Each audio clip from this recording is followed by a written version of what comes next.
new initiatives to rival China's internet. Isn't he stuck in Skyrim right now? I've seen that. 2 honey ales, please. One for me and one for the lady. If you can call her that. Coming right up. How you doing?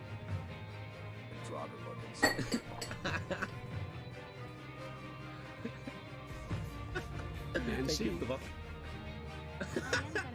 Nancy Pelosi?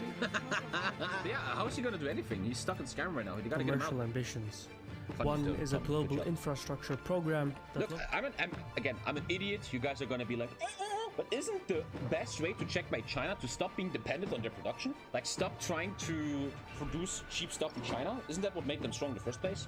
The greed of the West for cheap labor? connecting dozens of countries spanning Asia, Africa, I'm always and reading, yeah, China has problems right now. There's like bank runs and stuff. Something bad is happening in China right now. They're trying to keep it down. They have some issues, man. Europe. The other is a trade bloc in Asia Pacific that encourages Western businesses to relocate elsewhere in the region away from China. It took Washington more than 10 years to Capitalism made develop China. these I two fully agree with programs. that, yeah. Up until now, there was no It's actually credible bringing PC alternative production to to the US. Chinese investments. That seems actually And though quite the intelligent. details have yet to be negotiated, the two initiatives make up the hallmarks of Biden's foreign policy. So, what is this about? And can America beat China at its own game? Writing the new rules of the 21st century economy is not easy. At the G7 summit in June 2022, Biden and his counterparts launched the Partnership for Global Infrastructure and Investment, or PGII. Hey, sorry. Wasn't The this guy drivers there Didn't lined he up on black? the grid under Infrastructure mostly and sunny Investment, skies. or PGII. At There heart, we see the Kevin PGII Magnussen. is a reinvention And it's of Schumacher Biden's as the second previously driver proposed today. Build Back They'll Better be World starting the race initiative, from the bottom which half of the sought to grid, counter so there's a fair China's bit Belt of and Road ground to make initiative. up. Drafted The in teams are 2021, ready to go. Build Back Better World gained little traction despite Get vigorous ready lobbying. for the The primary Australian Grand problem Prix. was gathering support for the initiative. Consequently, the lack of public Lights commitment out, made it difficult and for away we go. Washington to finance the project independently. But surprisingly, So you guys just not charge your batteries? failed to pass. Is that the thing that they waited? It is. Man, that's a shameful thing for your history, Americans. Man. That's very shameful. Congress. Wow. Now, Beautiful building. roughly a year later, Biden has reached a new deal to spread the burden of financing and another G7 countries. The new Aston plan Martin is for with the a great G7 play there. nations They've moved up Fuck, the race. Mick. $600 billion over the next 5 years to invest in global infrastructure projects. Most of these projects will take hold in middle and low-income Oh, it's worse all the countries, way back and here. most projects will be geared towards 4 categories: renewable energy, healthcare, gender equity, and digital infrastructure. Biden says that the plan will allow what gender participating equity nations to see the concrete benefits of Partnership for Asia Pacific that encourages Western businesses to relocate elsewhere in the region away from China. It took Washington more than 10 years to Capitalism made develop these China. I two fully agree with programs. that, yeah. Up until now, there was no It's actually credible bringing PC alternative production to to the US. Chinese investments. That seems actually And though quite the details have yet to be negotiated, the two initiatives Yeah, make tires up are the getting a little warm. I need you to hallmarks pass that, man. of Look at Biden's him. Go, foreign go! policy. So, what is this Down the about? inside! And can Oh! America beat China at its own game? Let's go. Writing the new rules of the 21st century economy is not easy.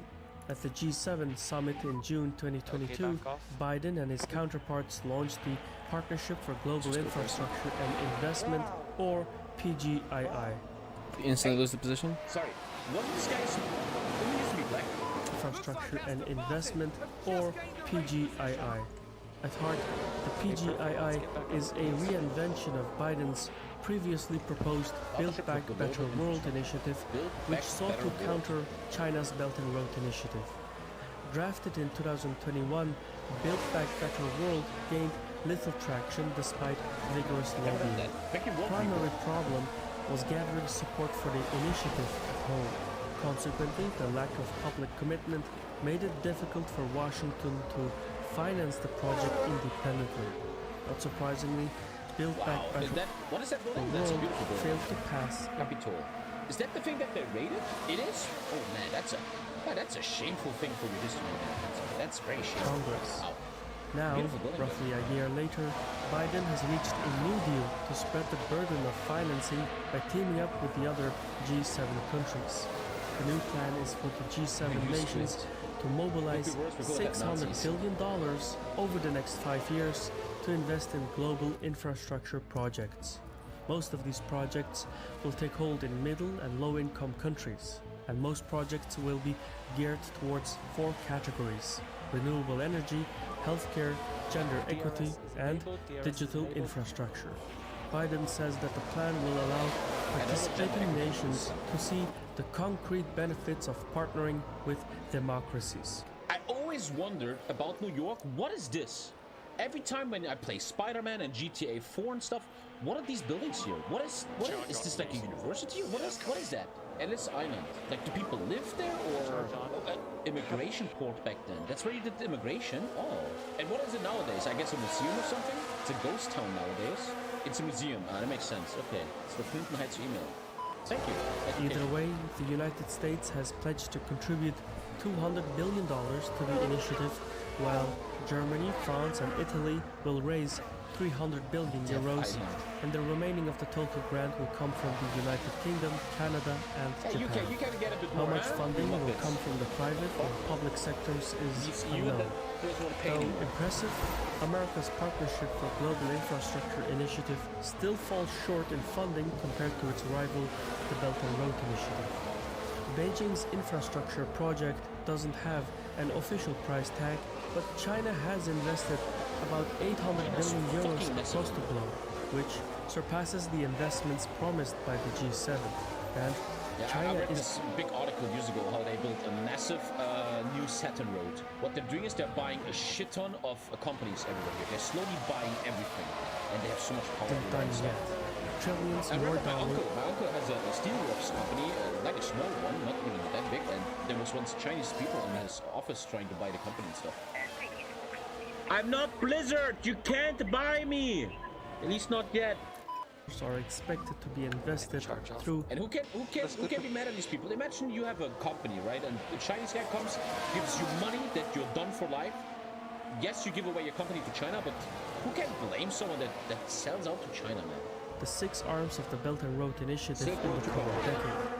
What's more, according to official Chinese data, Beijing has signed more than 170 cooperation agreements with 125 countries and another 29 agreements with international organizations across Asia, Europe, Africa, and South America. Matching the size and scope of China's grand strategy will be tricky. Well, I know that my grandchildren have a lot of money, and I think that's even for the G7 nations. But perhaps the biggest issue with the PGII, the elephant in the room if you will, is that the United States is bad at infrastructure investing. Well, what a statement. Americans, you just said that you guys suck at infrastructure investment. First step in solving any problem is recognizing there is one. America is not the greatest country in the world anymore. America is bad at maintaining its own physical infrastructure, let alone working on infrastructure projects abroad. It is by no means an accident. In 2020, Chinese firms won $2.3 billion worth of contracts outside China, while the United States gathered only $27 million worth of contracts. Nice. Did you say a million? That's nothing. That's XQC makes that in Otters?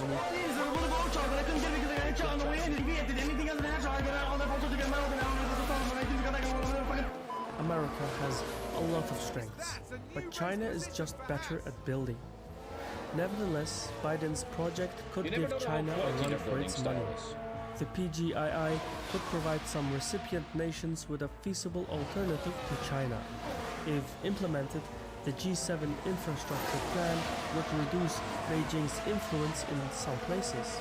For instance, in Angola. Back in the day, I used to read a paper in Germany called Focus, maybe Germans know it. I used to read that. And there was this article that sand is becoming increasingly rare on Earth. Right now on Earth, there's a building which you need beton, concrete. You need concrete for that. And China is the biggest builder. They need a lot of concrete because they build a lot of houses for all the billions of Chinese people. They build. But for concrete, you need sand. A certain type of sand. You can't take Sahara sand. And what they actually do is they steal sand. They go to India and they take the sand from the beaches and then drive away and shit like that. It's super funny, man. But sand is $2 becoming billion increasingly will be important invested on in this a planet. solar-powered project, video about that. while $600 million will be invested to build a submarine telecommunications cable China is connecting stealing so much, dude. Have you guys seen Seaspiracy?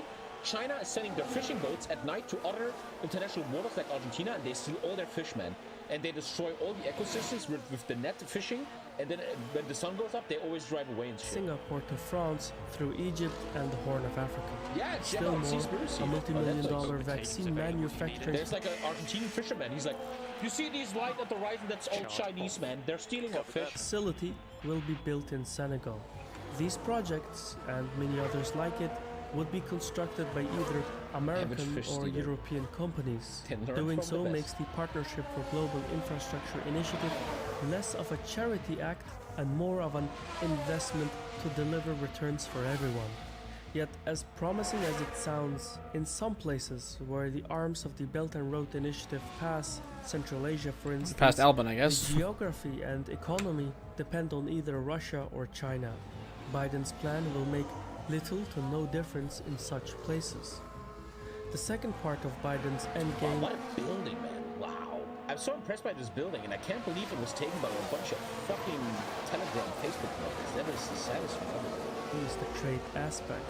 1 month before signing the PGII in May 2022, Biden had rolled out a new type of economic agreement that Call them included Trumpists. 13 Trump nations initiated in that raid. Asia Yeah, he did Pacific: that, man. Japan, India, That is a fact. Australia, South Korea, Indonesia, Thailand, Singapore, Malaysia, the Philippines, Vietnam, New Zealand, I don't Fiji, have links because and they use Brunei. CGI on his face or some The shit. deal, dubbed the Indo-Pacific Economic Framework for Prosperity, or IPEF for short, is Biden's Vietnam pivot is to not Asia giving a to shit, man. contain Chinese commerce at sea.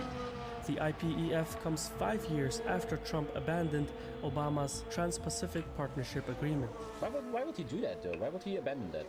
I never heard that before. Because Obama did Talks it. about That's that literally when he it. talks about Trump. Obama That's did it. fucking He didn't bad. want it. He probably had a better idea. He probably said, we're losing tremendous money in this partnership, and it's bad. It's really bad.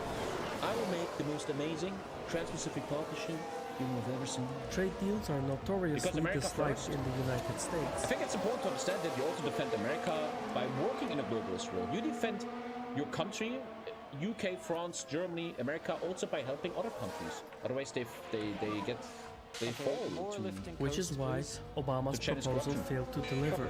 Biden, however, is going in another direction, something more flexible and loose. Unlike its previous iteration, the IPEF does not guarantee free trade between its members.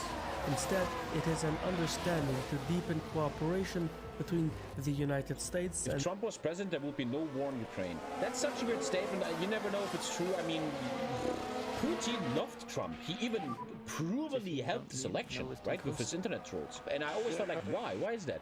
Because Putin knows that Trump, whatever Trump is the stabilization factor in the West. This guy's a liar.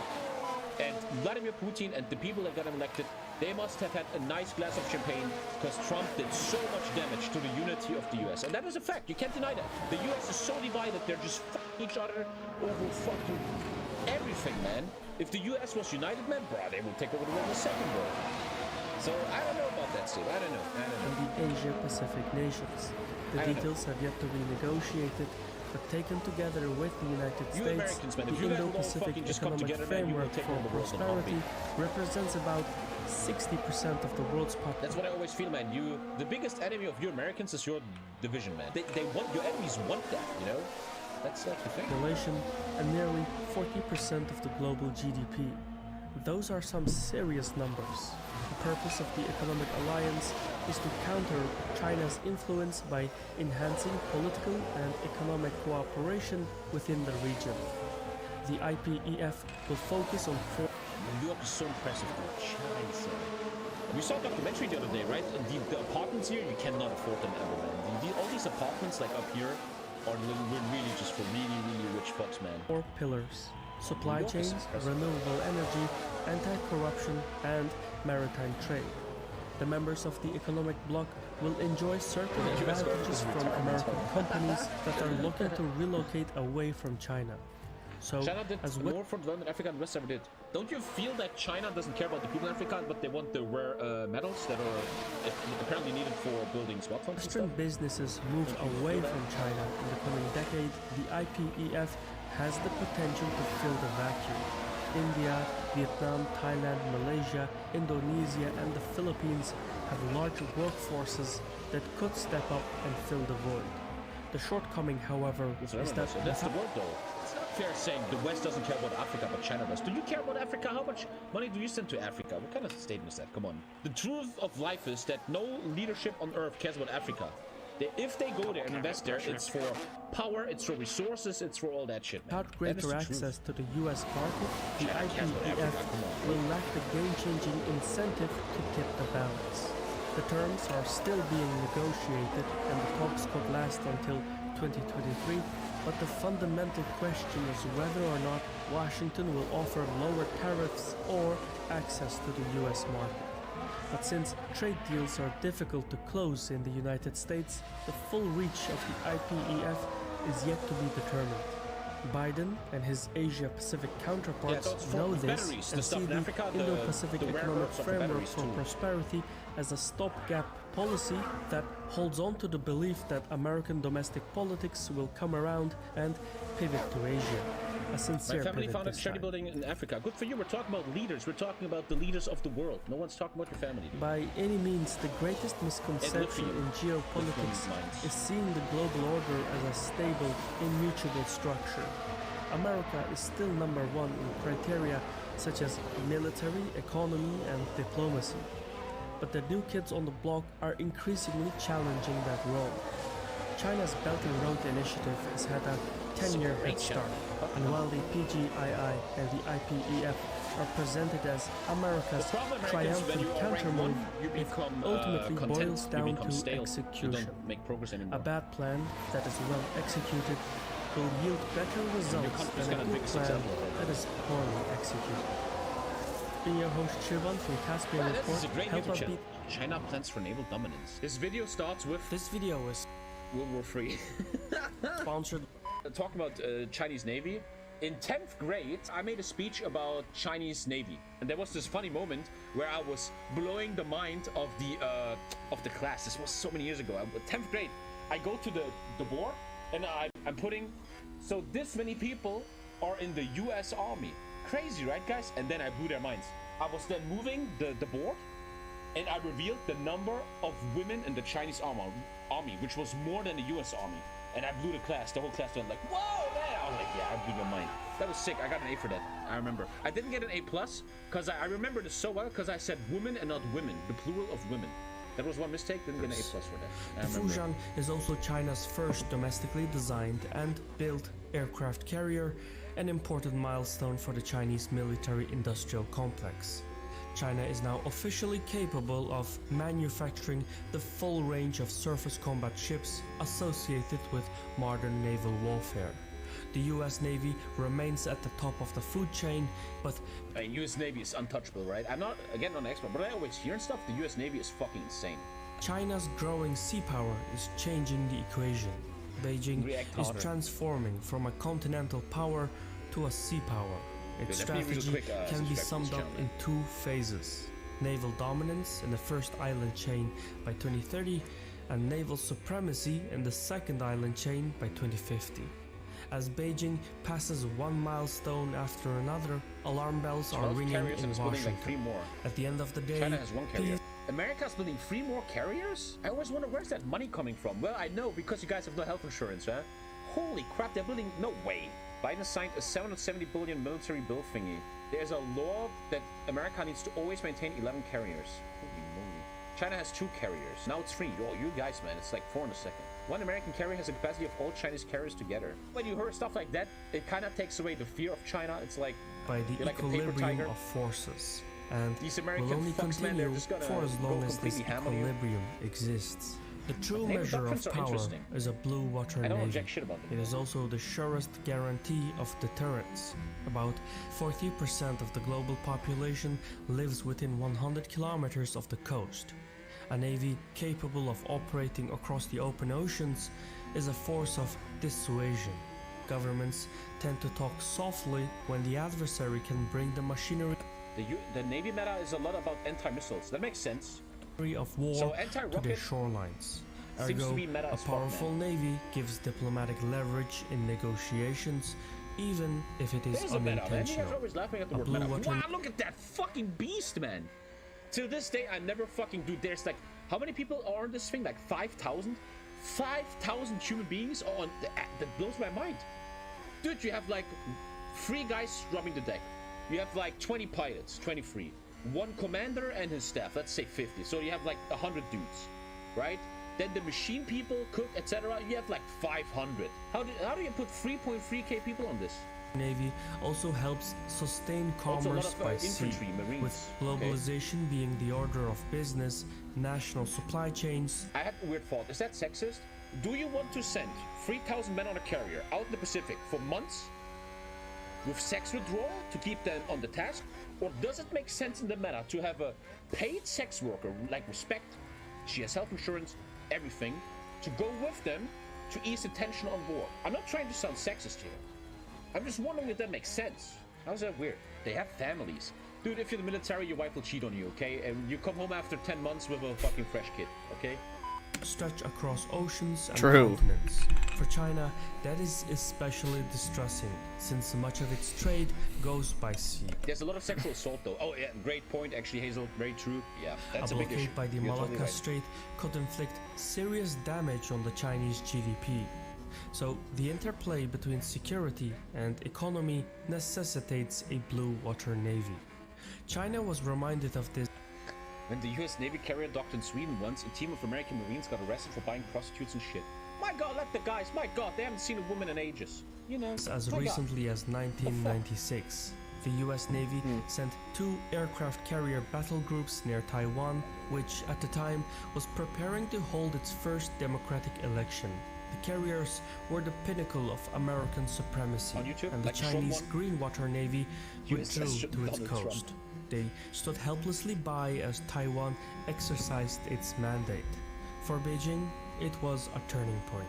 Something had to be done. USS Joe Biden, always Immediately late. after the Taiwan Strait crisis, the People Liberation Army Navy, or PLA Navy for short, Dude, I have a conspiracy theory. If when you go to Beijing and you go to the Red Palace, there's a tourist thing where you can look at the corpse of Mao Zedong, man. And I have this theory. I think that's not his real corpse. It looks like a puppet. purchased believe that shit. destroyers from abroad, secured technology transfers, set up naval shipyards, designed warships for mass production, and so on. Coming hard. This What the fuck? process was so gradual, so subtle, that much of it went Really under early the pissed, radar man. of Something media happened to him? outlets. He's like the only one who pitted. Now, 3 decades later, things have changed considerably. China's current naval policy Oh, no is doubt it's just sea gonna pass me denial soon, by means of anti-access area denial systems. These are a variety of missiles, air defenses, and electronic capabilities that can neutralize hostile forces and assets. The That's very PLA clever by China, man. You can't beat them in the Navy, so you just make a fucking system that shits on everyone in this area. Navy has Clever. invested vigorously in its anti-access area denial systems. While doing so, it has also developed lethal conventional forces that can exploit the openings their area denial Fucking weapons military parades. Military parades is literally your neighbor knocking at your window, showing you his massive and just leaving again. It's would just to show, create. listen, man, By we have the bigger. comparison, in 1996, during the Taiwan Strait crisis, I want to see a German military parade, man.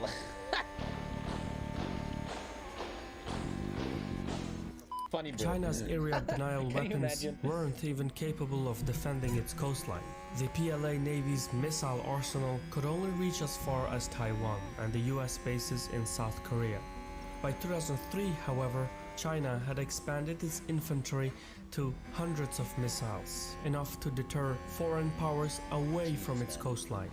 By 2010, its inventory had missiles are grown just to over the meta, man. 1,000 conventional short-range ballistic missiles. They went for 3 At the stops. same time, it had developed Interesting. more sophisticated missiles like the DF-21C, with an estimated range of 1,700 kilometers, capable of reaching targets in Japan and the Philippines. By 2017, China had built thousands Check of this, a Belgian military parade.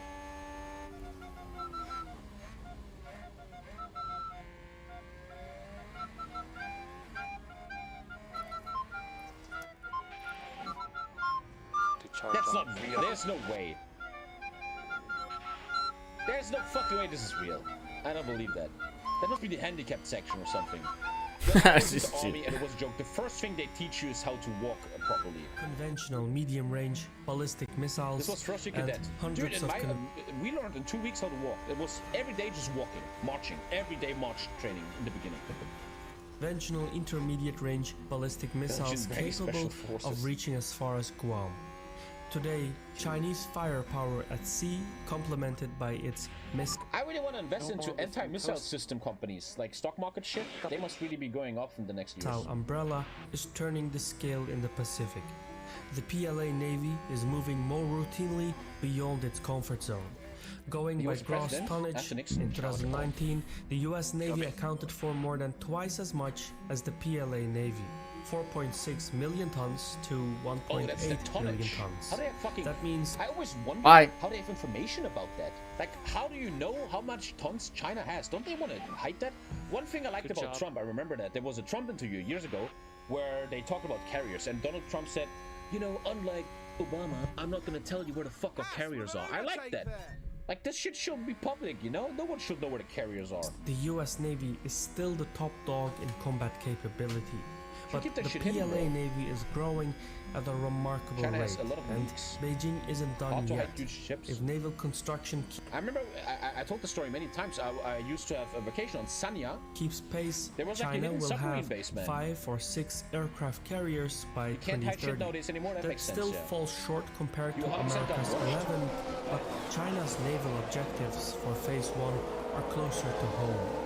While the US Navy must operate Nice in hidden every submarine corner of the world, There were so the many PLA Russians here. I was on vacation here. There's like a little vacation resort, holidays, and there were so many Russians, man. There's just things in life you don't forget. Me and my friend, we went to a restaurant on the beach. I was eating shrimp fried Rain's not rice. supposed to show up, right? And What's a this lunch Russian if it's family walked rain? in, like a woman, 2 kids, and a man.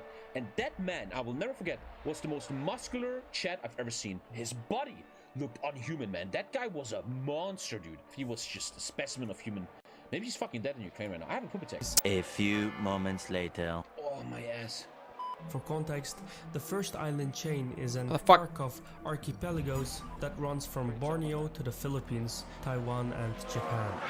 By 2030, as part of Right, Phase pass 1, the PLA Navy Nice, plans you to got past rule that the as waves well. within that space. China Job. doesn't need to match America ship for ship Jameson or got passed by tonnage Verstappen. for I mean, that tonnage just makes to sense. accomplish supremacy in the first island chain. In case of hostilities, Jameson got passed by a lot of PLA people, Navy actually. would That's like in Hoi 4 when you build marine bombers, but you don't do any navy. Your enemy can have the best navy ever, you're still gonna fuck him over, you know? operate under the cover of land-based shook out. missiles and fighter jets coming in from the mainland. Any hostile fleet within the first island chain would be What I would do if this was a roleplay game, right? You need to get India on your side, man. You gotta build up India, you gotta modernize India, you gotta make India ready, man. India seems very important in this roleplay. overwhelmed by missiles, torpedoes, and rockets. China's disputed territories, whether in the Yellow Sea, the East China Sea, or the South China Sea, serve this strategic end. Every island under Chinese control is another location for area denial India and weapons, China have big which they hate then each other, right? push There's a lot of foreign navies out tension. of what China considers its backyard. Through this strategy, Phase 1, China hopes to achieve naval dominance by 2030. Looking even further, by 2050, China is predicted to possess 10 aircraft carriers, considering the current rate of construction. Meanwhile, the That's like in 30 years. PLA Marine Corps will have grown to 100,000 strong. In many ways, the PLA Navy will resemble the US Navy in capabilities. And, much like its American counterpart, It's a China literal will arms likely race. start acting with Maybe it's time. I'm not even hearing the Akatsuki music. Maybe it's time to really get Japan to the boat and let them rebuild their navy. impunity. The Japanese That navy is will how really be out power there, right? affects policymaking. Until they fucking go back to Beijing Pearl could Harbor, test just the as I haven't been boundaries back of in its Pearl Harbor. surface vessels, aircraft carriers, and amphibious capabilities. The PLA Navy would likely operate across the Indian and Pacific Oceans. By 2050, China will also have expanded its logistics bases around the globe. It already has a base in Djibouti, and negotiations are currently underway to establish similar bases in Cambodia, Sri Lanka, and the Solomon Islands. By Phase 2, China will likely have an extensive list of bases, which will be Well, Vettel's key on to its medium, power so he'll projection. pit soon.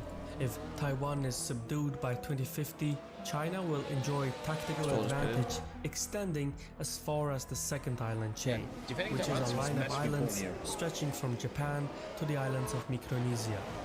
Guam in particular, a US territory located at the center of the second island chain, will become a strategic Look at anchorage these for beaches. That's power probably where the soldiers projection. go all the time. Guam is home to thousands of US troops and hosts a naval base and Australia and an Japan Air declared they Force will defend base. Taiwan Both against China. Beijing and Washington nice. will look to But isn't replicate Japan's such army like a joke military because of World War installations II and stuff? across the They're not really Pacific. allowed to build a big army. Still beyond Guam is the third island chain, which runs through the center of we're the getting closer to Pacific, harbor here, with boys. the Hawaiian Islands marking the most strategic points. By 2050, small pairs of Chinese Imagine you're vessels stationed on Hawaii as a US soldier. will likely start moving in and about Only America's defense forces. backyard to demonstrate the freedom of navigation, just as Personally, if pairs China of meets Taiwan, I American will not ships let it happen. move into China's I backyard. can't wait. It will be a tit for tat between the US Navy and the PLA Navy, with the primary area of contention sitting somewhere between the first and second island chains. Meanwhile, in the Indian Ocean, the line running from What's happening with the Verstappen? Maldives and Diego Garcia, and a parallel line running from Djibouti to Kenya to Mozambique marks the boundary for the next Chinese-American rivalry. These lines, dubbed the fourth and fifth island chains, have numerous I can't strategic imagine that by sites. 2050 they got us Diego red. Garcia, a British territory, is one of the most valuable islands. It holds a large base and is likely to act as a point of anchorage for naval operations in the future. For its part, China seeks to use the String of Pearls network to enhance the number of ports available to Chinese vessels. Myanmar, Oman, Pakistan, Sri Lanka, Kenya, and Mozambique are some of the candidates that could I mean, this is host just new hypothetical. Chinese I could bases. imagine by 2050. That said, China's expansion in the Indian Ocean depends and could completely unravel should India step up its naval game. Jesus, that's like Hitler, bro. The Quad Alliance, which Washington is spearheading, looks to contain What the China's hell just naval happened? aspirations by joining the Well, resources. Oh, Magnussen, no! States. By Quad, 2050, this in one islands form will or be another, could play an indispensable That's so part real. going into the future. For now, though, the PLA Navy looks to prioritize sea denial in the first island chain while contesting control over the second island chain, while also probing the waters of the third, fourth, and fifth Yeah, by the time island this chains. happens, the global heat China wave will still already has killed us a all. long way to go before its 2030 and 2050 plans There is no come into 2050, bro. maturity, but nothing worth having was Trust me, man, in 20 years we're gonna sit here and watch videos about the water wars, man. Is where he not- they all he's try not to out of get the to race? resources. What I'm the telling you, bro. I'm effort? telling you. being a 100%. host here. Put Joe get in the pit first. I have to go a whole other lap. What's going on? What are you still Why do they doing? not? Jeez, man. Ugh. Good. Check out these videos for more. I see you soon, boy.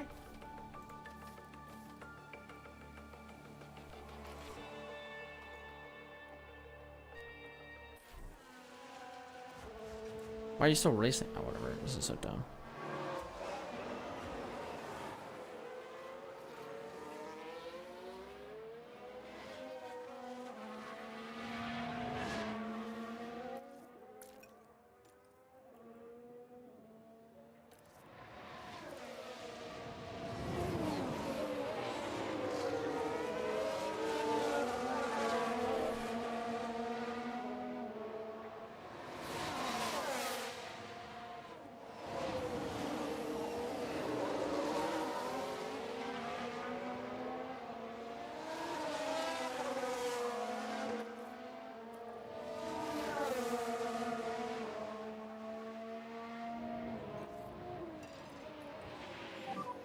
Let's catch him.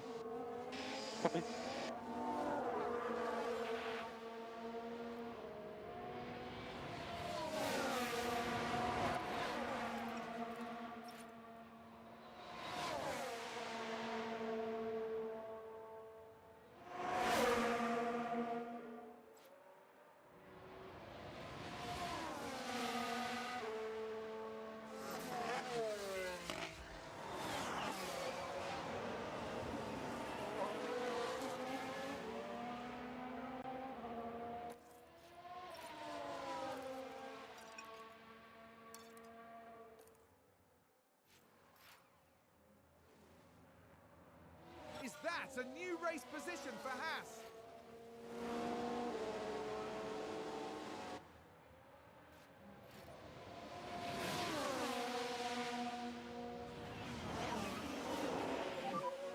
We need to back off. Copy.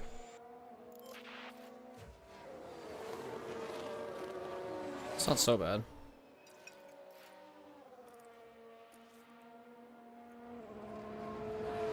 Technically, it was perfect.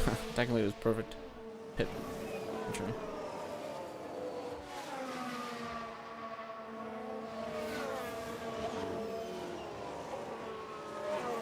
Got a little lucky on that.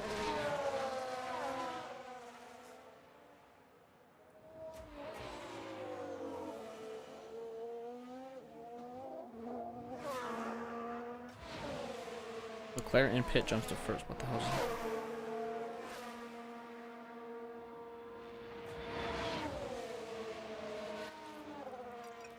We've just kind of gotten away from him. There's so much fuel.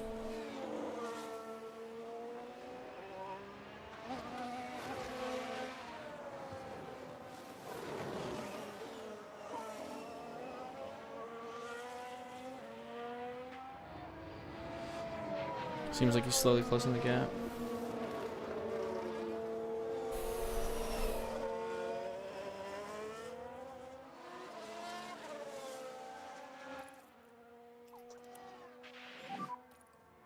More lifting coast, please.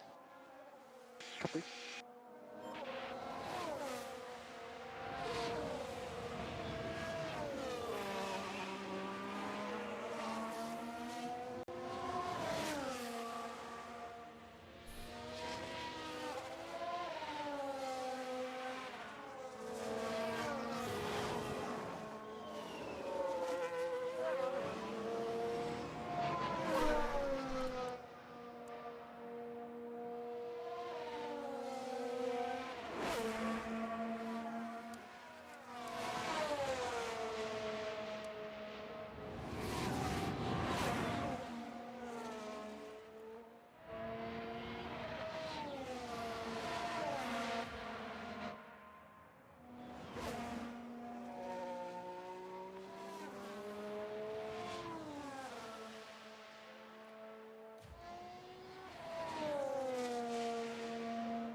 What's up with the joke on you, dude? Is this car damaged? Probably, right?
Yeah, Joe's just keeps falling, dude.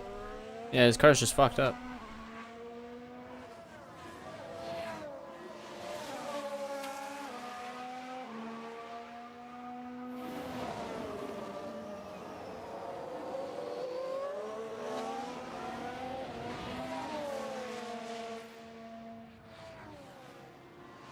Sorry, bro. I fucked up your car.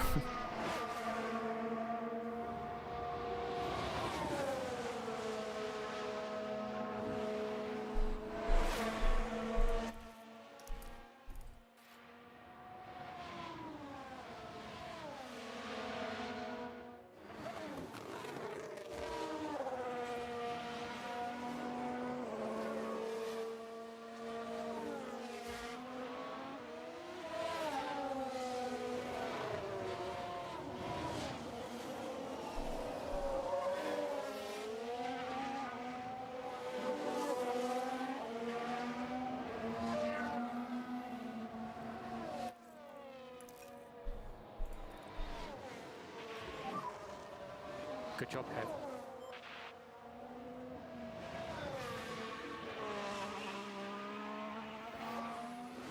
Haas with an overtake there.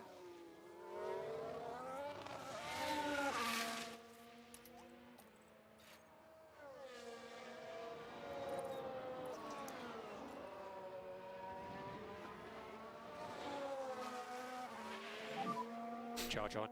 Copy that.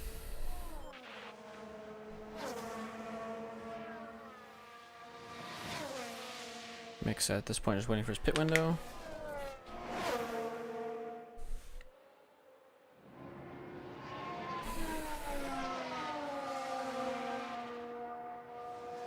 This K-Mick have less gas, but 4.8 laps.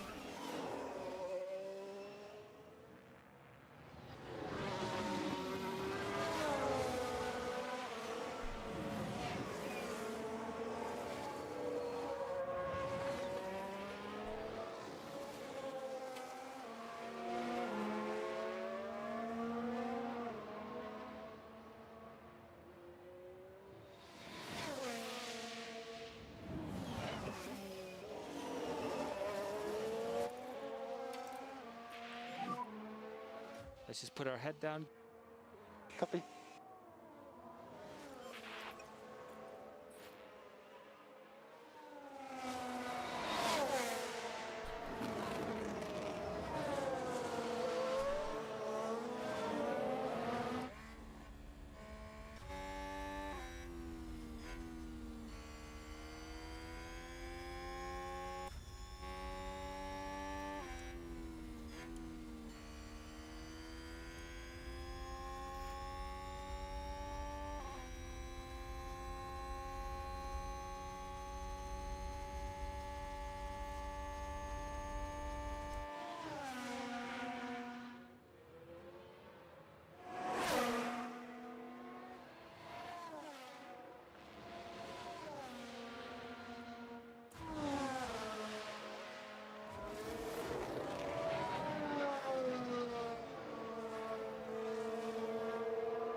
So overtake is available if you need it.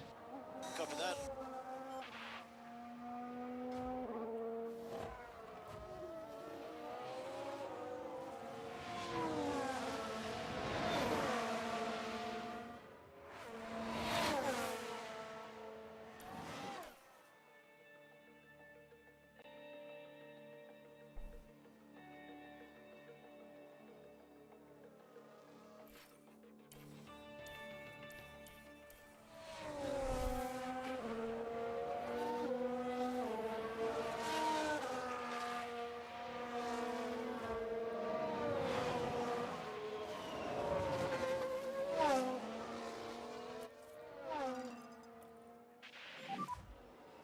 Mode push, mode push.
Enters, let's go.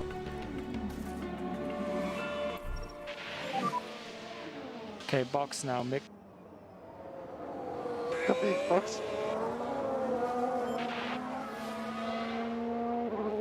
Should have boxed last. Oh, okay. Fucked up.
Pit entry.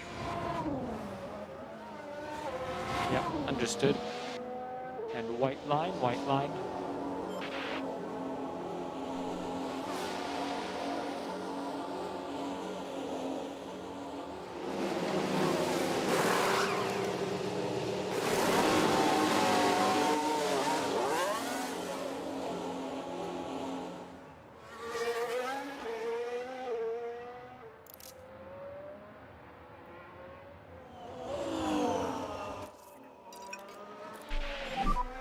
Okay, back off. Copy. So we just need to go charge on. Copy. Charge off. Copy that.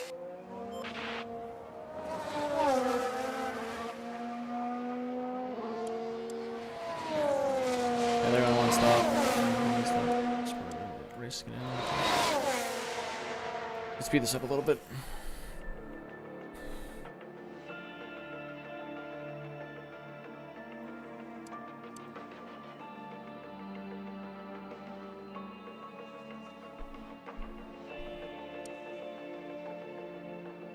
I bet I might catch him.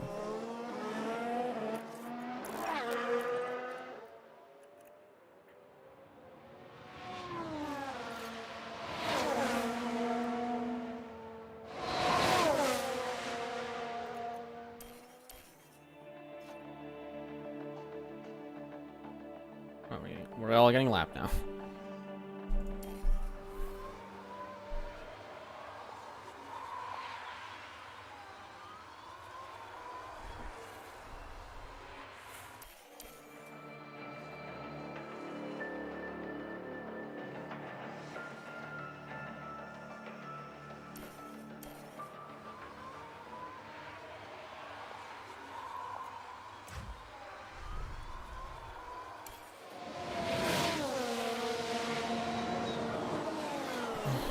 Yeah, I don't think Magnus is catching Tsunoda. We can make him go more aggressive, but the problem is that we're getting into the danger zone by the end of the race anyways. I don't know if it's worth the risk. Getting into 12th. Like, there's no fucking way we're getting to 15th.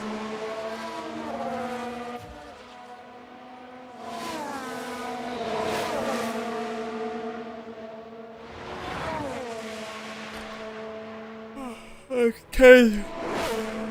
10th is so far away.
Okay, Mick, let's just put our head down. Copy. Kev, if you've got some margin, try to increase the pace a little bit. Copy that.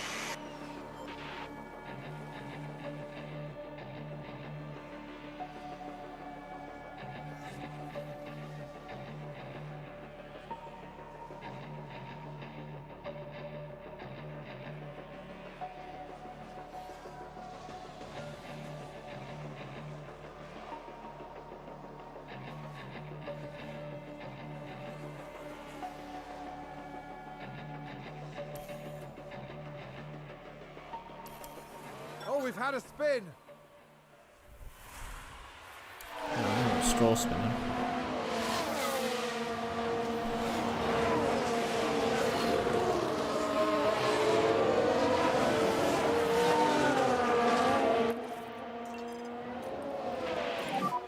Keep pushing.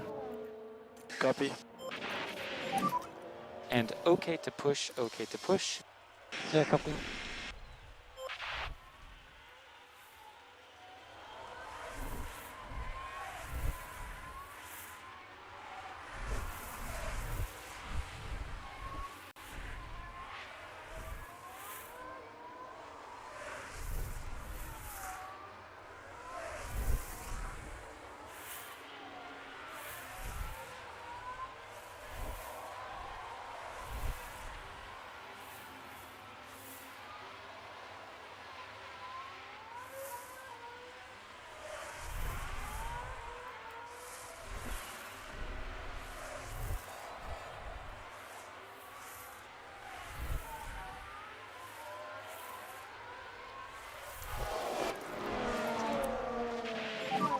Try to do some lift and coast. Copy.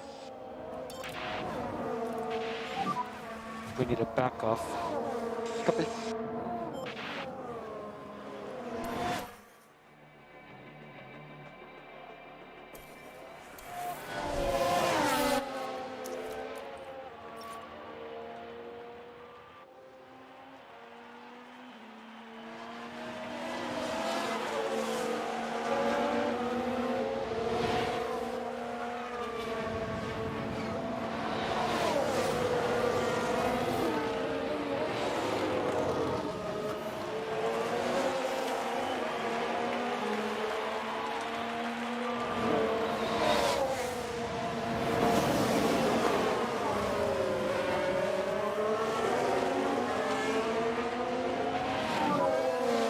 Nice work, Kev.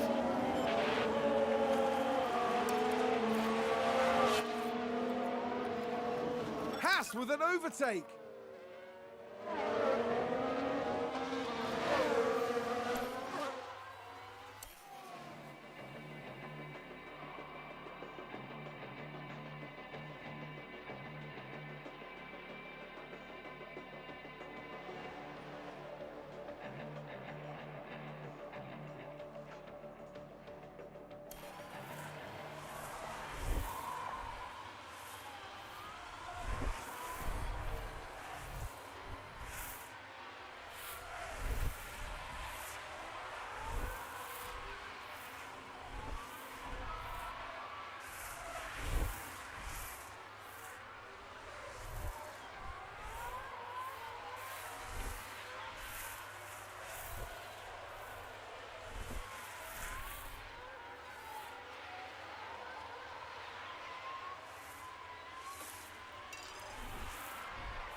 Alpha Tower, he gained a place.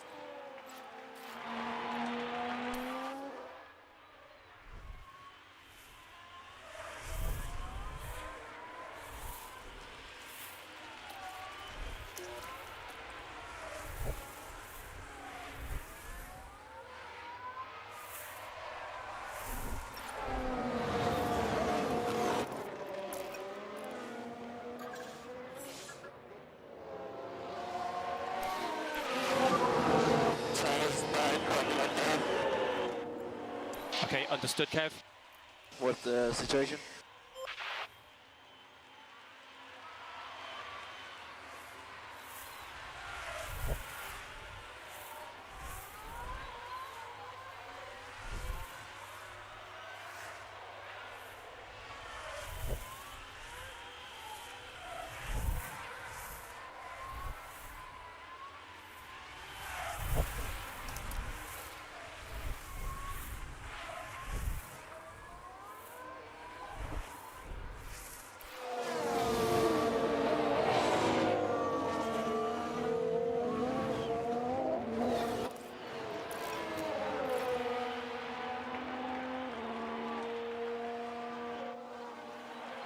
That's Leclerc.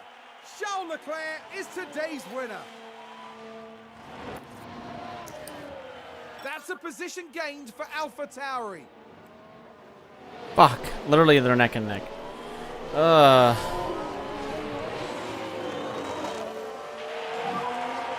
it is, I got sorry. Okay, understood.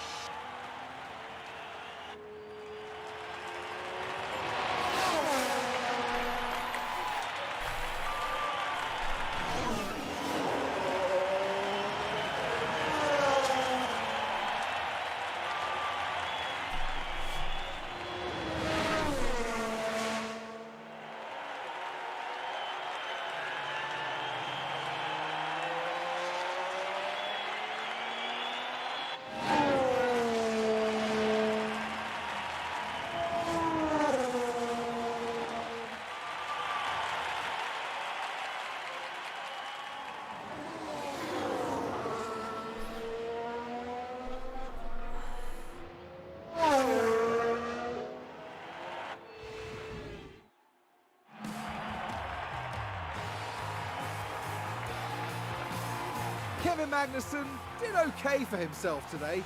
A good enough result. This was a reasonable weekend for Haas, but they'll need to work some things out if they want to push beyond that. Yep, plenty for them to think about and strategize, and certainly a good enough result for now. And as this race weekend comes to a close, the team is 8th in the constructor standings. Now the teams will be looking ahead to Imola, where the season progresses with the Emilia-Romagna Grand Prix. Get ready for some fierce competition.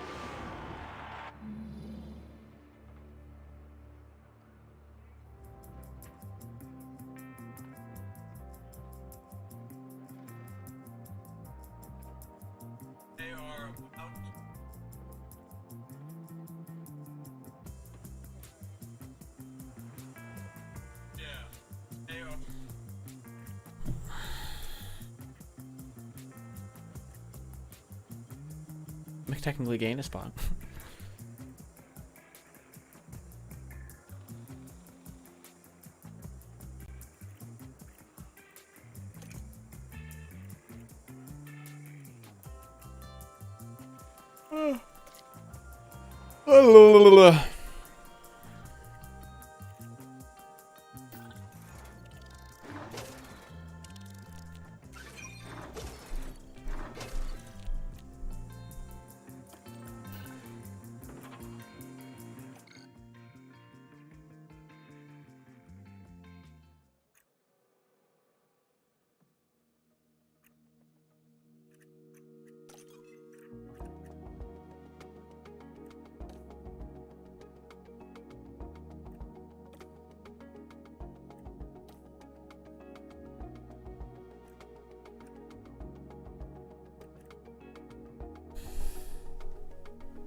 God damn it.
perfect. I gotta use the wash.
Oh!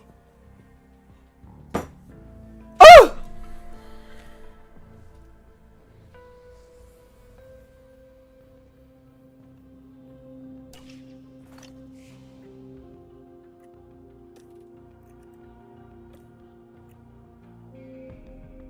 Okay, we gotta do better at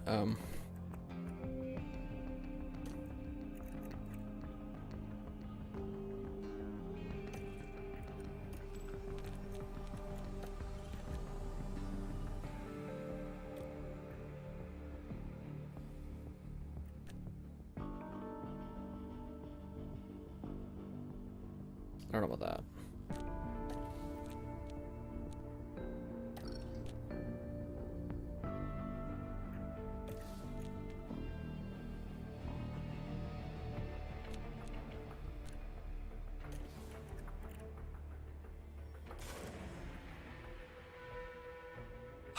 Okay, I'm gonna actually do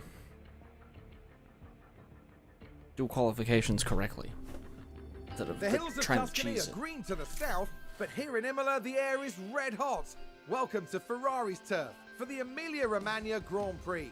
The track has been around since the 60s, but the first official Formula One race was held here in 1980.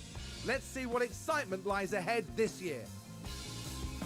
This is Imola, and it's an old school track with plenty of elevation changes and lots of corners. There's only one DRS zone here, but it follows the long straight right before Tamburello and should see plenty of action. We might still be early in the season, but that doesn't mean we can sit back and relax. Everything is up for grabs, and nothing is certain at this stage. The competition is on.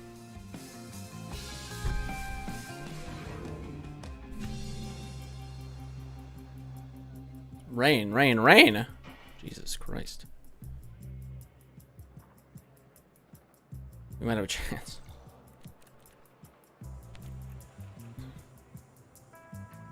On softs, you're gonna practice in softs when it's raining.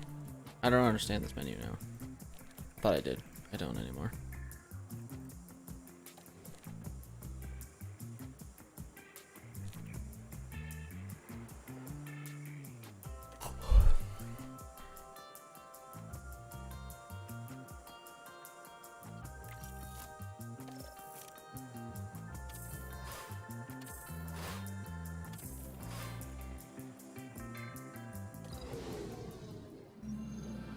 Thank you for joining us as we proceed to qualifying and the fight for there's any pole rain here. begins.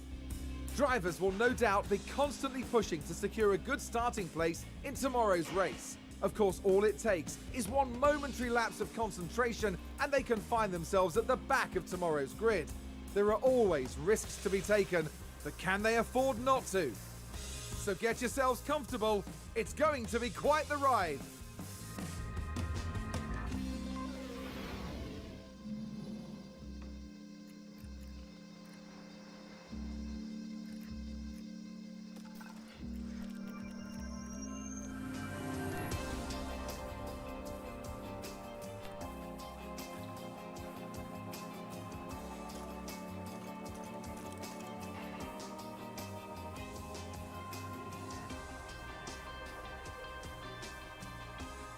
Historic safety car chance, 100%.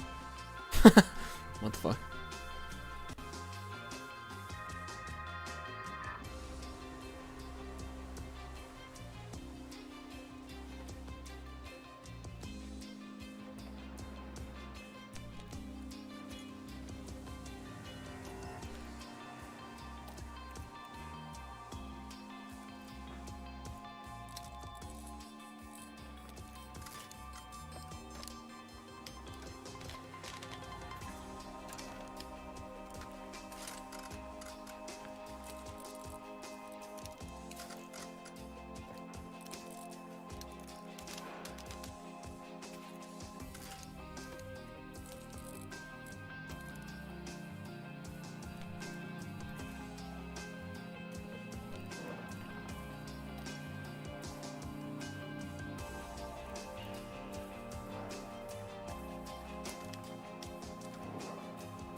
supposed to be fucking raining, but it doesn't feel like it's raining.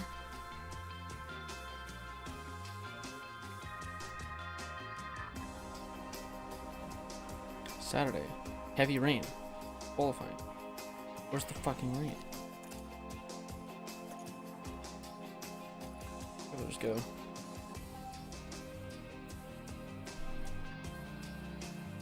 Forget about the enormous amount of pressure that the atmosphere is always forced.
What does my Google think I'm in fucking England?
Come on, sorry.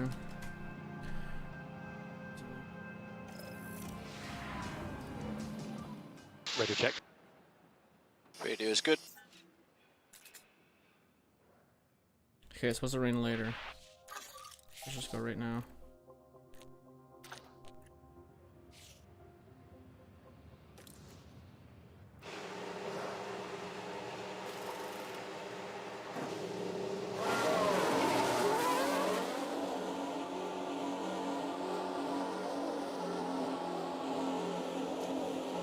Maybe I should have got them to do 2 flying laps though. Oh no, this should be good. Could have pushed a little bit.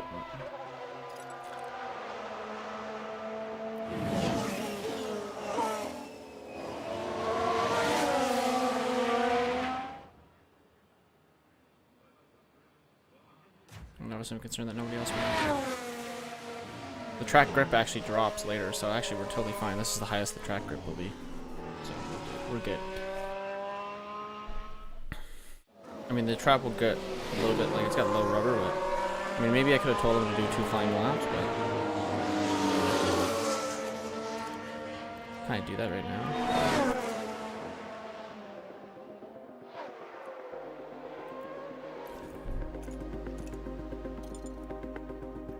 I can change strategy halfway through, can I? What if I make this? If I could do 2 flying laps, that'd be really nice, but I don't know if I'm gonna be able to. Oh, I only have a fuel for 3 laps, right? Okay.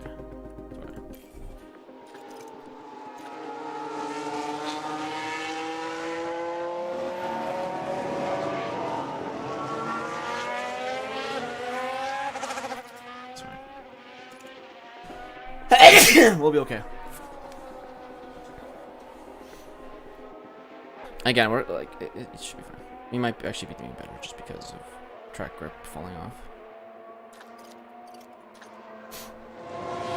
There's low track rubber, but we'll manage.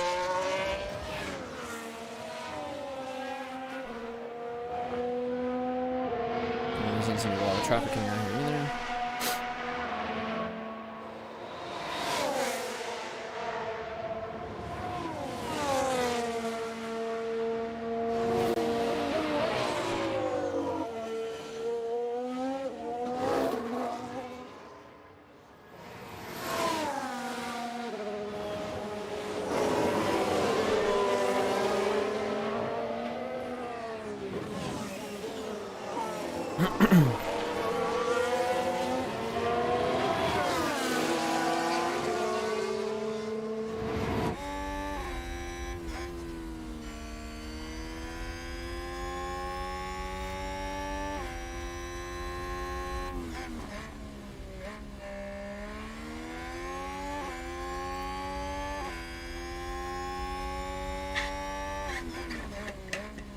Magnussen isn't beating any mixed sectors, which is either good or bad.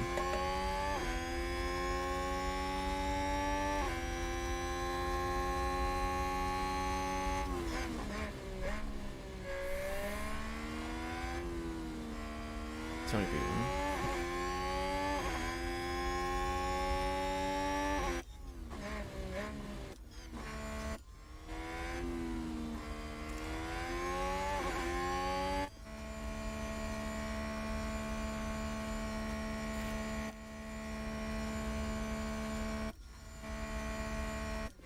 Hopefully that's good. The big issue, right, is that the rain's gonna come in. Maybe we can get them out one more time before 100% rain comes in.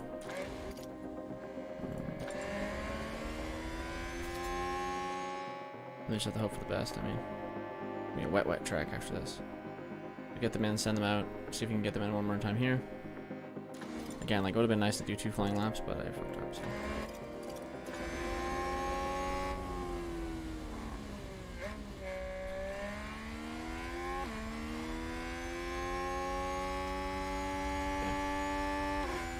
Ricardo beating us is not good. Usually we're finishing above him.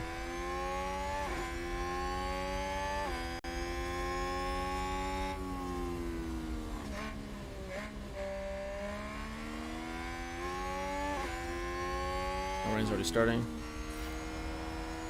Okay, I mean, we did, yeah, I think we did. I don't think we could really time that better. Well, could have timed it a little bit better, but we still would have been the first ones out on the track, I think. Oops. Okay, understood. And white line, white line. Obviously the issue is we're gonna throw on intermediates. We're gonna go one more time before it gets too soaking. Configure, get some intermediates on. Confirm. We're not gonna do any big reconfigurations, I don't think. Well, we're gonna check it actually. Power setup. No, we're good. Do that, send them back out. Reconfigure, get intermediates on. Thing. Reconfigure, go back out. You gotta get 2 quick ones in here before the heavy rain comes in. Once the heavy rain comes in, we're fucked. 100% rain is here. Then I might go intermediate. Oh, we're about to get a big brainstorm. Intermediates might not work. Have to try anyways. Have to try.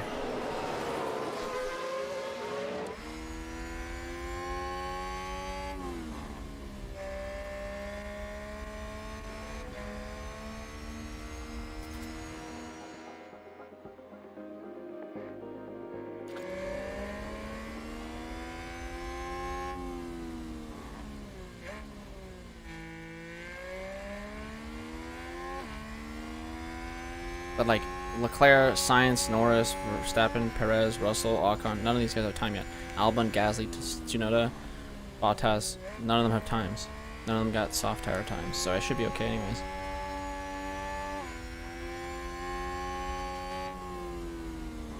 Like maybe they're trying to get in here. This is my flying lap. Should be the rain comes down a little bit.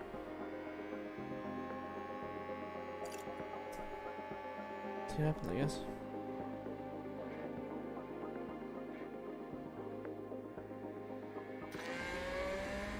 This isn't good.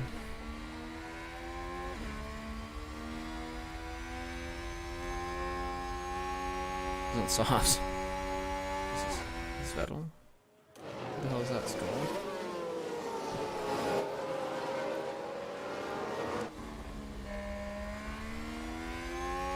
Kevin's a nice open air, but makes a load of traffic. Although this guy right here should get out of the way. No traffic.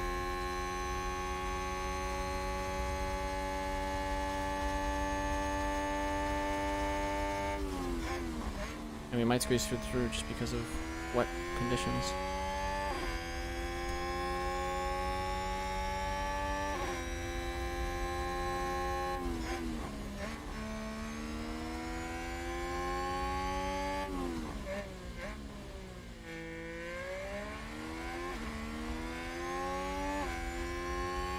We're not a good first sector. I mean, I don't expect us to get a better time than we already have.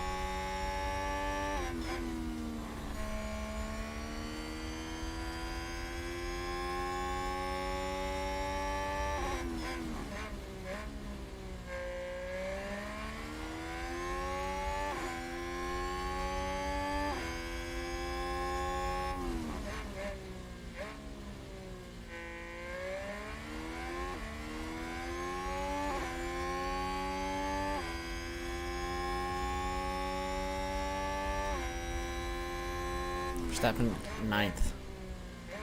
Like, looks like I squeezed hopefully both my drivers into Q2.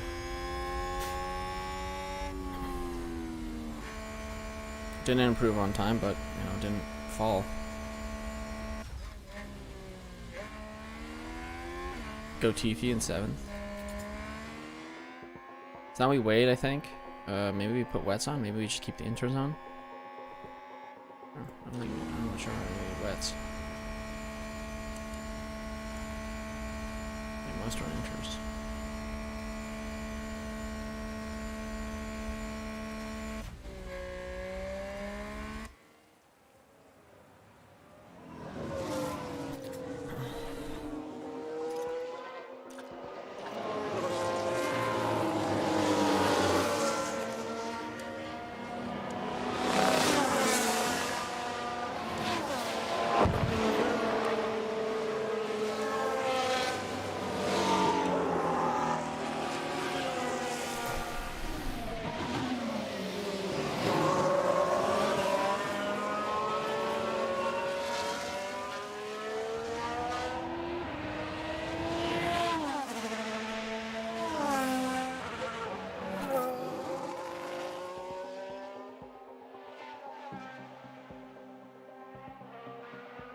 You can save by 22 seconds in the rain.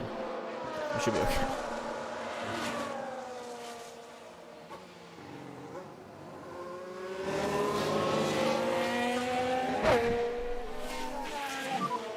Company pedestrian. Yep, understood.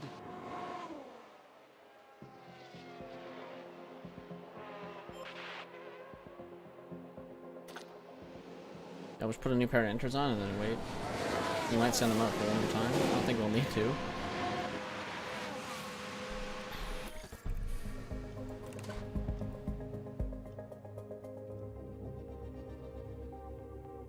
Oh, they're for Lex. Lex, order them through me.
I think Leclerc only got 11.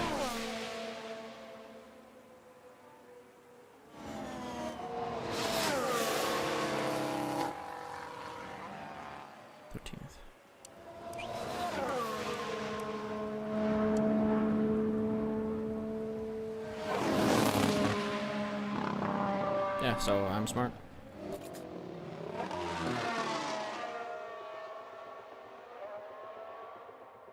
We might not send them out for the other one just to keep the tires. Because I think we're totally safe. I don't know, like safe by 6 seconds now. But do I really think that someone's going to improve 6 seconds in rain on against soft tires?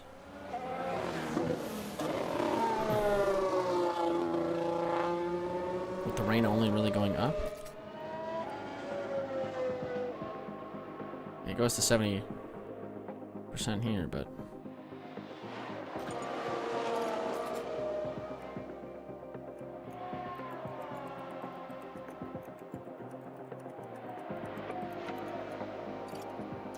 And I can keep the interest for next round. 2 more interest.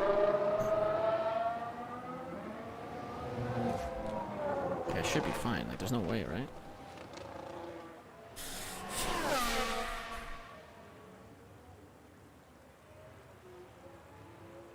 Essentially, if Hamilton goes out, we'll go. It's kind of the key here.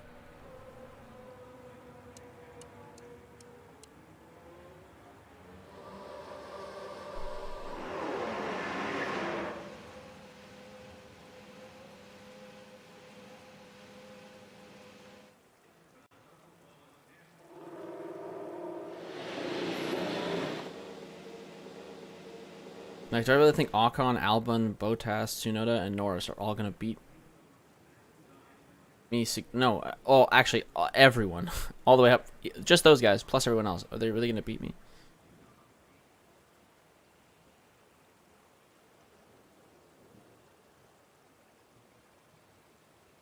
Like, I don't think so.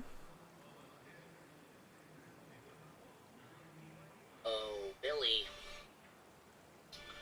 I think your wheel's a little broken. Sure.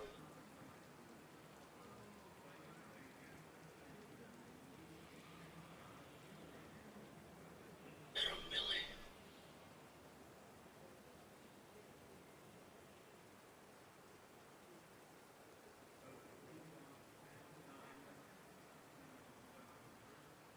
What the fuck?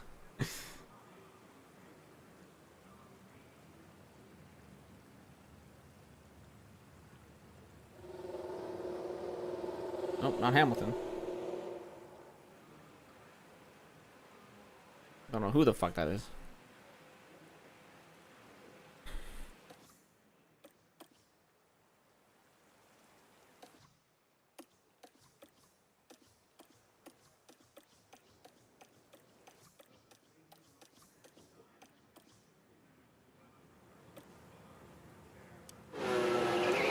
Oh, Hamilton's going out. Go.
Oh, Mick.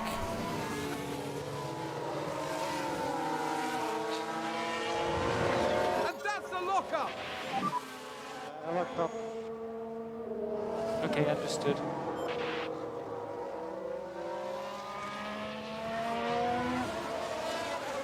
Albon finished with greens and finished in 16th. Yeah, we're good. We'll be okay.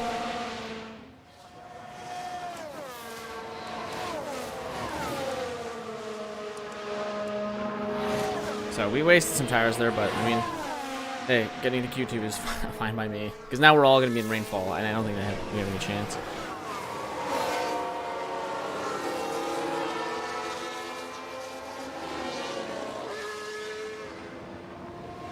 Kind of all going to be back on even footing, and nobody big really got knocked out. Bottas was kind of big. Maybe I can fit against. Oh, Ocon made it in. Norris getting out is actually kind of big. Bottas could slide in. Still doesn't cross the line. Nope. So, you know, maybe we can finish higher. This is a little interesting.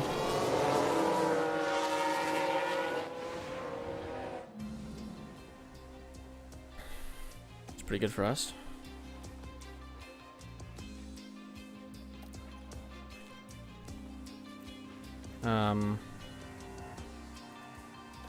Confidence. Not confident at all.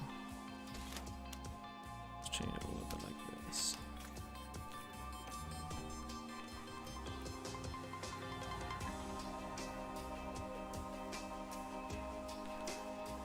Do we know what the weather's like? Clear skies. Okay, that sounds like a lie. We'll do it. We'll have time for just one tire change maybe. Just clear skies. I don't know why. It's clear skies again. We're running straight out. Oh, it is clear skies. Is it gonna rain? 40%. Okay, same strategy again, but we might wait a little bit this time. Is the track actually should just be clear the whole time. No more rain. The track grip is supposed to stay the same. So we'll be running with everyone else.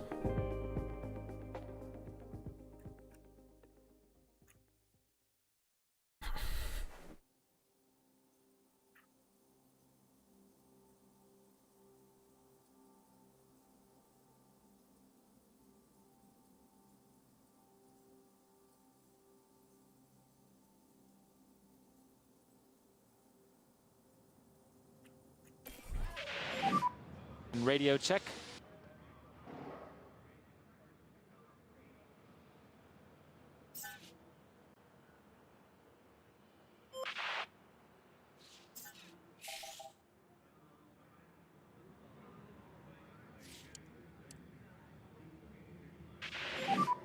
Is it improving at all? It looks like to us it's not raining.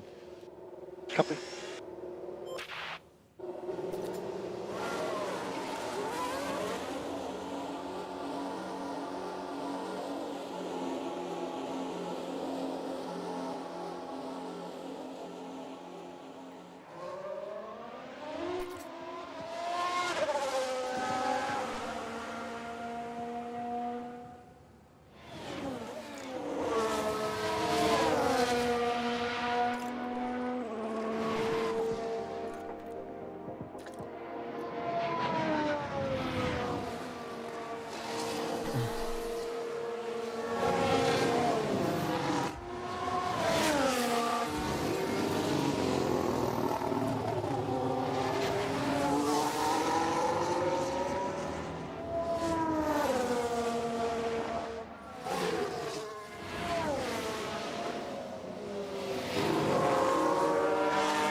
We'll see. I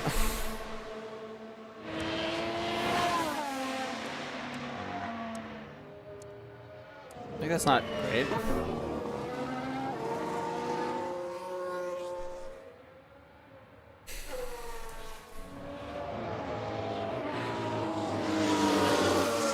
Yeah, that's not good at all, actually, Mick.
rapid entry. Understood. And white line, white line.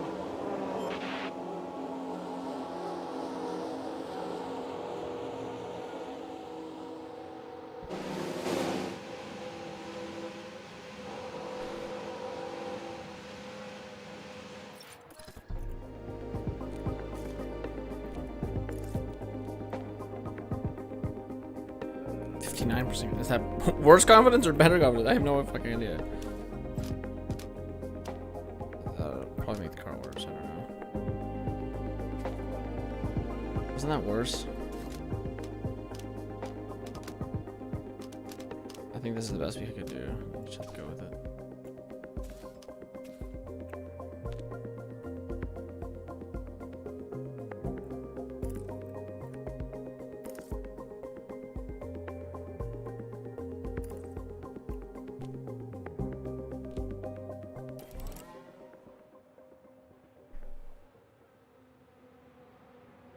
Maybe we should make him run 2.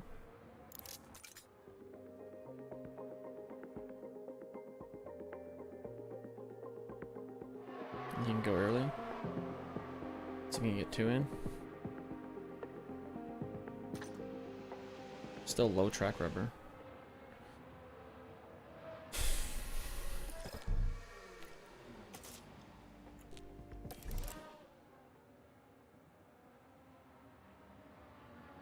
I don't know the advantage of running 2. Is there really a point in running 2? 2 flying laps. I don't know. I don't think so, right? Track rubber's still low. It's not going to get any better, probably. I'm going to be the only one on the track soon. And then I'll just run 2, and I could like run 1-2, but...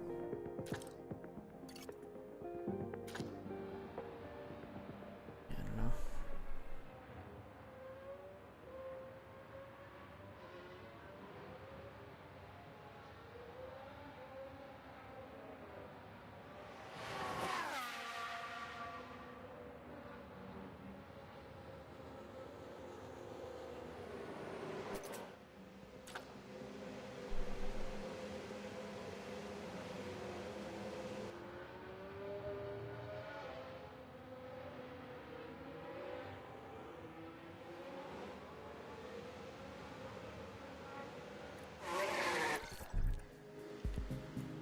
I'm 92% wheel, 92%.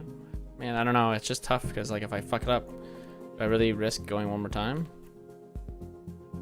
Going on medium's a good idea. 2 laps on a medium instead. Is that better? Is that worse? Should I go right now, and then if I have to risk another one, I have to risk another one? Sure. Fuck it. I think just mixed in too much of a bad spot that if he fucks it up, he's tough. Like, toast. I have to give him the opportunity to go twice. So he'll do this, get a nice time. The track conditions will be relatively the same from here until after. He just has to get a better time. If Magnuson's time is good, we can send him on with the rest. Mick's time is not so good, so send him here and we'll send him with everyone else as well.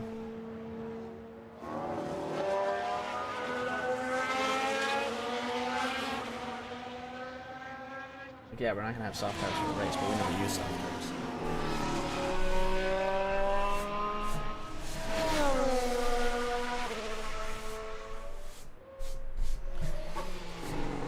One day we'll have a car good enough so that we can run medium tires on quali 1, make it, but then run the soft tires.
If we can get above Ricardo, that'd be good.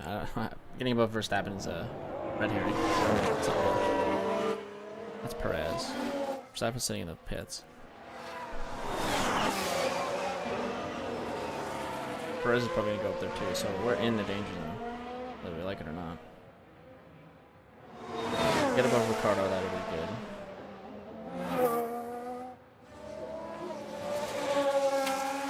No improvement on Q2.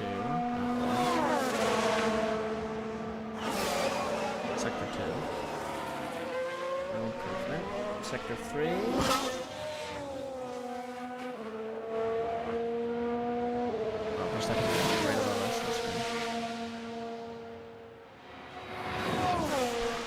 Oh, not enough. How cringe. Improved, but not enough. Fuck. Was it Joe that went on that turn?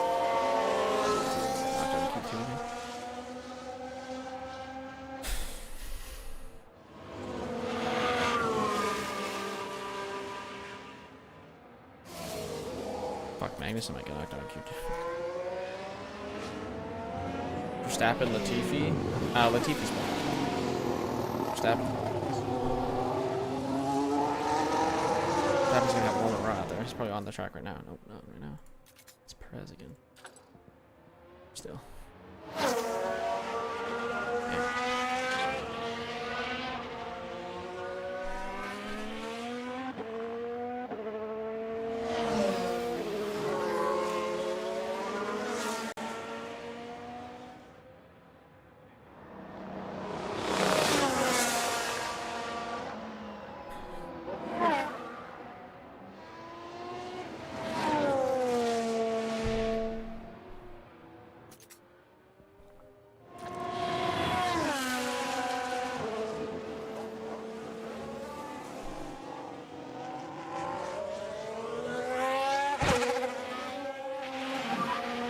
Thoughts?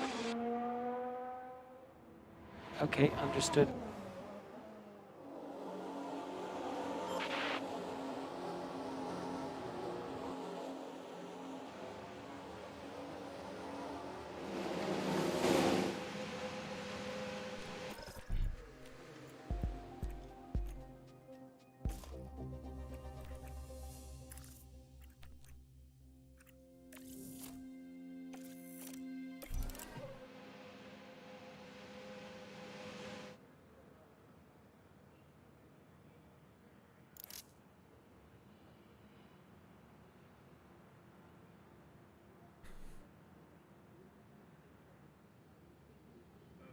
Pers went 2. Nice.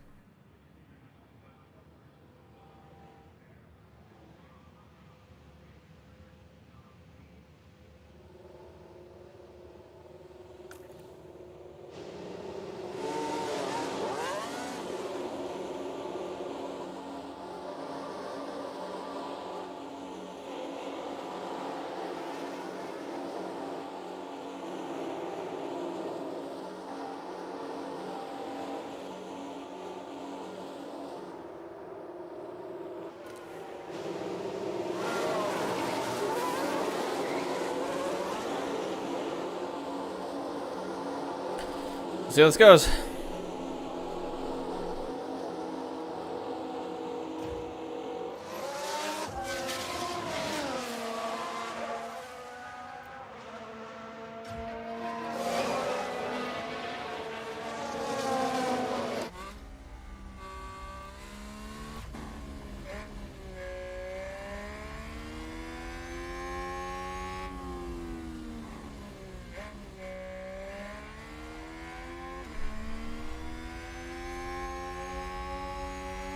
Sitting in the pits still. I don't think they're gonna make it out, are they?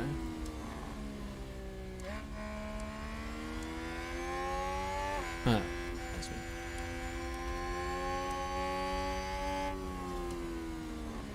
Everyone's on their out lap. Oh, those. Okay, I think those are the other drivers that got eliminated before.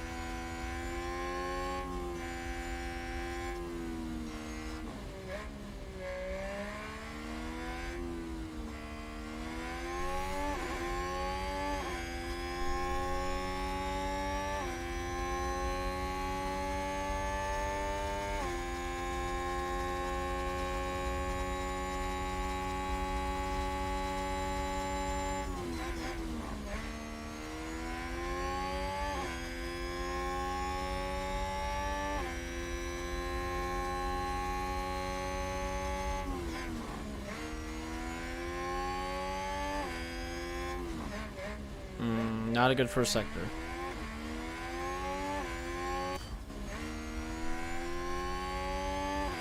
Okay, improved first sector for Mick. That's good.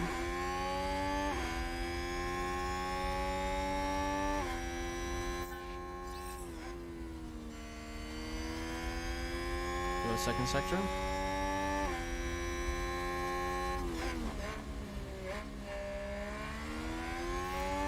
Improve second sector for Magnussen.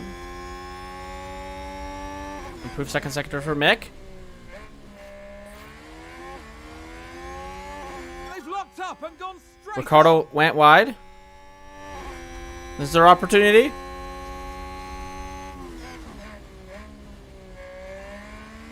Okay, Mag, no improvement. Ricardo. Down. Mick.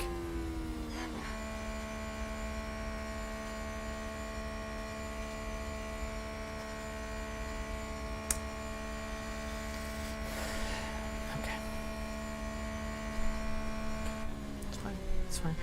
Ricardo went wide and you still finished behind him. It's fine, I understand.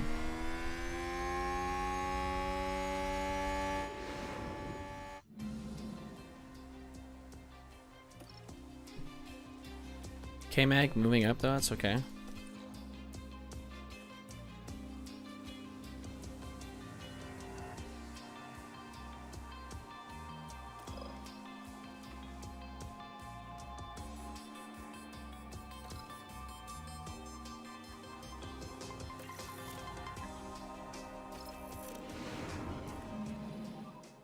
Ready to check, Kevin. Radio's good.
That's not looking too good, but you know, made it all the way to Q3. I mean, that's not bad. It's a respectable marker. Let's see if we can finish ahead of it. The only possible chance is finishing above Zhou and Ocon, but I don't think.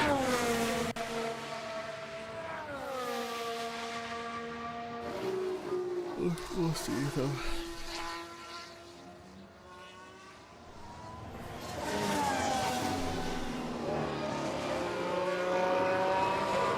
Allow it if I'm on the ally.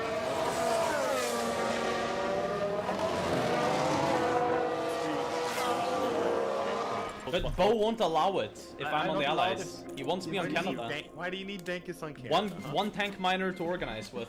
Can I trust you to send all the guns and shit? Cause can you send it day one? Could you do it? Cause then I'll have a ton of tanks. I'm gonna give you everything. I will support you in your endeavors, but not everything. Can you send me trains at least? Then I can boost the rest. Maybe. Can you put like 5 on it day one? I have 4 on it. Okay.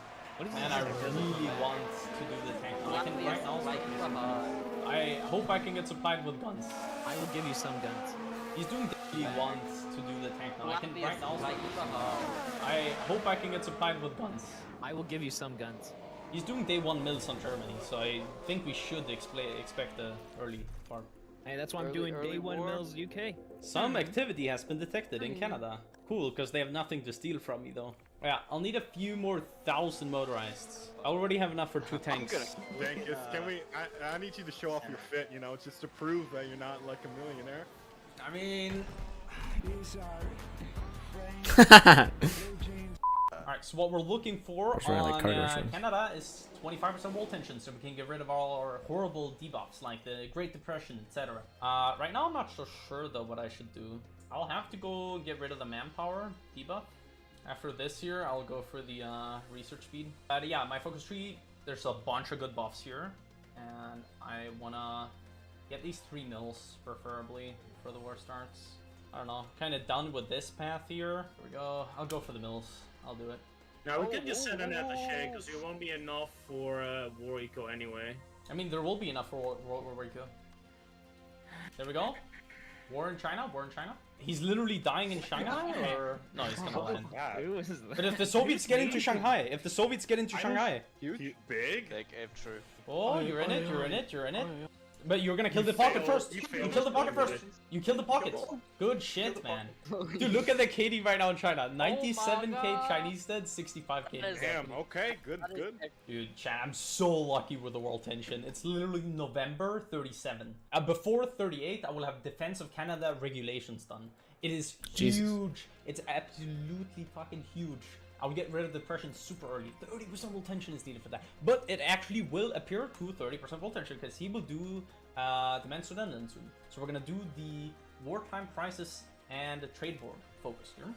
And after that, we're probably gonna be able to do Canada wheat board. That's a huge win if we're able to. Dude, look, he has 4 divisions in 1 tile and 1 division in the tile behind. Oh, he can encircle you. He can encircle you. There's just a plain tile behind you. Yeah. How much motorized? I still need more because I want to be able to motorize the supply also for the supply. I'm building the first medium tank chassis there is on Canada, and then you refit it with a main gun. I know the refit debuff right now for tanks and equipment, but it's still worth it. So I have right now 1,500 tanks soon pre-produced that I can just convert in like a month. What's your favorite Dankus video?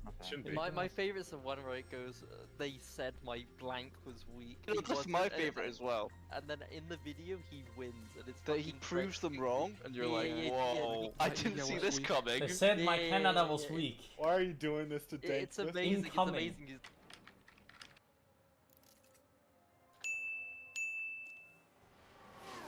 Maybe we get one more quick lap.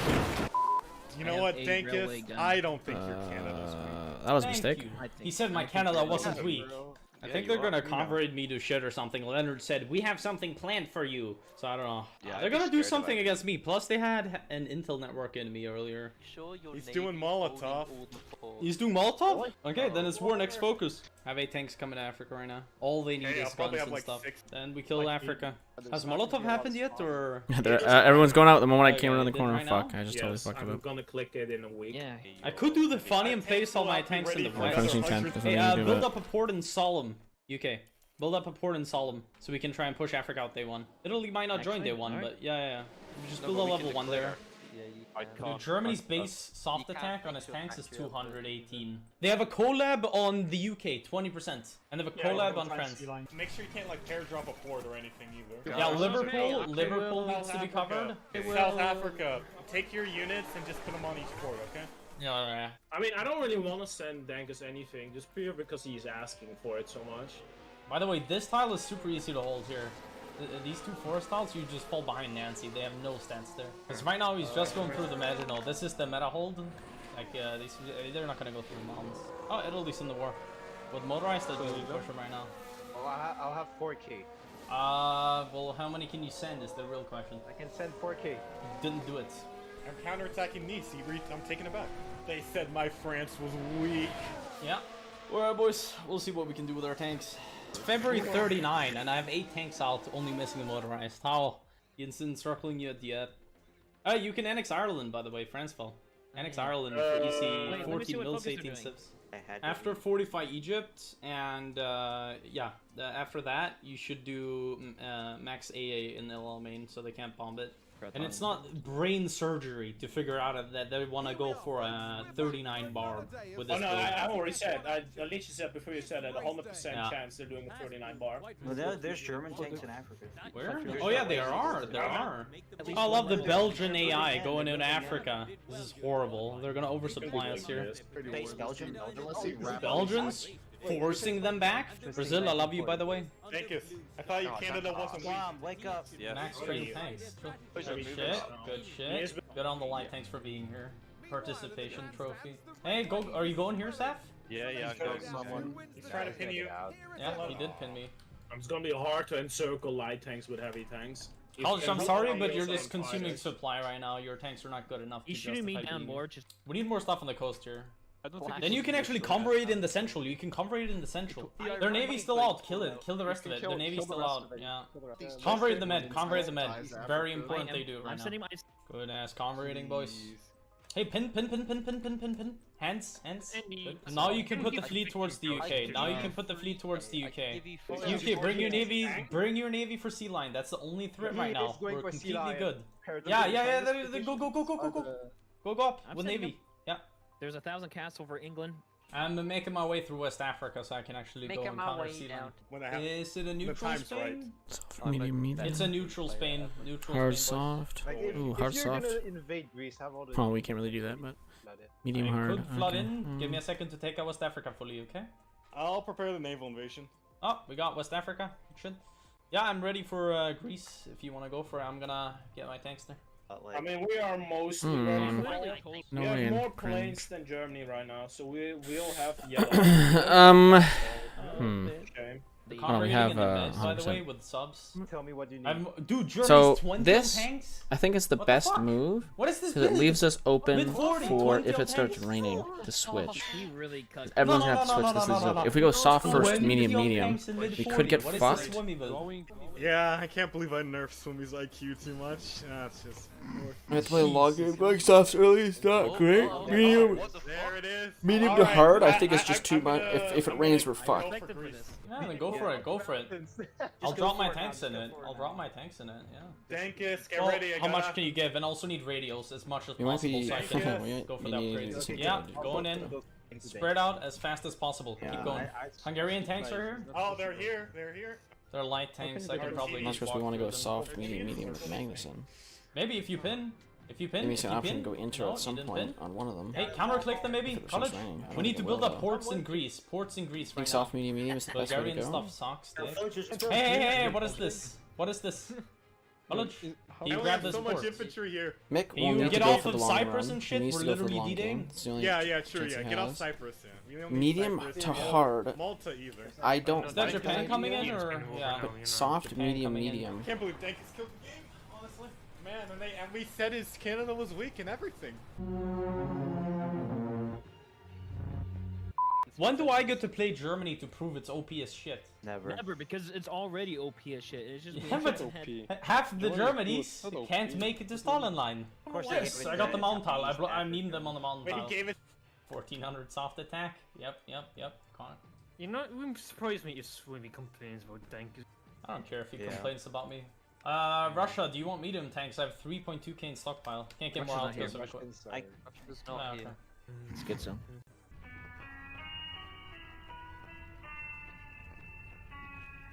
Is the AI pinning? AI is pinning, so I can't pin. Oh man.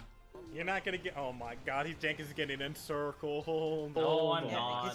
Snaking. I have literally ports here. What do you want from me? Literally, UK, pull these divisions in. We need these guys. We could come by our UK, in Tel Aviv. Tel Aviv. Into Greece invasion. Also, France, move these in. Hey, UK, let him in. Let him into the next tile. Yeah, we're gonna cover it in the mid. How's it going in Bulgaria, Dankus? I'm just grinding their guns. Giving Russia a game here. Trading. I need more mech. I'm giving you 500 I'm killing a huge pocket here. Yeah. Move, but just right click with your tank, buddy. I know the Spanish tanks are here, but he's not in the war with me for some reason. I'm going for Hey it. yo, you want me to push? But it's looking not very good right now. Hey, I'm not at war with Bo. I'm not at war with Bo. Somebody call me in with Bo. What the fuck? He's just walking into tiles. I can't do anything. He's just walking into our front line. What the fuck is this? Call him in. Just hurry up and call him in. I'm losing tanks. I'm actively losing so many tanks right now. This is ridiculous. I can't do anything. Can anybody call me in?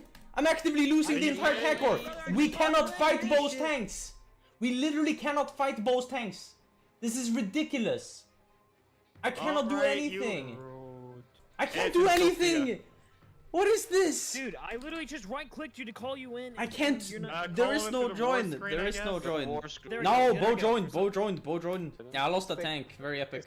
Very epic. Losing a tank to a fucking exploit. Very fucking nice. Wait, could I just invade? You're saying I can just invade Bo right now? How much can you give? You make him suffer. Give me like 12k daily. D-Day is more important than Canada. I am D-Day. What do you mean you are? I don't see any Soft, medium, Canadian medium. tanks here. Like, Yeah, are there we'll try it. Canadian tanks walking into Paris right now? Didn't think so. Bro, this build is the most brain-dead shit ever.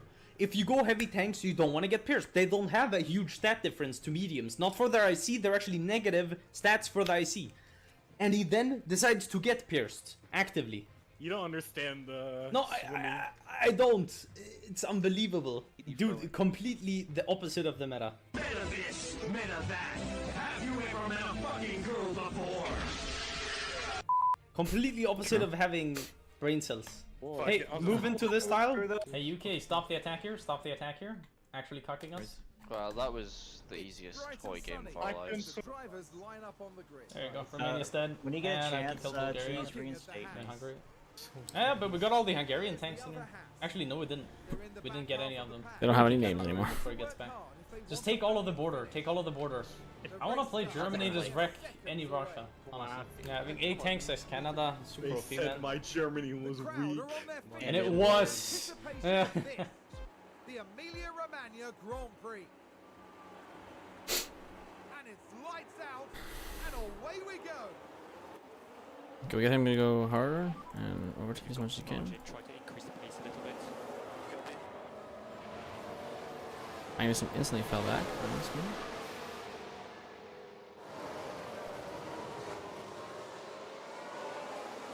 And as for Mick, stay staring for now.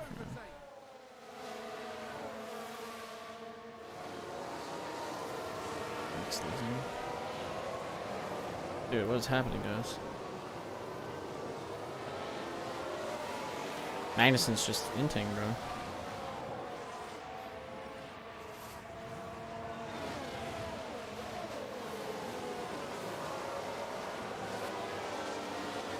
Looks like Aston Martin have just gained a race position.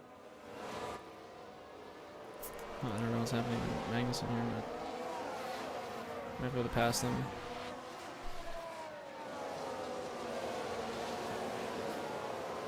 Just straight up throwing though.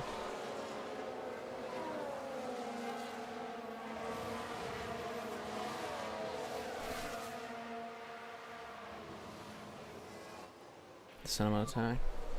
Come on, let's close the gap. Gubby.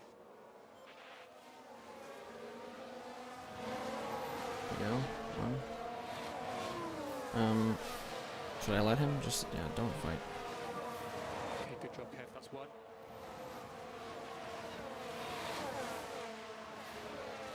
Did I make them fight or? Is that a new race position for Haas? He's got the pace. Yeah, just don't fight him. Don't fight him. He's got the pace.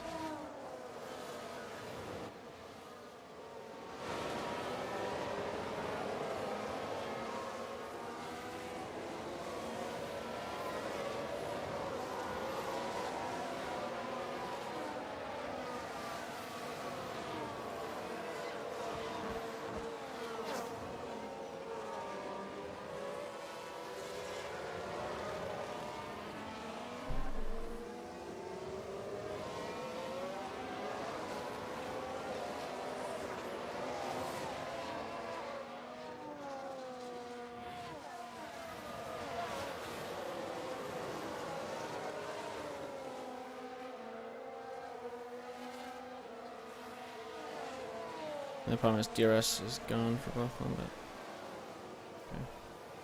I mean, realistically, if you stuck behind Mick, then maybe the DRS should be gone for Magnus. DRS enabled.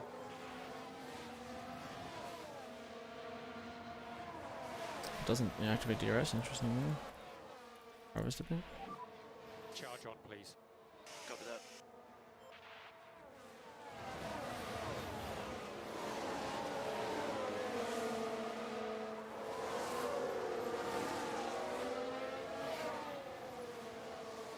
Jesus, what the fuck did I do? I'm shredding my tires. Should be okay though. I'll consider once I get past Ricardo, maybe.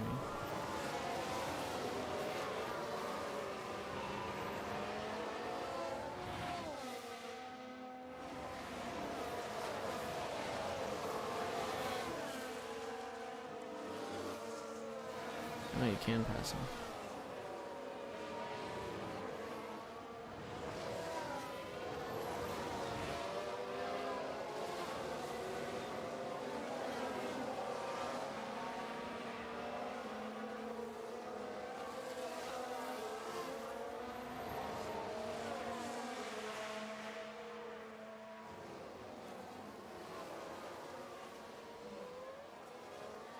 Okay, tires are getting too shredded.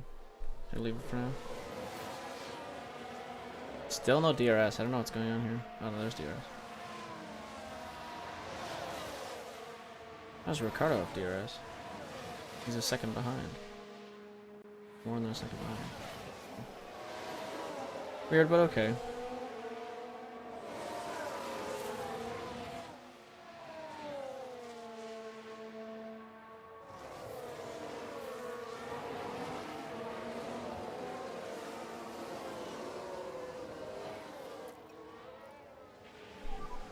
Charge off.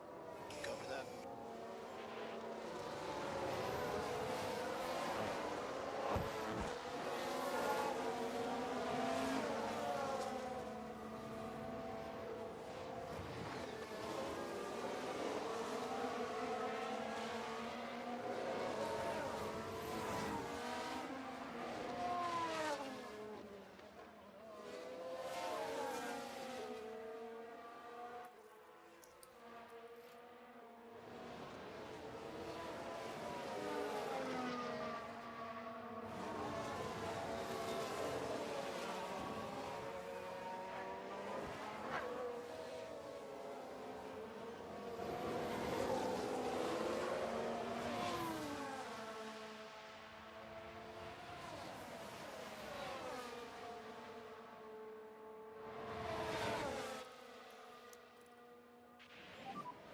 Charge on.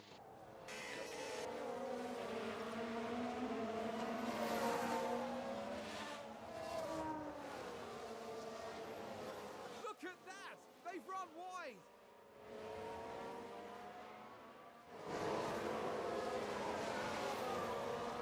Overtake is available if you need it. Copy that.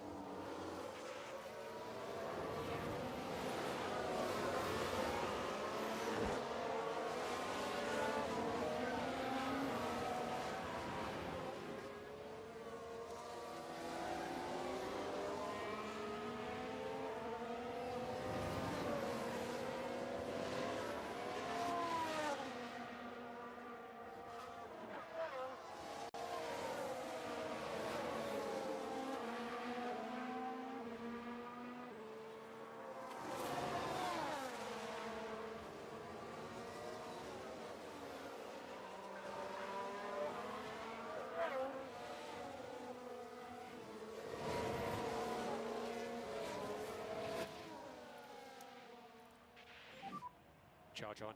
Copy. Good job.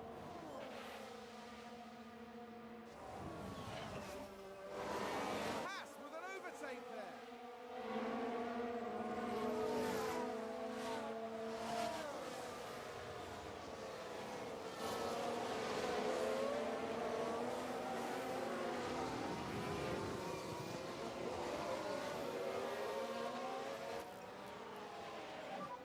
Charge off. Yeah, copy.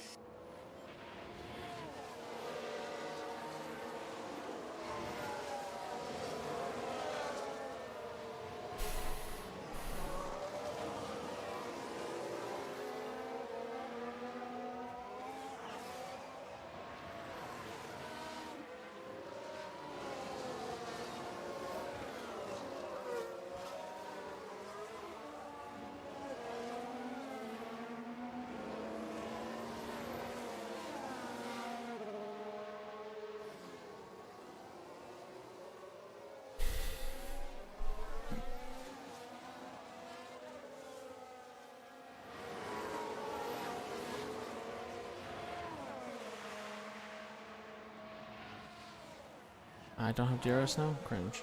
Do I actually get that far in front?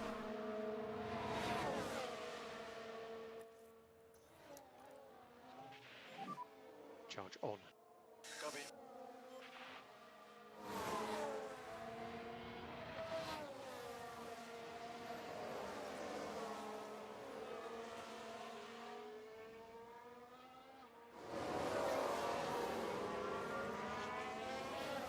They've gone wide.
Kev, no management required, so push as much as you can.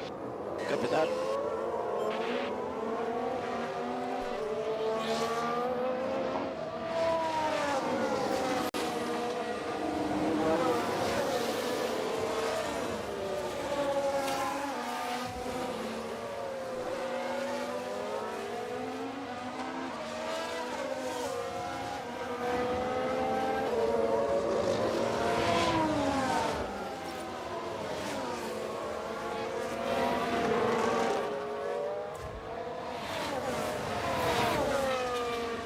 One more lap, 2 more laps.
Come on, Kev, keep pushing.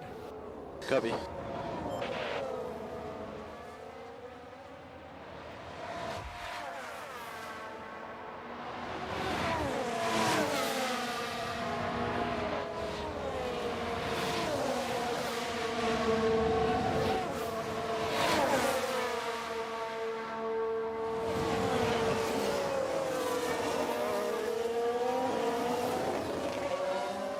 Alpine needs 6, 7. Interesting.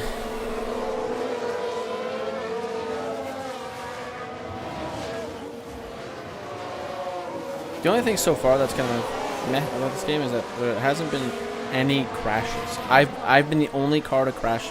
My car's been the only car to crash in the only car. Everything else has gone flawlessly. It's like, would that really happen?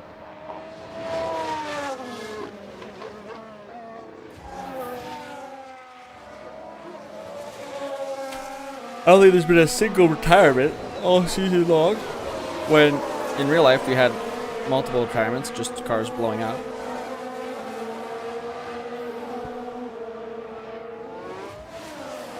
So I feel like they can update that a little bit. Pit window. Okay, so now we go for pit. Pit options. Just do the mediums.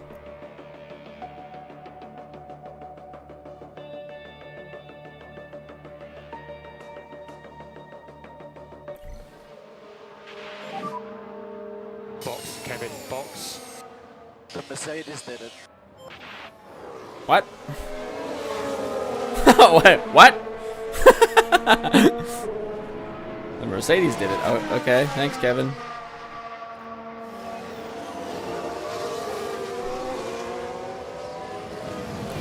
I don't know what the Mercedes did, but you know what? You keep going.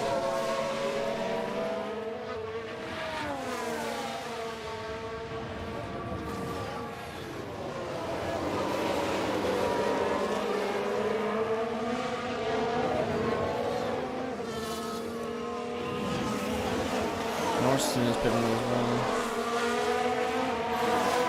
Norris passed Vettel.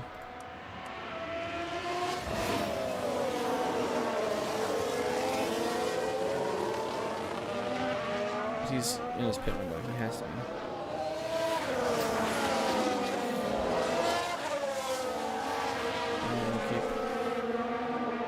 We'll keep it going. I think we're okay.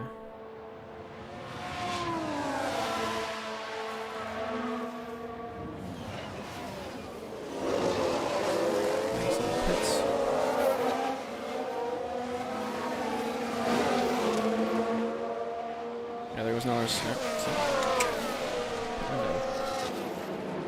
Magnussen comes out just behind.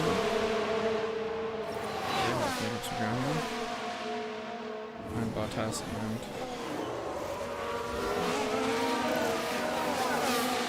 still in the pit. Okay, he's behind everyone.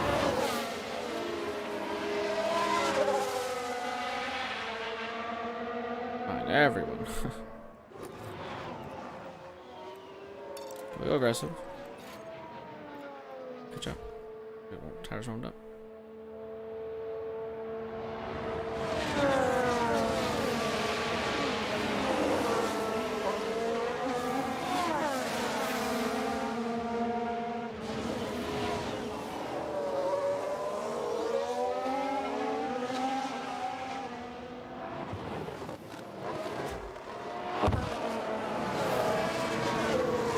And you can run them a little bit more aggressively because we have extra hits.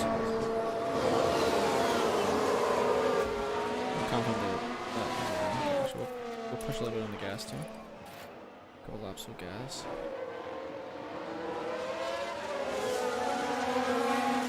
And then we'll get the harvest going. Charge on, please. Got it.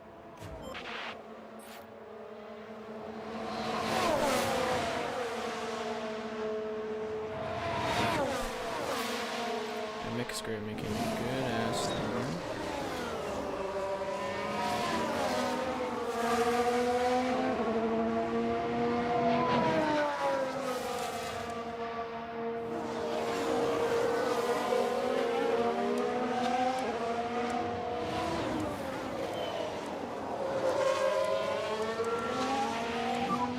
Okay, good job, that's one. One down. Haas with an overtake. By 2 feet.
Another one down.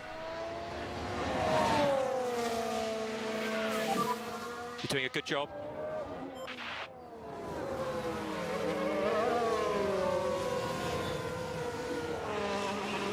Is that a new race position for Haas?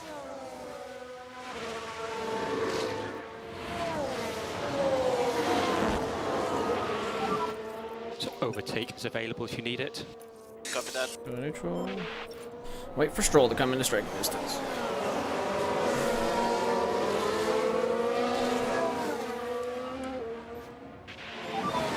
Charge off.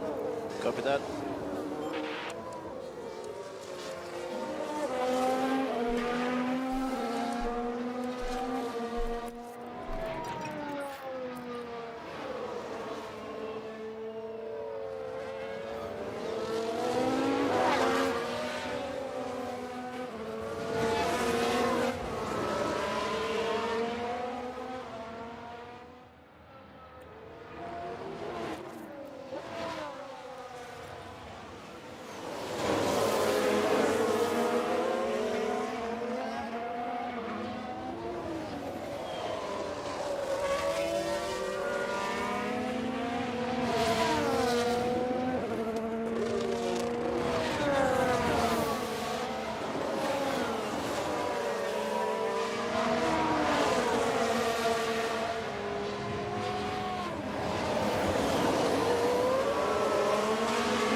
Back!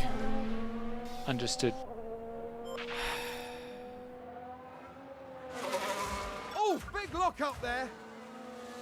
Why is it always my drivers that fuck up? Latifi hasn't flown into a wall one time this fucking season. They're locked up probably.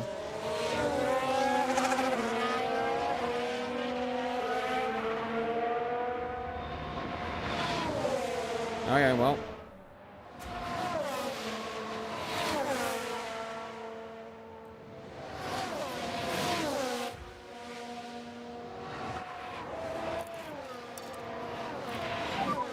Kev, if you've got some margin, try to increase the pace a little bit.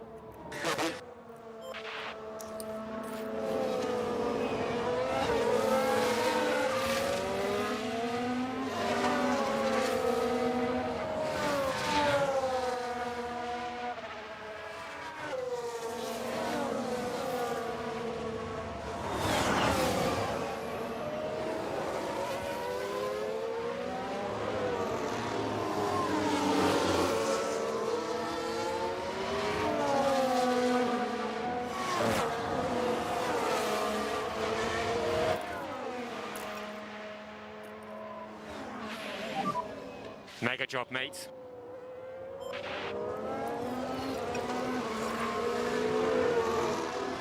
Haas with an overtake there.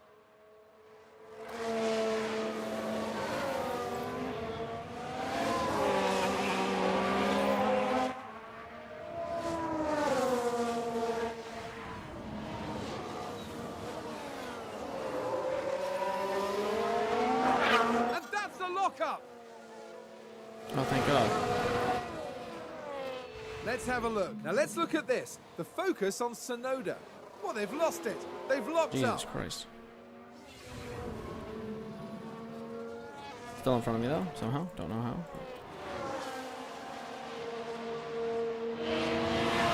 I guess he was way in front of me, now he's not way in front of me.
Rolo excuses.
Okay, good job, Kev. That's one. Yay, you got by Tsunoda. Haas with an overtake. Yuki. Okay, do some harvesting. Charge on. Copy that. Yuki's probably not gonna catch you. Nick's getting back into striking range on Vettel. We'll put the overtake button on once he's on the straight.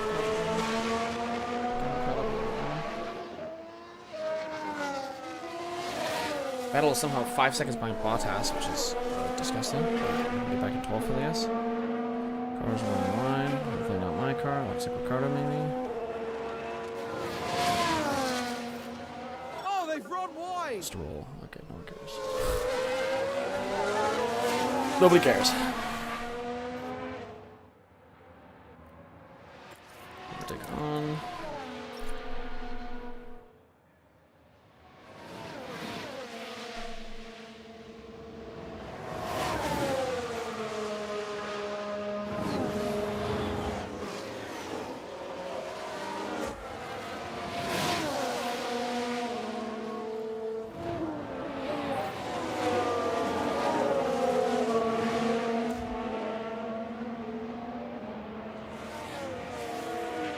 See how they lock up for doing the More range expected. Copy.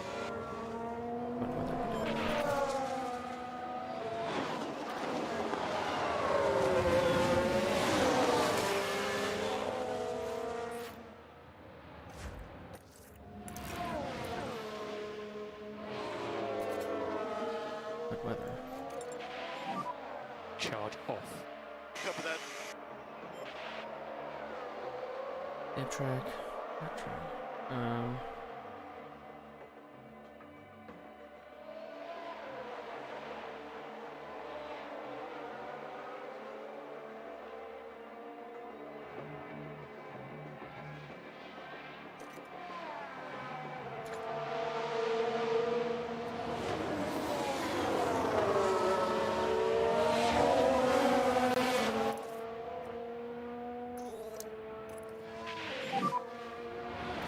Okay, Mick, charge on, charge on. Copy.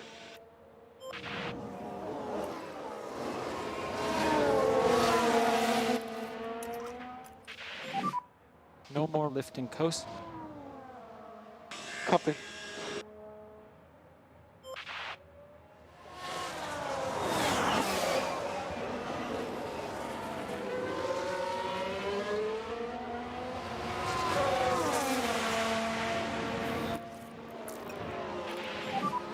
Charge off. Copy.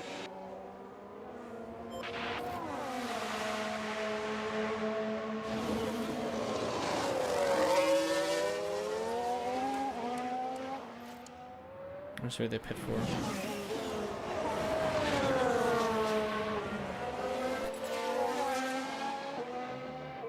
The rain's coming, but cards.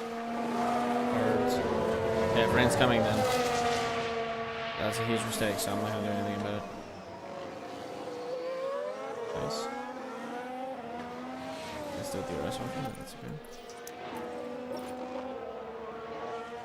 Or will he? Oh no, you have the DRS. Lamau! Trolled. Charge on, charge on. Copy.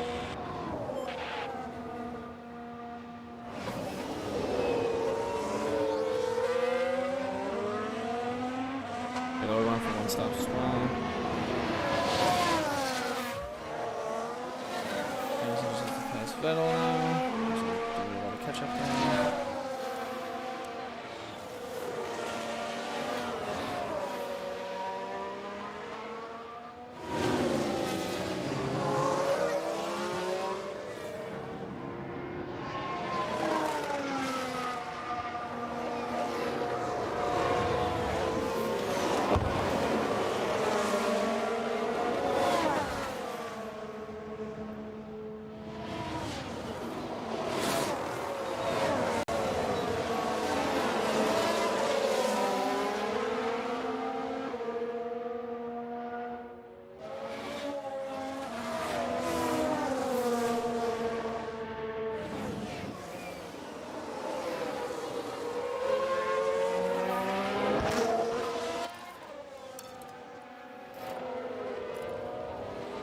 rain is starting. But nobody switched tires still. If you've got some margin, try to increase the pace a little bit. Copy that. I don't know what to do. Nobody's pitted to change tires. People have actively gone and pitted for hard tires. Is it just supposed to be like super minimal rain? Is it just a rain spot? Or are we gonna get big rain? Forecast. There's nothing going on. Let's take a break here. What's new shit to do? Forecast accuracy 60%. So the forecast is already wrong. 40% rain, cloudy, 4 minutes, light rain now. Yeah, super light rain though, like 1 point. Yeah, not even above 1. Okay, so that's why. It's supposed to be 0.64. So it's not hopeful. It's not gonna adversely affect anything. That's why people pitted for hards. So we're still okay.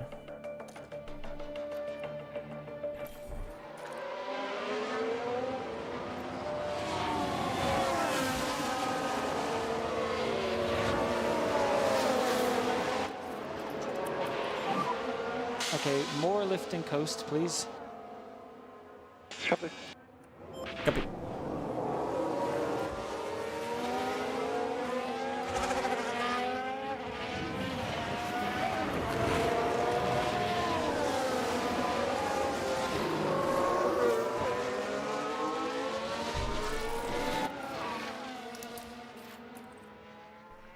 Actually, hold on, we'll do harvest one more time on this corner. Plus, the show just blasted off. Charge on, charge on. Copy. It's getting damp. Oh, he just pitted for... Vettel just pitted for inners, probably. Nobody else is, I don't know. Bottas just pitted too. Are they going for inters? I don't know why they would. Nobody else did. Is that raining? This could just be their pit. Nope. Bottas got inters. Science is pitting. You getting inters as well? They might undercut me, but if the rain doesn't last that long, I don't know. Forecast is rain, and then it's supposed to be sunny again.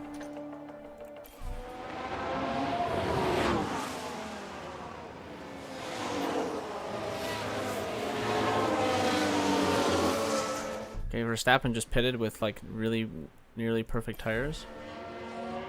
If Hamilton goes in, Russ might go in. Alonso's in the pits. Sainz came out with inters. Russell didn't go in.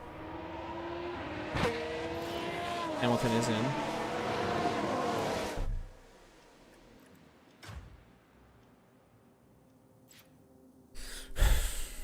Everyone's switching to inters, but I don't know why the rain would last that long. Rain's supposed to dip and then go away.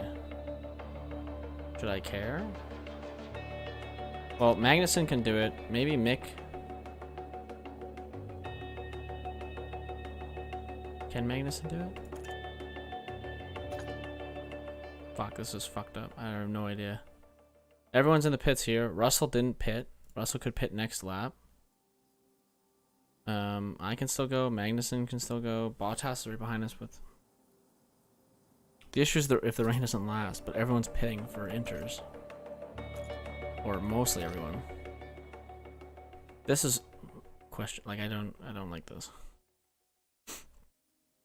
Where's Russ? Russ isn't pitting this lap. Leclerc has brand new hard tires. Perez also didn't pit. The only person I can think to pit is that I pit Magnussen. By the time the rain's gone, we might pit again, and then he can still be on his medium tire stint. Maybe Mick stays out to risk it for the biscuit. He's got a long stint to go. The issue is that Mick can also pit, and by the time he's out, he might switch to softs.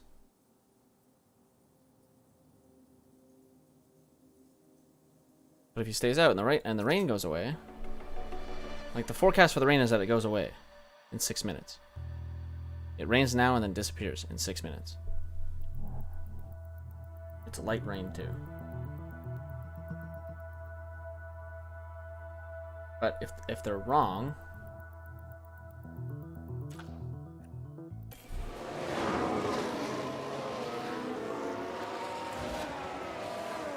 I think someone's run wide. Claire ran wide, probably because the track is fucked. Okay, I'm gonna decide like right here. So pit. Science pitted. Joe is not pitting. He's right in front of us. He could be pitting right now. But he has brand new hard tires. Like, for me to pit, that makes sense, right? Just makes sense for me to pit.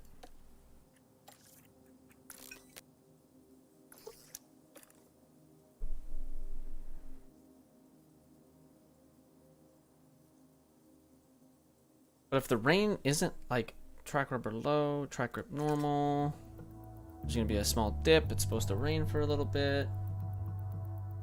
If I stay out, I could gain an advantage. If I stay out, I could crash if it continues raining. The forecast doesn't say that it's raining. We're gonna stay raining for too long. 2 minutes. It's cloudy. Right now it's raining.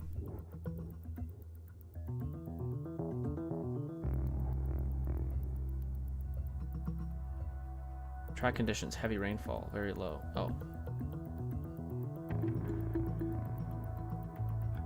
Wait, what the fuck? Track conditions, rainfall now, heavy rainfall in 2 minutes, rainfall in 6 minutes, dry in 10 minutes. Oh, is that what it's predicting? Is that why I should pit right now? Why the fuck is it saying cloudy in 2 minutes? Partly cloudy. Okay, we're going to get inters. Sadly we're right behind each other. Who goes first? Can Mick go one more lap?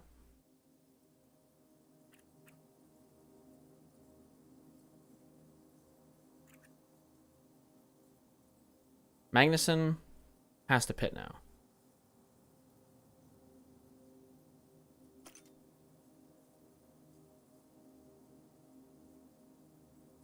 Mick. No, he has better tires. But Mick, if he pits now, his inters for like all this. I don't know if it's gonna last that long. When he comes out, we might have to go to mediums. We might have to go completely off strategy. But if Magnussen goes into the pits right now, well, they're both going into the pits pretty much at the same time. It's like 1 lap difference. Magnussen goes in now. He's farther away from his pit window, but he's closer to his next pit window, maybe when the tires are coming off. Or maybe we could get that. Then he's more natural. Or we just switch to hard and keep going. We shouldn't pit both of them. That's really bad. We're gonna pit Mick right now.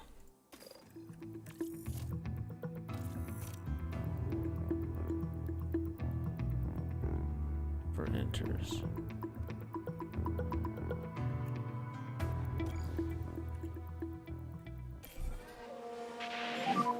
Charge on. Copy, pit entry. Copy that, Mick. And white line.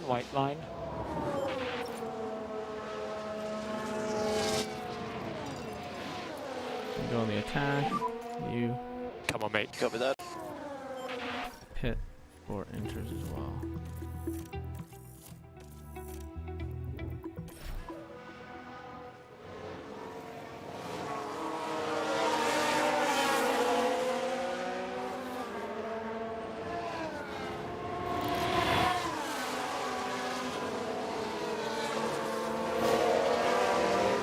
The rainfall's already down. See? Did I just totally waste my time?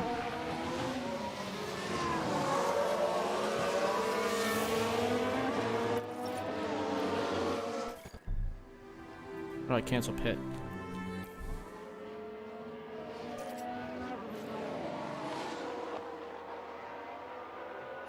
Heavy rainfall is supposed to be in 1 minute. Proving it all, it looks like to us it's not raining. Okay. Now they're calling for no rain. What the fuck is happening? And now these guys are back in pit. Okay, level 1. Can I cancel my pit? How do I cancel this?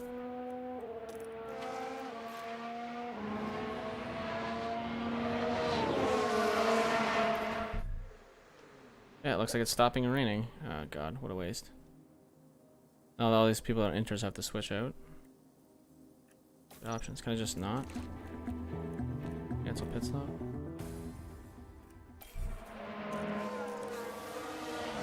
Yeah, okay. Everyone's on inters though. Oh, it's clear skies right now.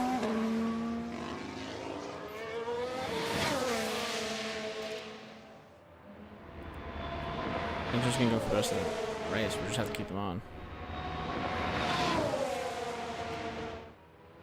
Let's see what happens. I have no idea.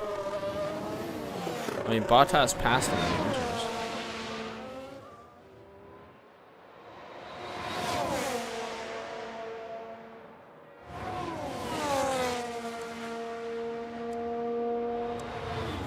I don't know. No idea. Charge off. Copy. Science is in the pits again. He switches to a normal tire wear. Yeah? Sure. Brand new tire, brand new pits again. Oh, fuck you.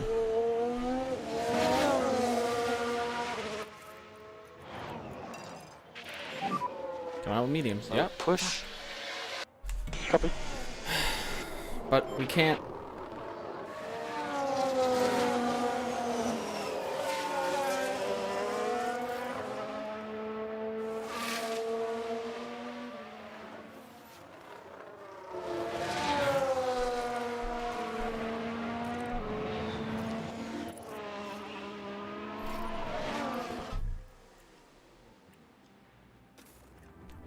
Okay, so the AI is super fallible. Jesus Christ, what a bunch of idiots. Okay, we can't go back to our original strategy. We just gotta go mediums and just drag them to the end of the race, I guess.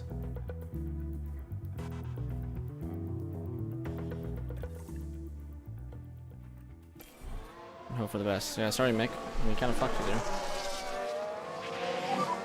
Good entry. Magnussen might finish 6th, though, because of this. Yep, understood. What a waste. Damn, I had it. I knew it. I fucking knew it. Okay, so trust the radar stuff. What other people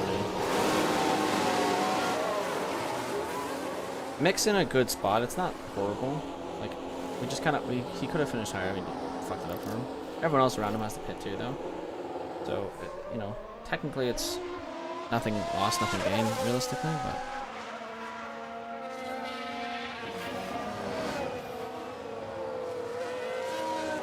Because now, like, we can make it to the end.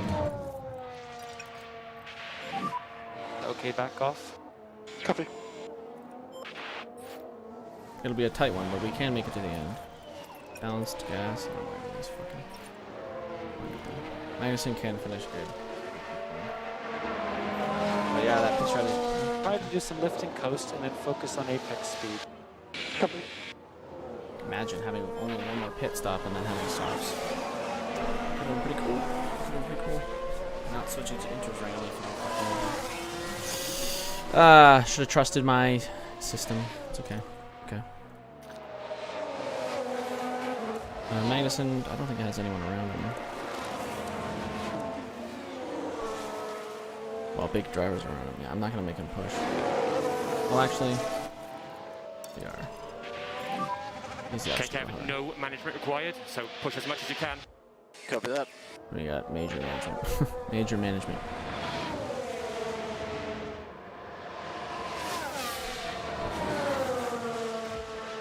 But no one's around him. Yeah, that sucks, but...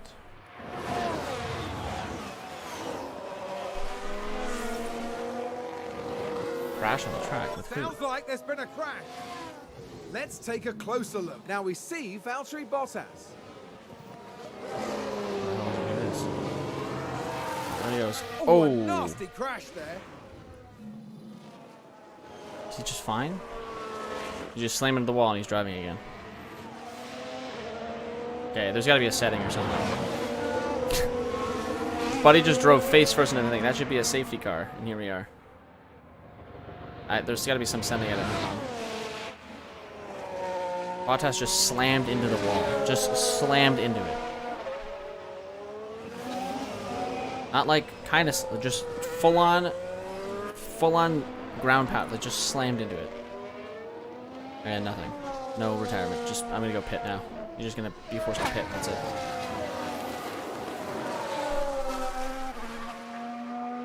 Like there should be a safety car,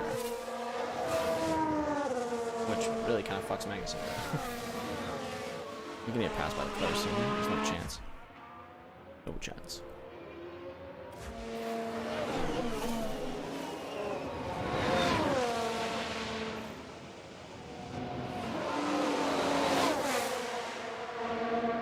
Like when you drive by, it's all you hear.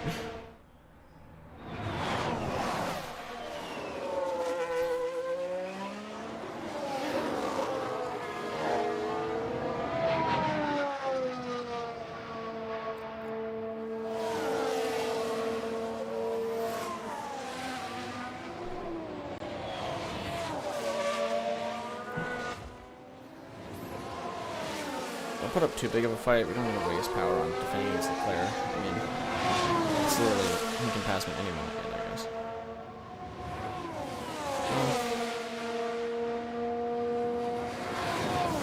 There's no point wasting damage on it.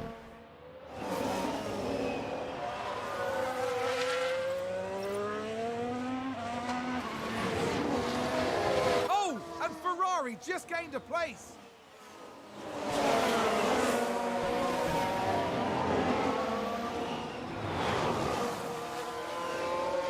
The only real thing that's going to happen is Magnussen's going to pit and he's going to go back to the 10th.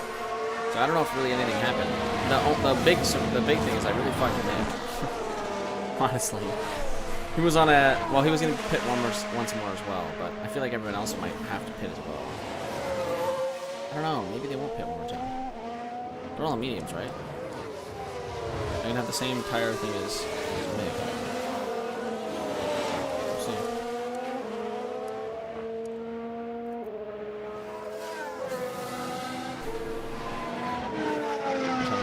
Push hard. Mick can do whatever he wants. Just drive like a normal person.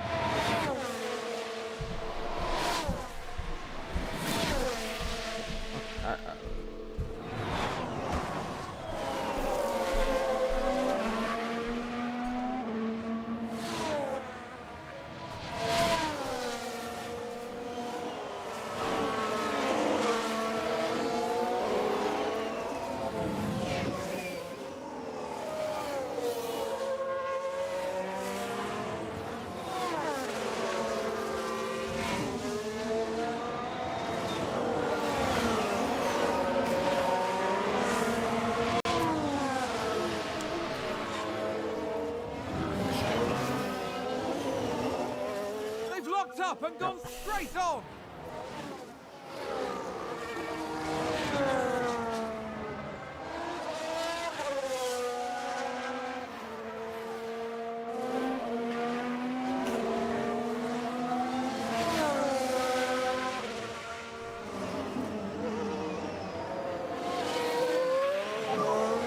Oh, Mick!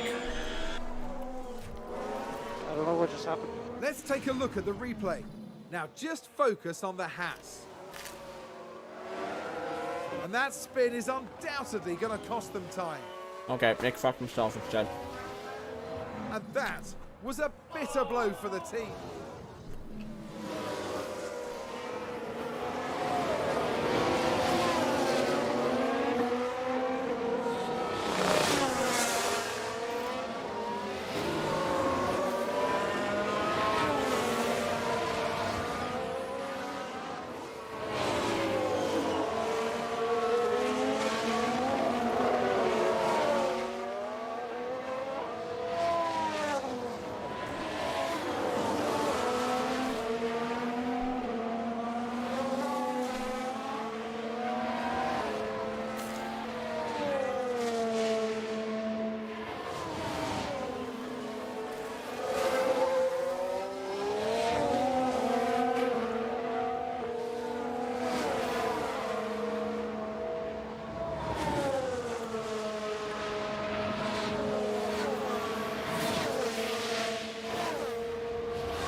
here's the problem, okay? Bottas slams right into the wall. Mick spins out. Bottas is right behind him. Bottas is like in a coma right now. And the game doesn't like it.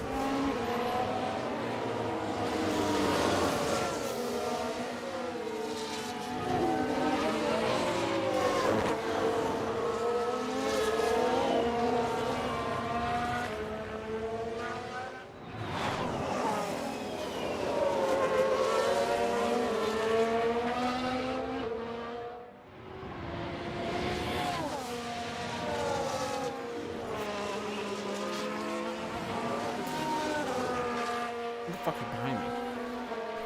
Not Alonso.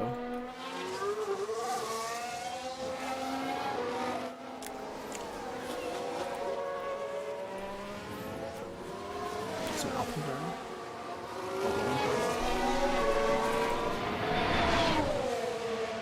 Alright, pit. Pit time. Medium, medium.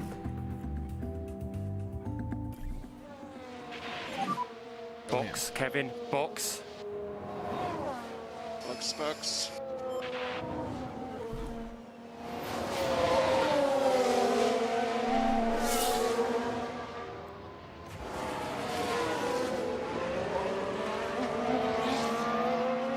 Slowly catching up to battle.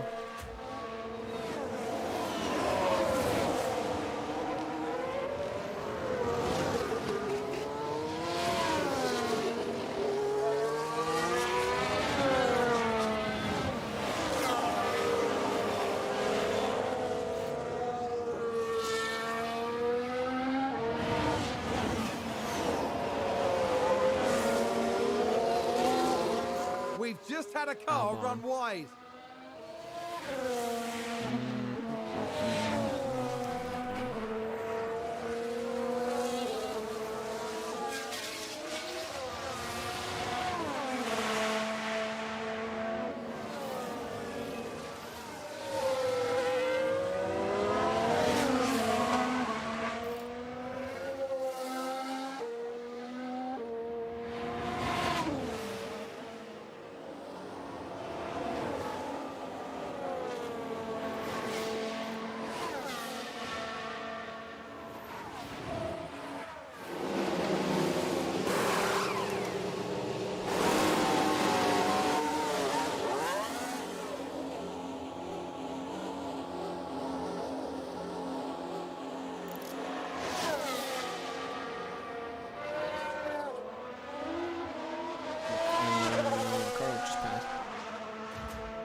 Banner for now, load the tires.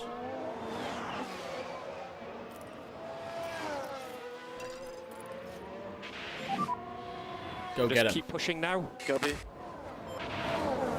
Bottas for Mick's ass. Bottas had a crash. Added a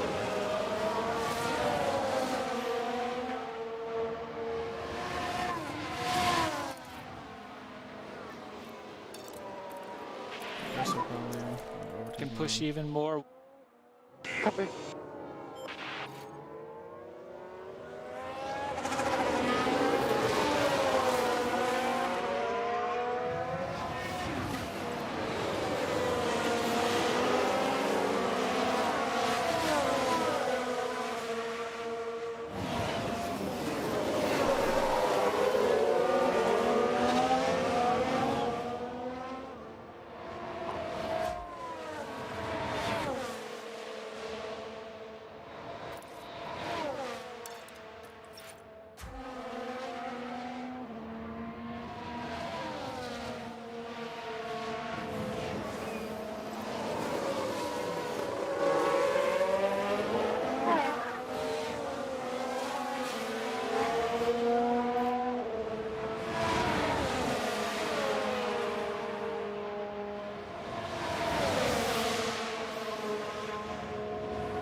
Good job, Nick.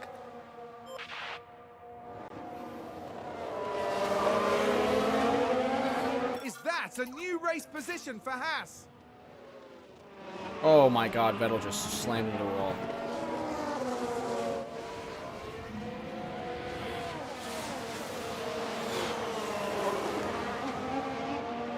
We've just had a crash on the track.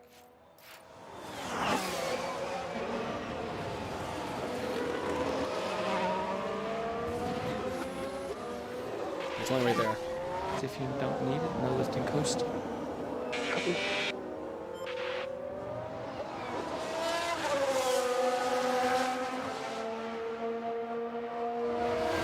Like that should be two. That should be two safety cars, essentially.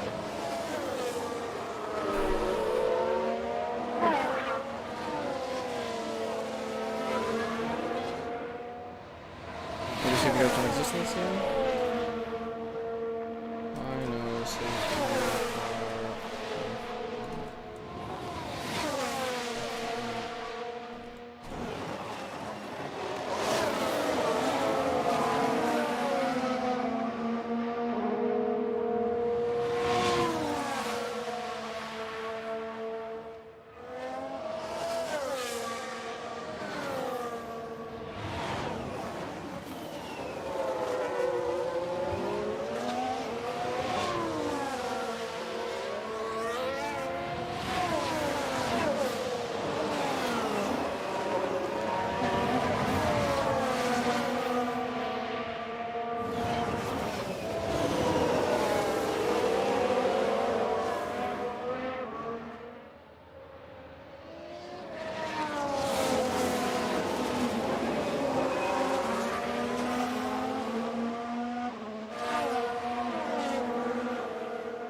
Oh shit. More lifting coast, please. And like Bottas just slammed into a wall and he's passing me. Okay. I don't know. Rip. Alfa Romeo just moved up a place. We need a back. It's just gone. He's gone. I can't catch him. He smashed into a wall, and he's no big deal. There must be some settings I don't have on.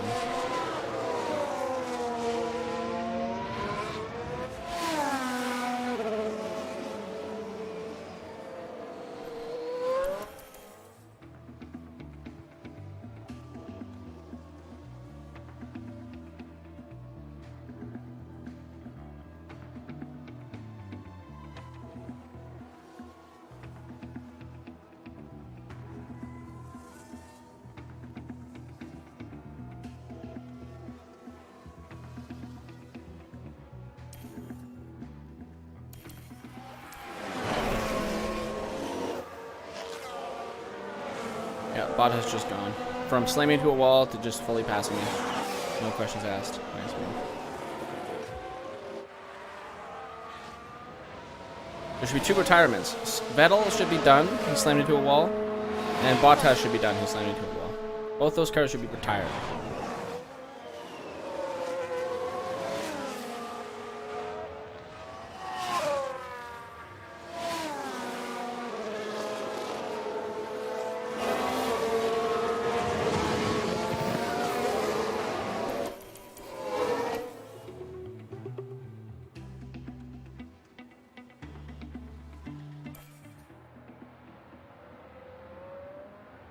Is that a lockup?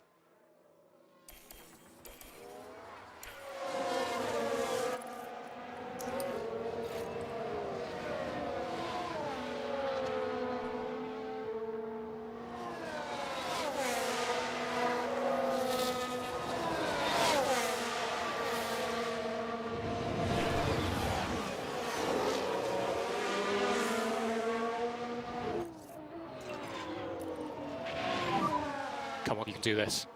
Copy.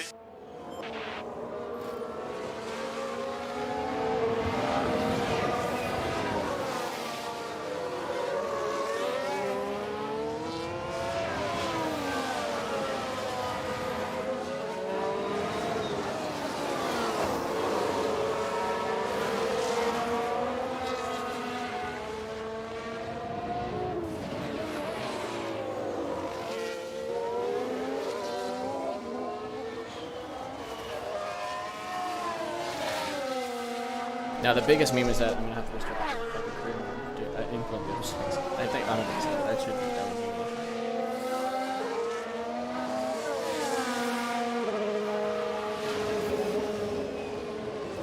oh, Norris passed Tsunoda. Schumacher might actually have to try. His tire dagger is not that bad. Let's see. I don't know. Norris passing him doesn't make sense. Nice one, Kevin. You can stay aggressive. Haas with an overtake there.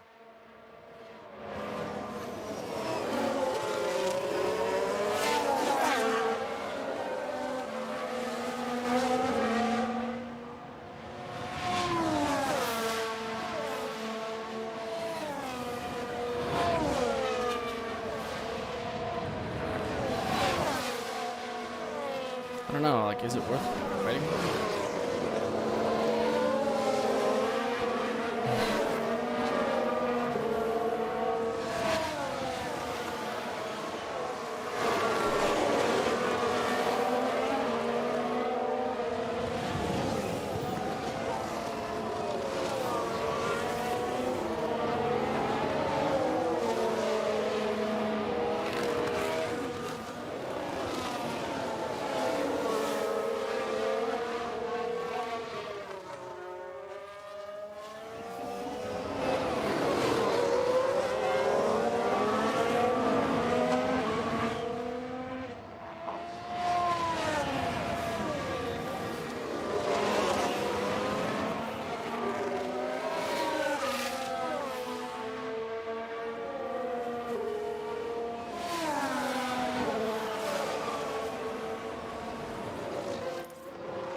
I think we've had a car run wide.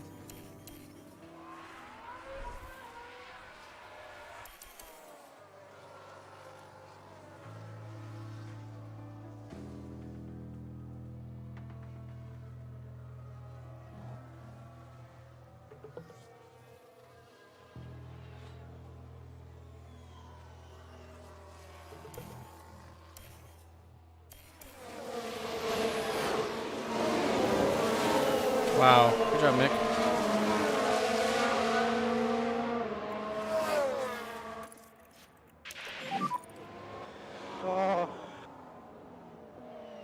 You're currently P15.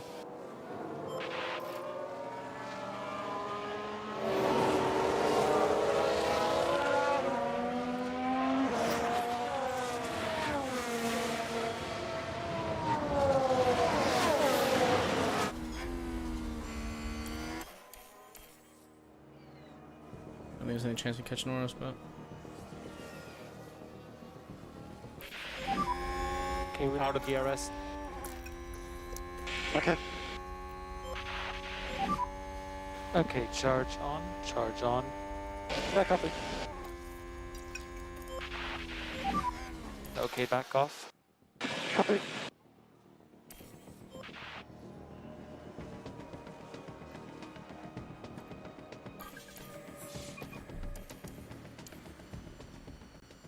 fuck. Retard. We'll catch My these bad. guys. I fucked him. Copy. Keep fighting Mick. I keep fucking him up.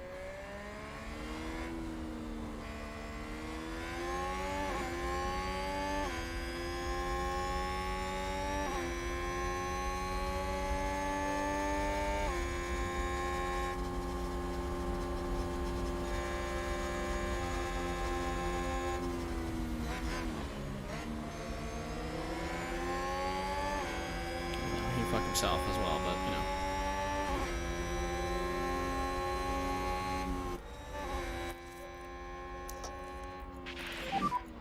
know. Mode push. Copy. Push as much as you can. Copy that. Magnussen finishing 8th. Nice, good job. Can Mick finish ahead of And Tsunoda? Sainz crosses the line first. He's taken the win.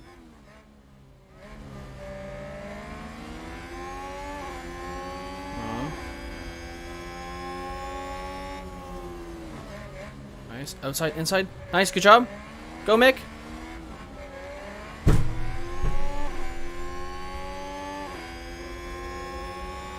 mind.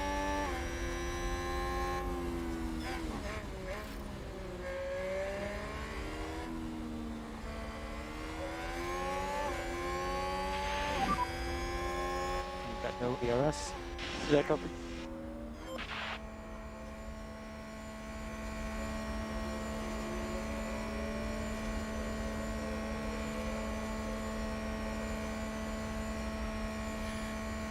We have some points though, thanks to Magnussen. Mick crashed and then got passed by someone who literally got into a coma.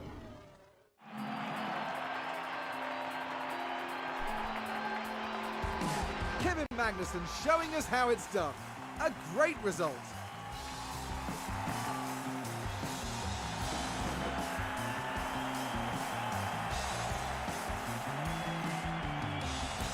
Haas there having a very successful day at the races. This was thrilling to watch. They've done an excellent job and they deserve all the plaudits. After the race, they sit in 7th place in the constructor standings. Coming up next, the teams will be taking a trip to the Sunshine State. The Hard Rock Stadium is laying down the track for a captivating race at the Miami Grand Prix.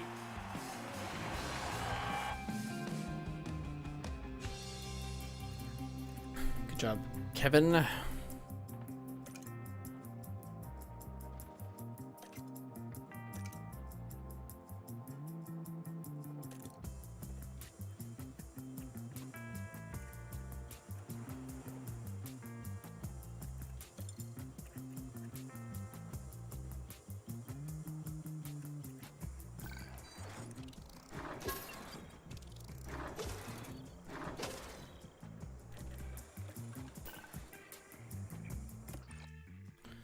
Just a bad race for... Oh my god, the helipad's completed.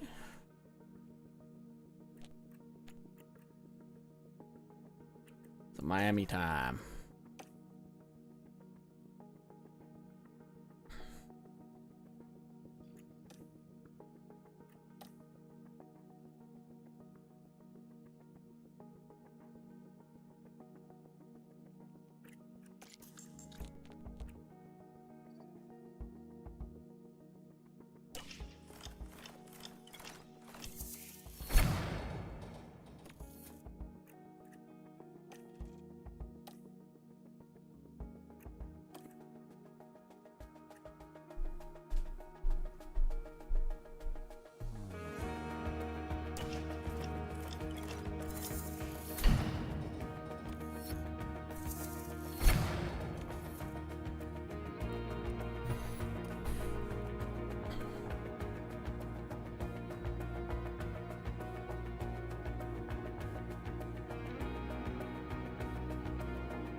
New upgrade kit here. I don't think we have a new wing. I don't think we have new side pods. I don't think we have a new underfloor. Oh, we do have a new underfloor.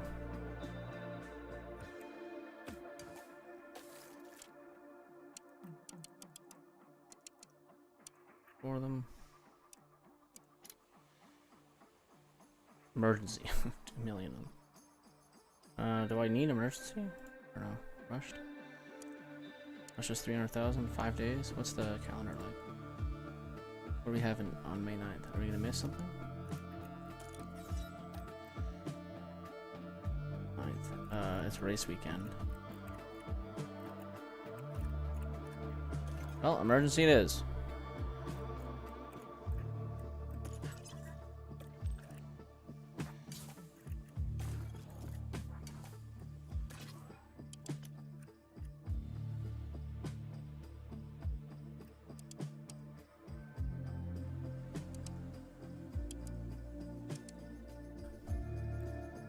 $1.2 million for or we can just get it right after release weekend. Do I care if I get them now? Cash remaining 25 million. Like, I don't know if I need 25.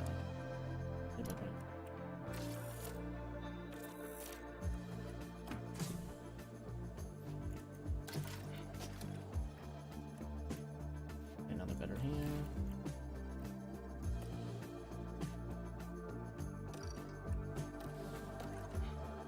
Underfloor's been installed.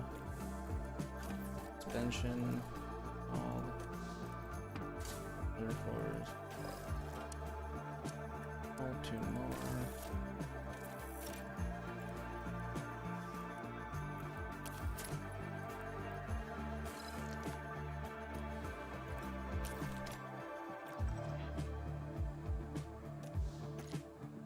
Train.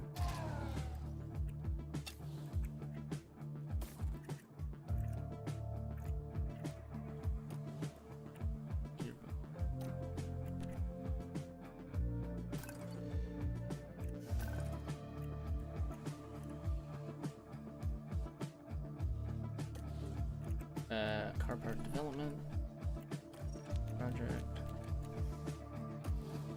Current projects, front wing, manufacturer research.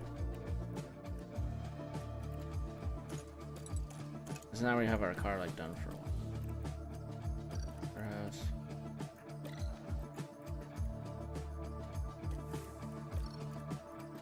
I need a gearbox change soon.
I gotta use the can. We got decent upgrade kits actually. Can we check our car really quick? Let's see if I can car analysis. I check it versus other cars. Grid average. Why is this what it's doing right now? Grid average. Or better on grid average on low speed, medium speed, high speed is below average.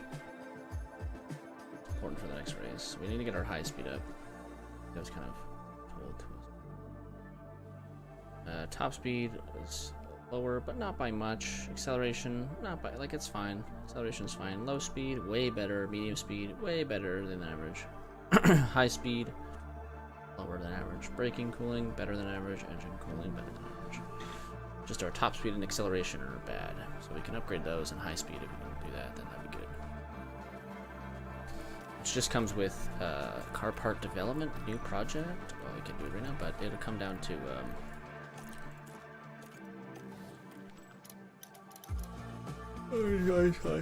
fuck, how do I... This maybe a new under 4 engine. Chassis is gonna be the next upgrade probably.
think I would have this installed, right? Yeah.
We're in the state of year-round summer.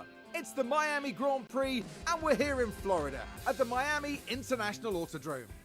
The streets of Miami Gardens will come alive with the roar of racing, and the excitement is only just beginning.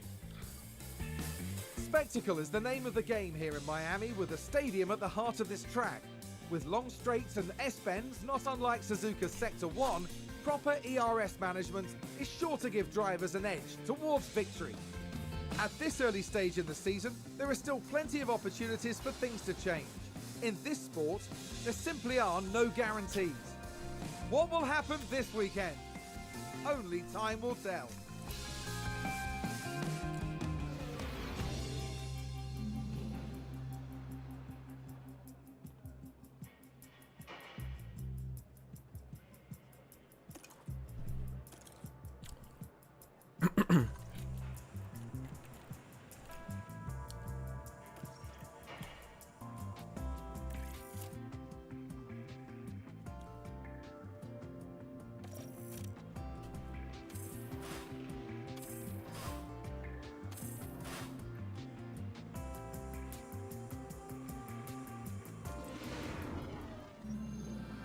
Today has already seen the culmination of practice, so we move on now to the all-important qualifying session. There are no more chances to practice this weekend. It gets serious from now on in, as our teams prepare to record their best lap times ahead of tomorrow's race.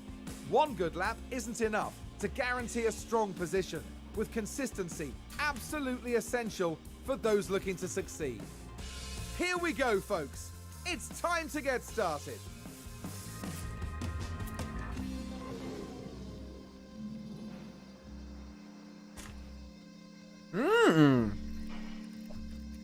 I like that. I like that.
Okay.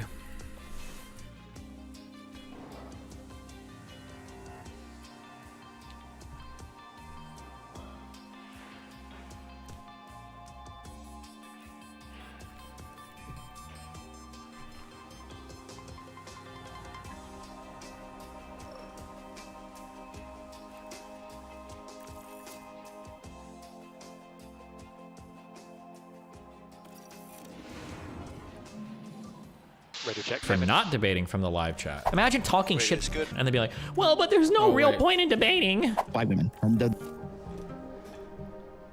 It's so weird because I've seen right-leaning communities turn into left-leaning communities when it comes to being snowflakes against all criticism. A really good example of showing how shaming men doesn't work, or how shaming people.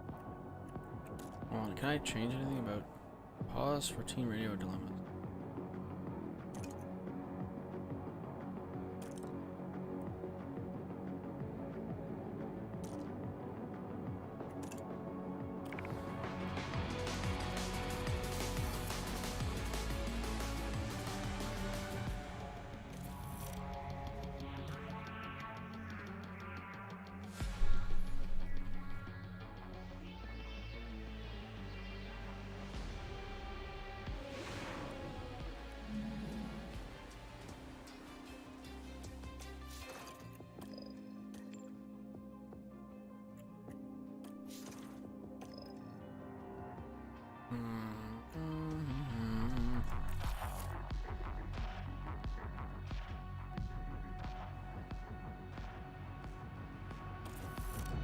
Formula One.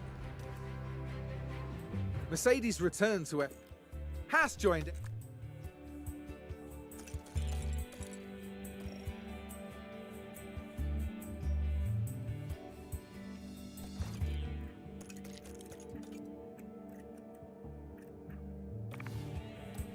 Mercedes returned to F1 in 2010, and since 2014 they've won the Constructors' Championships back-to-back. Mercedes returned. That's cringe. Fuck. Why is...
Okay, so that's just, yeah, okay, so it's just a problem with the game.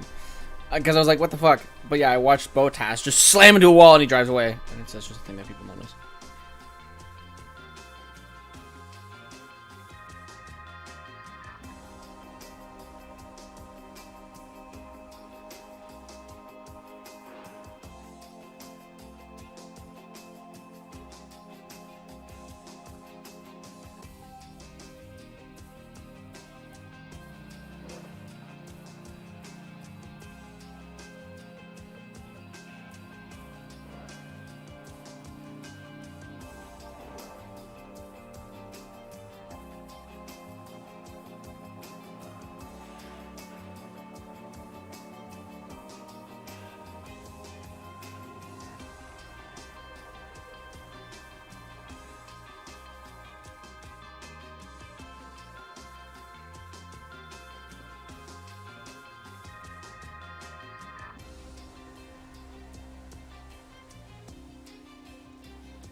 Maybe I just haven't played enough.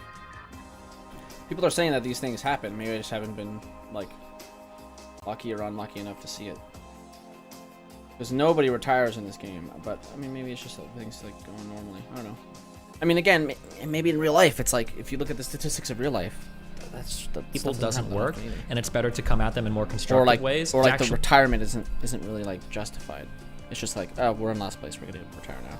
So in game, do you really want that to happen? Is that really a stat you want to have in there? Like, oh, Williams retires like X amount of times. Well, most of the retirements are them just saving the car for later, you know? Actually seeing how emotionally he responded to that Gillette ad. You have to be very, very, very tactful and very careful when you critique a person's behavior, because if you do it in a way that even remotely makes them feel like you're shaming them, it will produce an intense emotional reaction like what he had against the Gillette ad. That's why I don't use the word toxic masculinity or male privilege when I'm talking to especially red pillars, is because that word will immediately produce an emotional interaction that will shut down the rational part of their brain. That is a logical fallacy, my friend. And let's see, which logical fallacy is that? I love that he has these. Well, I mean, he has the whole thing. We could call it, well, not ambiguity. Let's see. Imagine you're trying to watch some potentially interesting material and you don't know where to watch it. Let's say you're in another country and you think, maybe I should go on a torrent site, a sketchy torrent site, download some stuff and watch it that way. And then what are you gonna do? Boom. Now you got your computer all full of viruses and everything is over. Who knows? You could lose $405,000. Anything's possible. But man, do I have a way around that? What if you're already legally subscribed to Netflix, Hulu, whatever, Amazon Prime, whatever TV service you use, and you're trying to find a way to watch it in another country? Well, man, surfshark.deals/destiny. And oh my God, can you just get the most amazing deal, okay? 83% off, 3 months extra for free. Check them out. You can watch any TV show you want on any service, anywhere in the world. This is just me. What a watch. And watched all. Okay, it's so pointless to ever go back and forth with this. So my understanding is that well, hold on. What a cuckold is you've got like the biological definition, which is where like I think a cuckoo raises like another bird's child or some shit. And then some people will extend that over to like people. He's got that reversed actually. It's a cuckoo bird lays an egg in another bird's nest. And then that bird takes care of the cuckoo bird's baby. Dumbass. How did you not know that? Magnuson?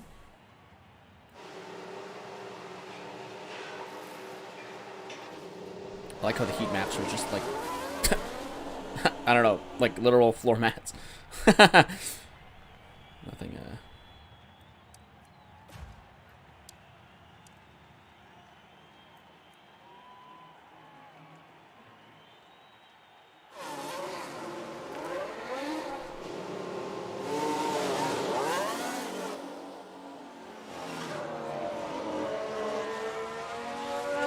Game looks awesome, to be fair. Now, what they can do is, because this game looks so awesome, I don't know if they're going to release a game every year, or they could just update this game. That'd be really nice if they could just update this game. But they can add better AI to this game, and better, like, reactions, and have an actual, like when Bottas slams into the wall, that's a retirement, okay?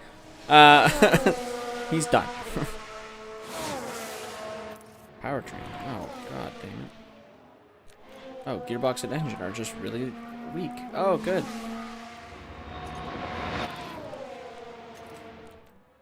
Well, hopefully you guys can survive this race.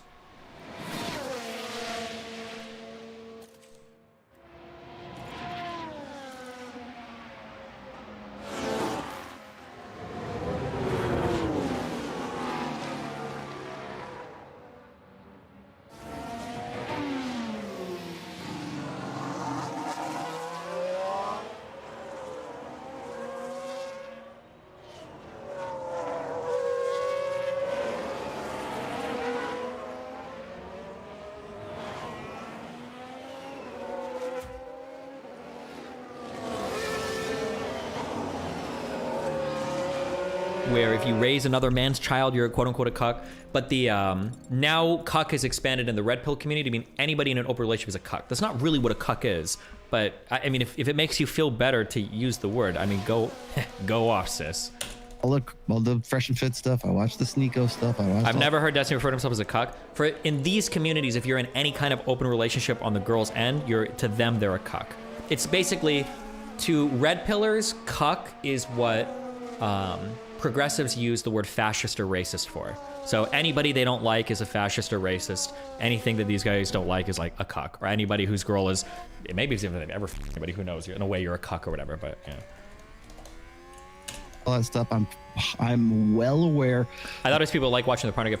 Traditionally, a cuckold is generally somebody that likes watching their partner get, and there's usually an aspect or an element of humiliation to it that makes the sexual fetish work. That's what cuckolding means, or cuck queening if it's on the girl's end, as traditionally is a sexual fetish. But for these guys, cuck is just a word that they can use to feel better about tagging anybody like an open relationship. Actually, that's good. With anything, again, this is a premiere. This is this is not a live broadcast. This is just me, me and you today. I understand. I saw this stuff. So you're not surprising me with anything. I get it. Oh, don't you know he's a cuck? Yeah, I know he's a cuck. Don't you know about his wife? Yes, I know about his fiance. Oh, open marriage? Yeah, I got it. Stop. Okay. Whatever your opinion is, I want to focus on what he's getting into right here. Nice. So this is not a flame or an attack on Destiny, but I do want to, I think it would be educational to understand how I come to the conclusions I do in this video. So let's get started here. All right. For women, I see a lot. Someone in chat asked what hot wifing is. I think hot wifing, has a lot of overlay with cucking, but I think, doesn't hot wifing more specifically refer to like loaning your wife to guy friends you have? Yeah, he crashed. I think is what hot wifing is, but I don't Severely know. There's like, tires. bro, it's like, when you get into like the crazy sexual fetishes, it's like electronic music. There's like 750 trillion different subgenres. I'm not gonna be able to tell you what every single one is. Go fucking Urban Dictionary that shit. Okay. A lot of loneliness on the horizon.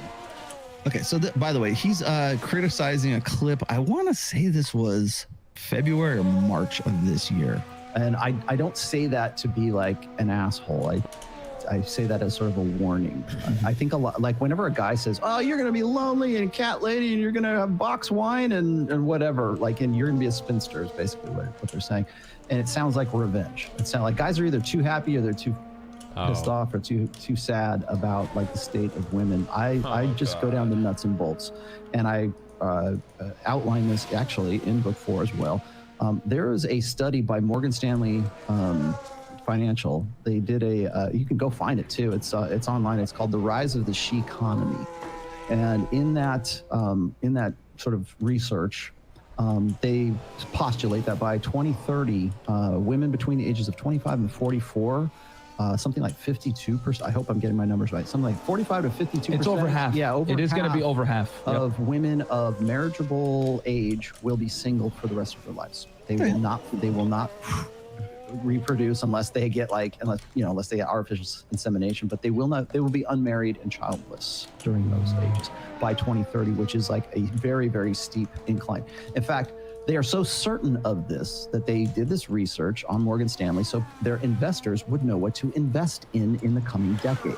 Wow. So they're invest in box wine, right? And invest in cat toys. Invest what are we on right now? What are we reacting to? It's not a joke, guys, when we say this. In ozone freezing, in reproductive technology. And pet dogs. Yeah, cats, dogs, whatever. What is going to be hot in the future, and this is what you can expect, and so this is what you should put your money into. So if we're already making predictions of where we should put our money, I think we need to look at why this is the way it is. Now, if you go and you follow the logic of Bloomberg or Morgan Stanley, Forbes, whatever, they will say this is a great success. This is a glowing, great progress of humanity. Well, finally, women are independent. Whenever you hear women say, like we heard last night from the 20-year-old girl, I want to give up my independence, right? Okay, I wanted to say this, but I didn't. That's my conclusion. Independent of what? Independent, like if you're independent of something, what were you dependent on that you're now independent of? Right. And whenever we hear this, remember I was telling you about how we've been hearing the same lingo from feminists for a long time. That's one of them. I want to be a strong, independent woman. Okay, independent of what? Independent of men. That's what it is. And we've already achieved that. There are more women in I don't know if it's the college compression right now. from like the video of a video. Women control way more money than men do. Yeah. So when you're talking about like the bullshit of the gender pay wage. Hold on, real quick. Sorry, before I permaban you from chat. The facts are with the red pill. That's why Desi won't debate Rolo. I'll talk to the Rolo dude anytime. I got 8,000 viewers. If he wants to hop on, we could chat. Like, I'll do it anytime. I think I've tried to reach out to him before, or I think I tweeted at him or something, but he never responded. But if he ever wants to talk, that's fine. He's the one premiering videos, reacting to a reaction from me, okay? If he wants to chat, I'm always open to talk. Streaming for probably 5 or 6 more hours a day. Gap, whatever it is. It's not endemic sexism. If there's any gap, there's a gap in spending. There's a gap in control and authority over that spending. Women are the #1 consumers in Western society. He was in his own comment section making up excuses not to debate you? Wait, no shot would he do that. Not a red pillar. Wait, can you link that? I can do it. Rolo said that he won't debate someone that's not familiar with his work.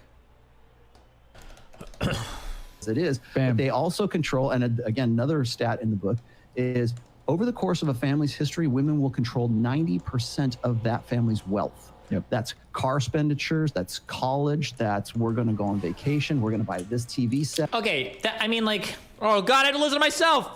Sure, maybe, but all of this is like presented in like kind of a weird way. Like if the woman is the one that, and I think this is generally true, women are generally the ones that do the home shopping, the shopping. So I mean, like in a way, they kind of quote unquote control the wealth, but it's a little bit misleading. They're not the ones earning the money, and they're shopping to like pay for the family, right? It's not like women are getting all the like 80-90% of the wealth and then buying like Gucci bags. I mean, I guess. Wait, oh no, sorry. Is this the response of the response of the response video that I already made a video? This is. But Jesus, fuck me. This kind of stuff. Okay, that's fundamentally false. I got stats here. I'll throw up. Actually, I always put this one up, and it's like it's too. Well, I'll start with this one. Okay, so actually, I'm pulling out real quick. I thought he was gonna pull up a study, and he pulls up a fucking infographic. But okay, dude, let's see what we got. No, I've already seen this because he pulls up this stupid infographic. Oh man! Oh, boring, boring. You guys can see that.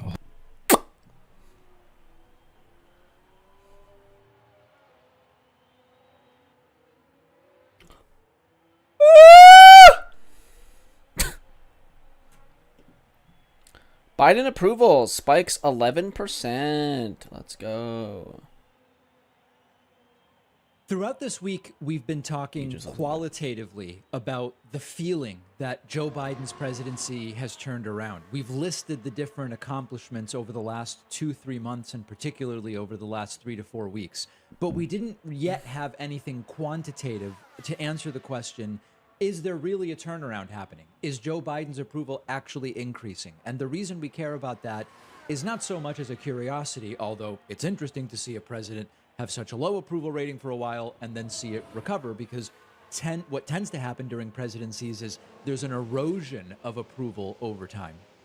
What is interesting about it is its impact on the November midterms, which are now just roughly like who's not out 9 yet? weeks or Verstappen, so Hamilton, away Russ, by Alonso, very Ocon. rough Probably all estimate going to finish looking up at on the me anyways. calendar. So the fact that I'm above everyone else, If it's indeed pretty Joe nice. Biden's approval rating continues to increase at the rate at which it has over the last 10 days, it is all of a sudden looking very bad for Republicans in November. So the first question is, what are the numbers? Well, Joe Biden's approval rating has spiked 11% in a very short period of time. Now, for those who may or may not understand the precision with which I am speaking, 11% increase is not an 11-point increase. The approval rating of Joe Biden bottomed out at 37.5 right on July 21st, and it has now gone up to 41.6%. That is, of course, not an increase of 11 percentage points, but it is an 11% increase in 1 month. That is significant. And if you see even half or 2/3 of that increase continue until November, you're going to have a quite popular Joe Biden on the day of the midterm elections, because these midterms are, in a sense, referenda on those in power, which in this case includes a Democrat in the White House, Democrats controlling the Senate, although barely, and Democrats controlling the House. the conventional wisdom would be that would be very good for Democrats. And you can tell that Biden is sort of reinvigorated in a sense. He is back on the campaign trail and starting to be visibly campaigning for Democrats running in November. Yesterday at a rally against a Trump-allied Republican in Maryland, he gave a quite good speech in which he slammed the MAGA movement as semi-fascism, and I think that that's a pretty good term. I sometimes call it wannabe fascism, wet dream fascism, authoritarian, wishing, whatever you want to call it. Joe Biden back out there, Okay, and see? listen, Ding, these ding, are ding, just ding. empirical questions. There was the feeling that there was a turnaround. That turnaround is very much reflected. This is, and by the way, if you look, even though the number is still under 42% for Biden's approval, the rate at which it increased is significant, and we have not seen that during Biden's presidency so far. It matches essentially the quickest decline that we saw in August of 2021 as Republicans were slamming Biden for the pullout from Afghanistan, and COVID numbers were not looking good. This is as rapid an increase as we have seen a decrease during the Biden presidency, and we still have time, but it so far bodes very, very well. What if I told you there was something really easy? All right, the Joe Biden presidency has done a complete 180. It is stunning the degree to which the Biden presidency has turned around. Think back to 2.5 or so months ago. No major recent accomplishments for Joe Biden. Approval rating in Trump's favorite place in the toilet, the third element of the bathroom. Not looking good for November. The re-election of Joe Biden, a seeming impossibility based on the direction things were going. But then we started to put together a bunch of different things that took place. And from further back, we had, of course, getting out of Afghanistan, which was an absolutely fantastic decision. Did it go perfectly? No, it went about as well as it would have if Trump had done it, but we're out of Afghanistan. We now have Joe Biden's student loan forgiveness package, which is a major deal, and I believe will absolutely help Democrats in November. We had an incredible July jobs report. About 250,000 jobs were expected. More than 500,000 jobs were actually created. Wages are up. Inflation is down. Gas prices have been steadily coming down, and significantly. We've had the PACT Act signed.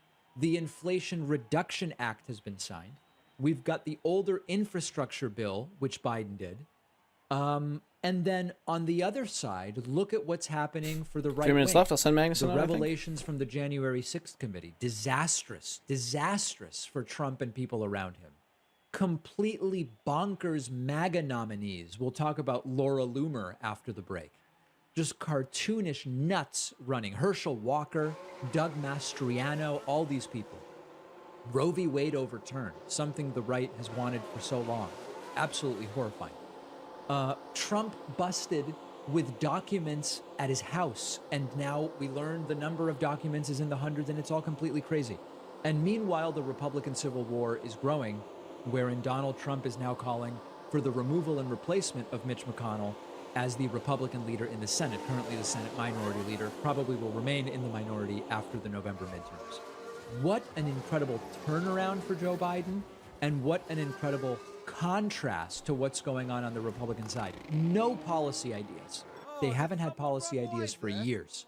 Remember the healthcare plan that was weeks from coming out in the summer of 2020? And then we never got the healthcare plan? It's because there is no healthcare plan. No policy. Just get in the way of Democrats. That's it. The Civil War. The absolutely brazen nature with which they just lie and tell the same lies over and over again, including about the 2020 election. There could be no greater contrast right now. But the contrast alone wouldn't be that notable. The 2-month turnaround of the Biden presidency has been stunning. Now, will it make a difference in November? Because it looks like Democrats probably will keep the Senate but lose the House. Can something different happen in the House? If Democrats were able to keep the House and Senate in November, it would be historic, given what normally happens in midterms after a new party takes the White House. Incredible.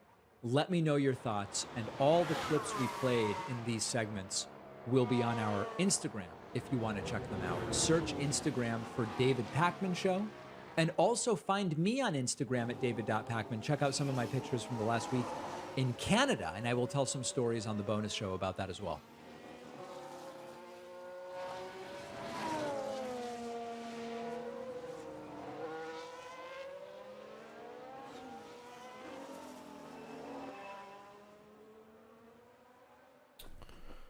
Jesus Christ. I need your number, don't fuck.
I didn't make it in front of him.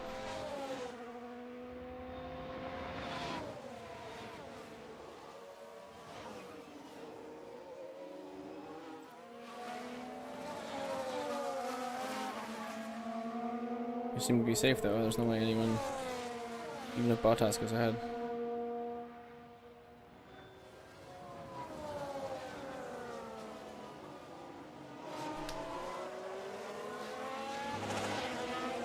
Both are heading to Q2, nice.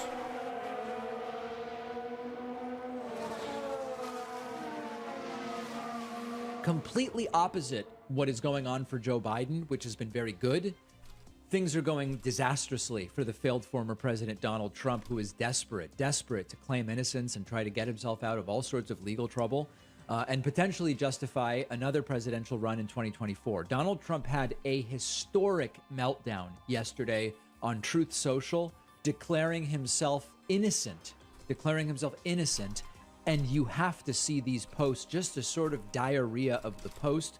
Donald Trump starting, quote, "Even though I am as innocent as a person can be, and despite my campaign being spied on by the radical left, the FISA court being lied to and defrauded, and all of the many hoaxes and scams that were illegally placed on me by very sick and demented people, and without even mentioning the many crimes of Joe and Hunter Biden, all revealed in great detail in the laptop from hell."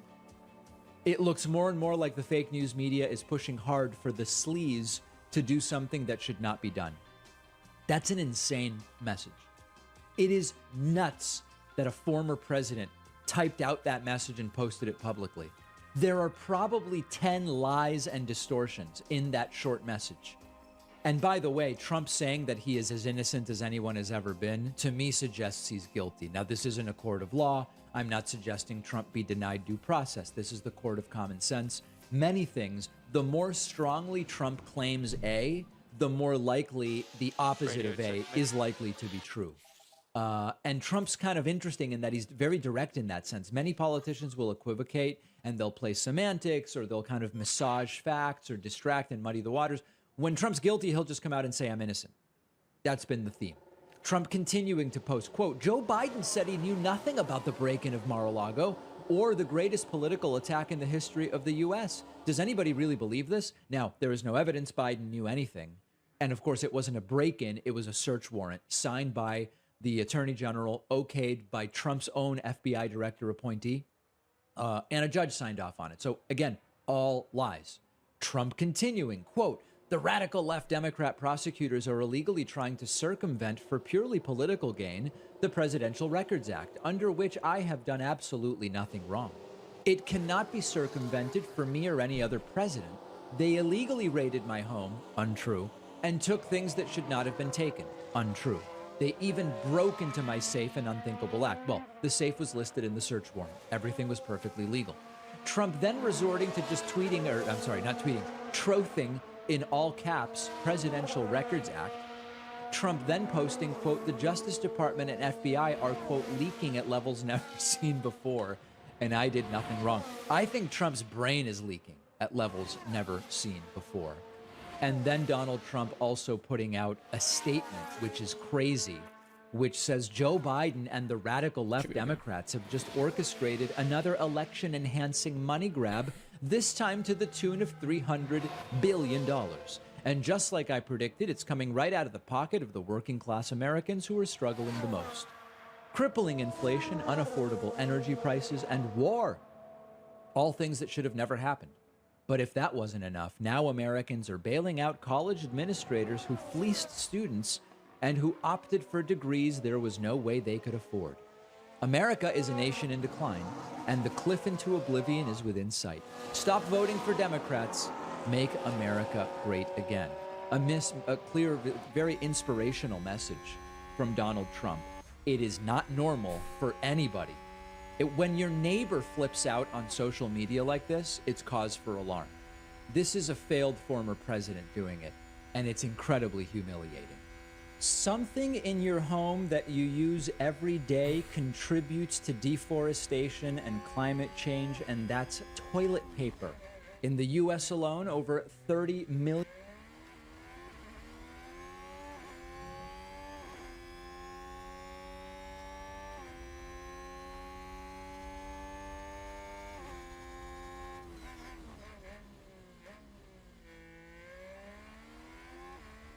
Conservatives will always say, well, it's going to hurt poor people. Bullshit. What they're truly worried about is this amorphous concept called sovereignty. That's what they're really worried about.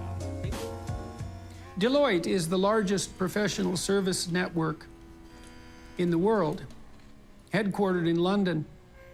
It is also one of the big four global accounting companies offering audit, consulting, risk advisory, tax, and legal services. Good job, Mick. Go. To corporate clients. Oh wait, doesn't really matter right now, actually. Well, with a third of a million matters. professionals operating on those fronts worldwide, and as the third largest privately owned company in the U.S., Deloitte is a behemoth. Hold on. Oh God, this is gonna be Zerka on your content. That goes back to the argument that we were making, which is like, if you're gonna go all the way, if you want to be at the top, you kind of have to play their game. Look at Piker. Look, Piker's miserable. Piker's so miserable, dude. Holy shit. The difference from Piker and Destiny is Destiny leaks a lot of truth because that's how he is. I know Destiny's not always honest, but when you compare him to Hassan, he looks very noble, right? Yeah. Hassan can look you in the face and say, I'm self-made. He can look you in your face and do that. I actually don't mind Destiny that much. Like my biggest problem with Destiny is like his takes on religion and like his takes on like international politics, right? But like when it comes to interpersonal stuff, when it comes to like just living life, I don't think he's that wrong. He's a pro-Russian dude, 100%. Yeah, had a great time. He has some life experience that can like confirm what he's saying. But Hassan, I feel like just does whatever his chat wants. Yeah, well, I mean, never mind. He's also fighting degeneracy that like he'll have months and months where he's career oriented and doing good, and then months and months of scandals and hooking up with bitches and headaches and all that shit that he doesn't need, and it's like a vicious cycle, right? But you can always see when Destiny's based because there's no bitches around and he's just getting high views and just working hard. He's kind of being based right now. I don't know if you've been paying attention to this info stuff. He's killing it. He's actually doing really good lately. Yeah, I talked to him recently and yeah. Oh, you guys talk offline? Yeah, a little bit because that's cool. Yeah, I actually miss the guy now because I'm like, I don't watch Twitch. No, I believe that. Yeah. I spend 4 minutes to tune into Kiana's thing, and then I get bored and I just turn it off. And then yeah, if Destiny came back, I think I'd go back to watching Twitch. Right? I think I'd watch his shit. Yeah, he's actually the only like YouTube person that like I watch clips of. Like anytime he posts something, I'll usually, not all the time because some of it's stupid, but for the most part, when he posts stuff, I'll watch it. He has good conversations with people, especially nowadays where like I think what happened to him is he like saw how crazy things are getting, especially on the far left side of things, and he's like, hold on, I need to bring things back to the middle a little bit. But didn't we? I respect him for being able to do that. We all predicted the left's going to eat him. We used to joke Yeah, about it. yeah. I remember saying it like a couple years ago. Yeah, I was waiting for that. He had the idea that since he defended them for 10 years, that they're not going to be snakes. Yeah, it's funny because like as soon as he started trying to be like an ally, especially to like the LGBTQ stuff, as soon as he went really hard on that side of the content, they like picked him apart for all of that because it's impossible to be right when it comes to that stuff. No, it's crazy. When you look at the LGBTQ, all that like hardcore emotional stuff is not actually in the real world. It's internet. Like if you've ever worked with gay people, they're nothing like the internet is this hyper. If you're a part of a group on the internet, you turn into like this hype. Okay, I'm good. All right, sorry. Okay. Peterson's well-written, well-researched message. Okay, sorry, let's start this again. Is the largest professional service network in the world, headquartered in London. It is also one of the big 4 global accounting companies offering audit, consulting, risk advisory, tax and legal services to corporate clients.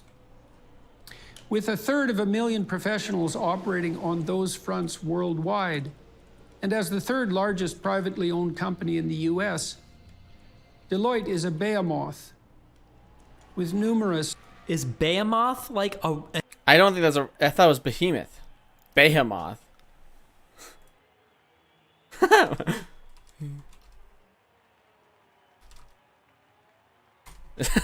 Behemoth. No, wait, no. I want to hear it. Dipshit. Behemoth. Oh, we're good. Okay. American pronunciation?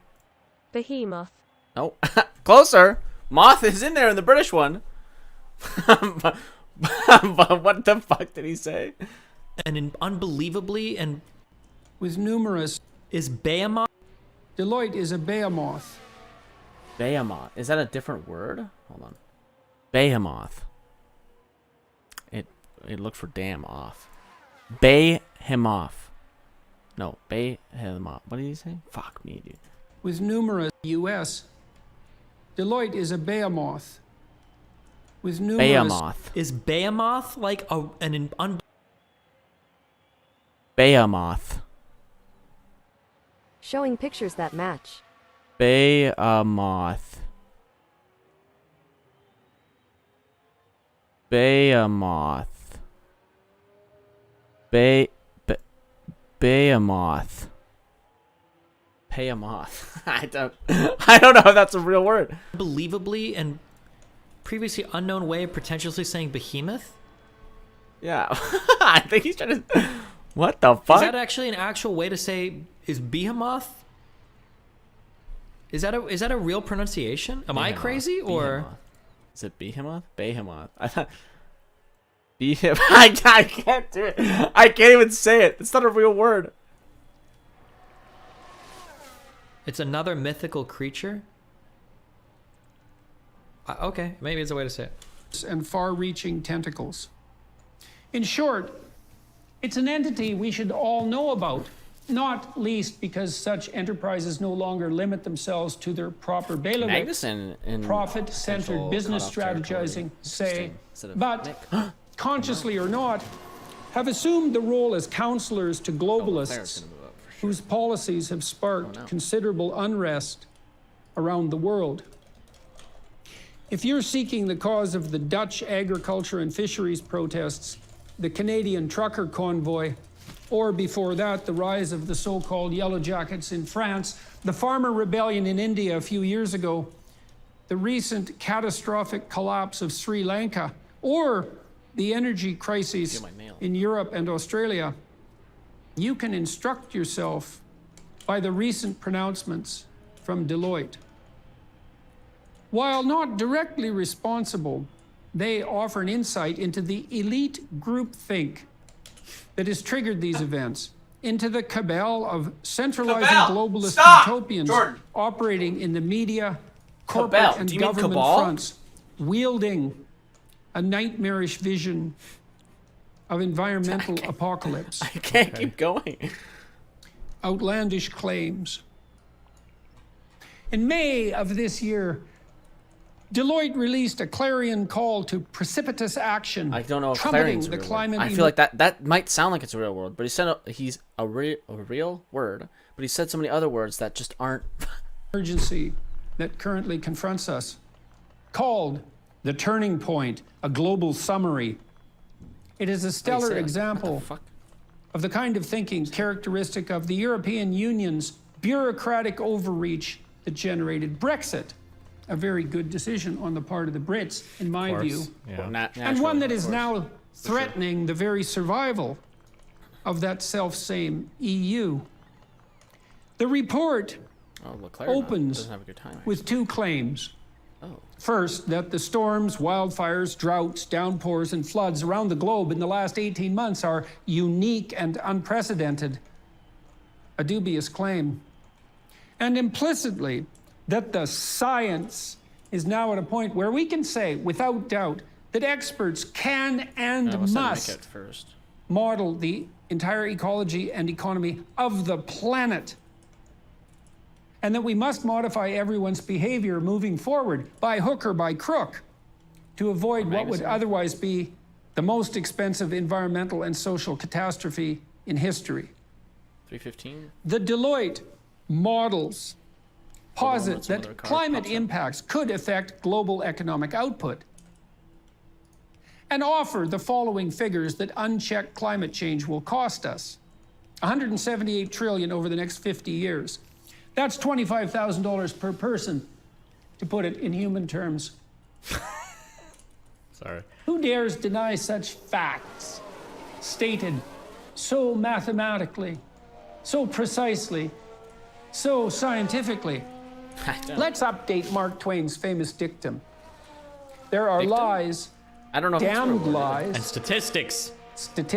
And what's the thing he's gonna add? And fuck, I can't even imagine it. Big media, environmental claims, environmentalism, global warming facts, environmentalism, scientific facts. What's he gonna say?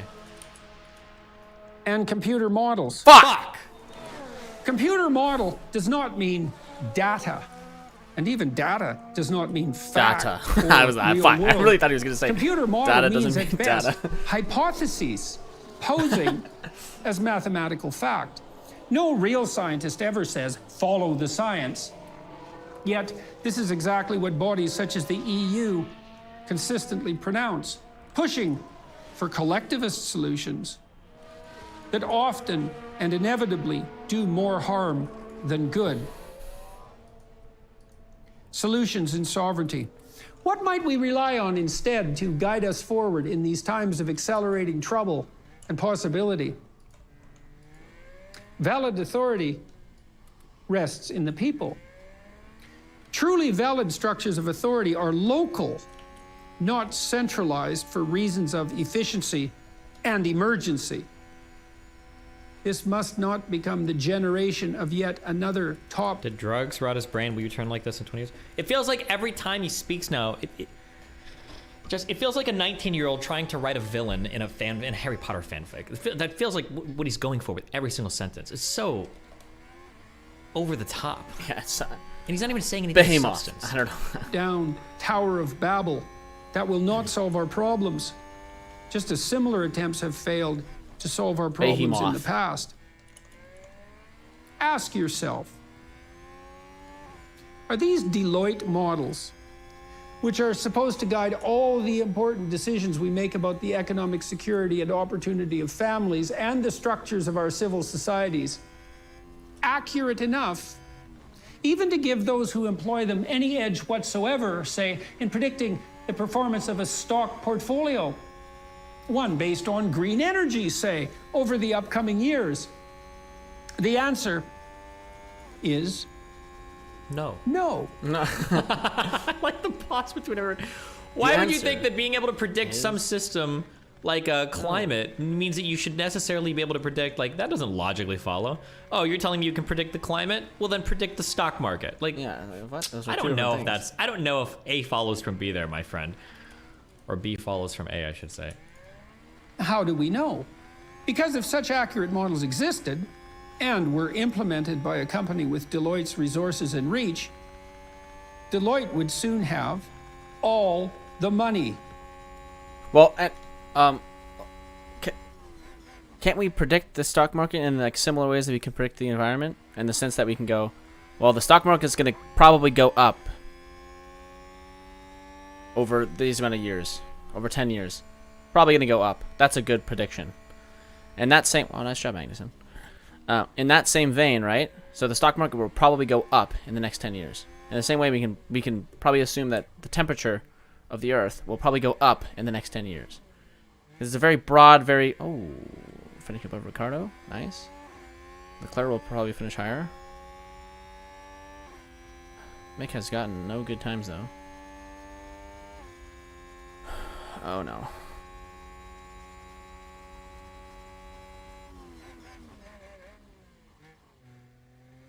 I think Mick's out. No green sectors, period.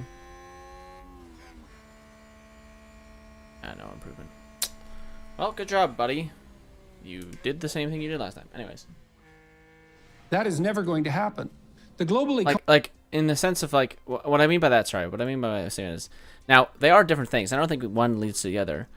But if we're looking at something as so broadly like the environment, we're not predicting we're not trying to predict like specific events, right? Like, oh, this will happen because like this torrential rainstorm is going to happen because of this or whatever, or like a massive super hurricane's coming in 5 years or whatever, right? We're not predicting those. We're just predicting a broad spectrum, like, oh, the water levels might rise and the temperature of the Earth will, increase a few degrees. In the same way that it's like, yep, in 10 years from now, the stock market will increase 3%. Because aren't we doing that in a sense? We're not predicting specific companies. No one can predict specific companies that will explode and make you the most money, but I don't know. Economy, let alone the environment, is simply too complex to model. It is for this reason, fundamentally, that we have and require a free market system. The free market is the best model of... Wouldn't you be able to predict certain types of stocks, such as oil or renewables, though? There are so many variables. Markets are very chaotic, as in prone to sensitivity inputs. There's a lot of stuff that could change. And also, a lot of future climate stuff might already be priced into current models, too. The idea that, just because you have some model of the future, you can, make money off the stock market, that doesn't necessarily follow. There's a lot of reasons why that could actually be the opposite. It's just... of the environment we can generate. Let me repeat that with a codicil. Not only is the free market the best model of the environment we can generate, it is and will remain the best model that can, in principle, ever be generated. Wow, OMW, thanks for 5 gifted subs in YouTube chat.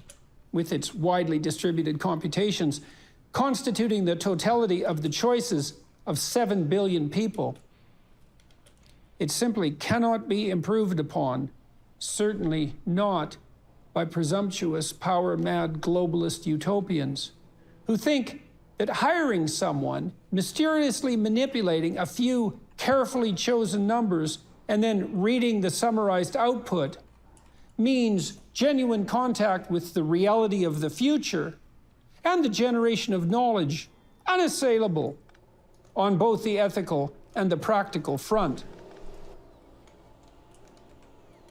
The impact of delusional thinking. Why is this a problem? Why should you care?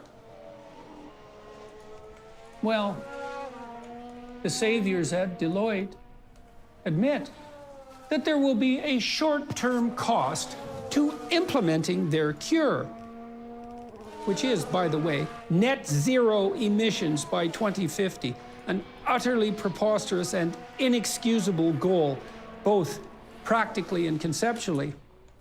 This, by the way, is a goal... Okay, you have to stop trying to do two things. Earlier he said, something happens sometimes and inevitably. Well, if it's inevitable, it's not sometimes, it's always. And now we just said something is impossible practically and conceptually. Well, conceptually, I can think of 50 million ways we could conceptually be at net zero emissions by 2050. One is with some totalitarian world government. Second is nuclear fucking war. It's not conceptually impossible. It feels like he's voshifying his statements. He's adding in words to make it sound deeper than it actually is. Okay? You can just say 1 or 2 adjectives. It's fine. You don't have to have 3 or 4 for every fucking sentence you give. Identical to that adopted last week by the utterly delusional leaders of Australia, who additionally committed that resource-dependent and productive country to a 40% plus decrease by 2005 standards in greenhouse gas emission within the impossible time frame of 8 years. This will devastate Australia, as the framers of such plans, with their "it justifies everything" emergency, know, and even somewhat admit to knowing. Here is the confession, couched in bureaucratic doublespeak from the Deloitte consultants. During the initial stages, the combined cost of the upfront investments in decarbonization, coupled with the already locked-in damages of climate change, would temporarily lower economic activity compared to the current emissions-intensive path. The omniscient planners then attempt to justify this with the standard empty threats and promises. The suffering is certain, the benefits ethereal. Those most exposed to the economic damages of unchecked climate change would also have the most to gain from embracing a low emissions future. Really? Really? Tell that to the African and Indian populations in the developing world, lifted from poverty by coal and natural gas.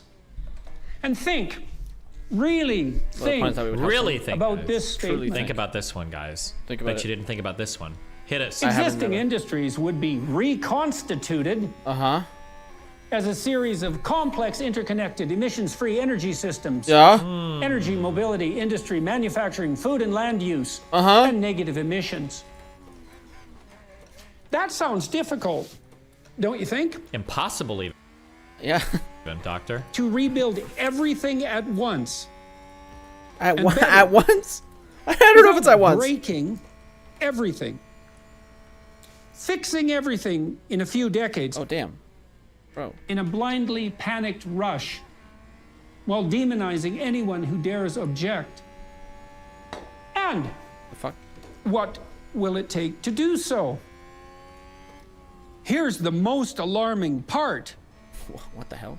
Okay. Nothing more Alonso. than, quote, a coordinated transition that will require governments, along with the financial services and technology sectors, to catalyze, facilitate, and accelerate progress, foster information flows across systems, and align individual incentives with just saying collective goals. A clearer statement of totalitarian inclination could hardly be penned. Okay. Like,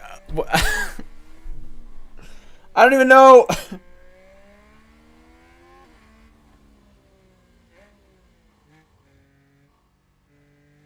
Is he saying that, like, having lower carbon emissions is the goal? That's the totalitarian goal?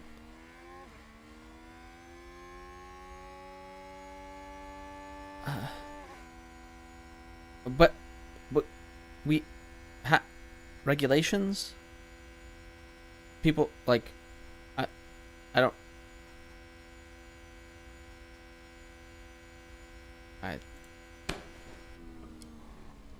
There's nothing mysterious about a bunch of people saying, hey, we need to do... Like, sorry, that's the biggest thing, is, like, there's nothing nefarious or mysterious. It's just, I don't know, like, yeah, that's why I brought up regulations, because, like, don't we already have this in, like, a bunch of different ways? Like, what?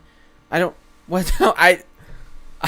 know. Do something to help climate change in the future. We truly believe that to be a big problem. Well, that's going to be kind of difficult because there's a lot of incentives to using cheap but dirty energy. That's true. If we wanted to make it so that alternative energy sources were more attractive, there'd have to be some kind of global coordinated effort to ensure that some people aren't motivated to use cheap and dirty energy producing methods versus other people that would use more expensive energy producing methods and then would be like non-competitive. Sure, requires some level of global coordination. I think one of the chief criticisms that I can remember, could be wrong, but I can remember, one of the chief criticisms of global climate policy historically has always been the wicked exception that developing countries have gotten. that India and China are able to skirt by in the most dirty energy ways possible, while larger players and more first world countries like Western Europe, the United States, Australia, New Zealand, we're kind of forced to be held to a higher standard. It's like, well, hold on.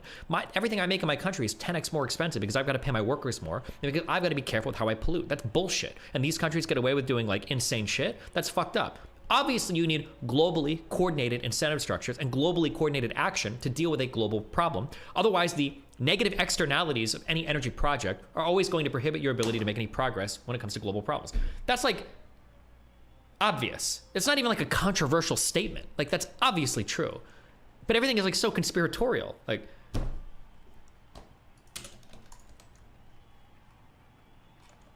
certain outcomes versus predicted outcomes. The one thing that Deloitte models guarantee...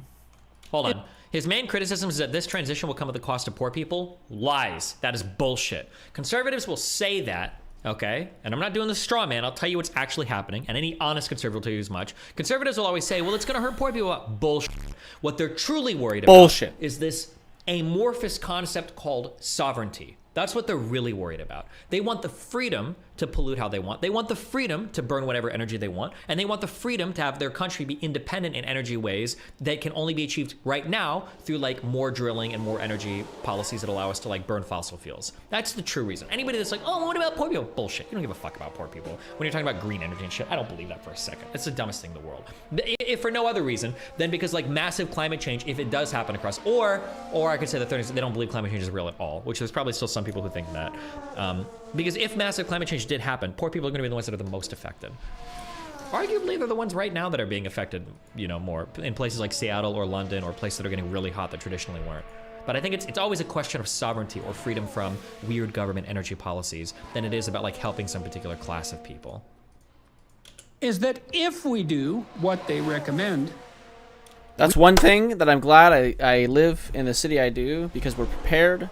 Like, well, actually, anywhere around the Toronto area in general, is that we have all 4 seasons, and we have extreme versions of all 4 of those seasons. Now, we might get some randomly freakish storms that could fuck us up soon, but every house in southern Ontario is prepared, mostly, so I don't know, at least the 2 regions I know, like Barrie, Toronto, Aurelia, like this area, like GTA and just outside of it, we're all prepared for pretty much anything to hit us. All of our houses are nicely insulated so that the hot and cold air doesn't escape depending on what season. The roofing is like well done to resist windstorms and potential tornadoes, because we have tornadoes in Ontario sometimes. We have extreme. We can have extreme winters where things are like blizzard conditions, like hell freezes over, and we can have the potential for very hot summers.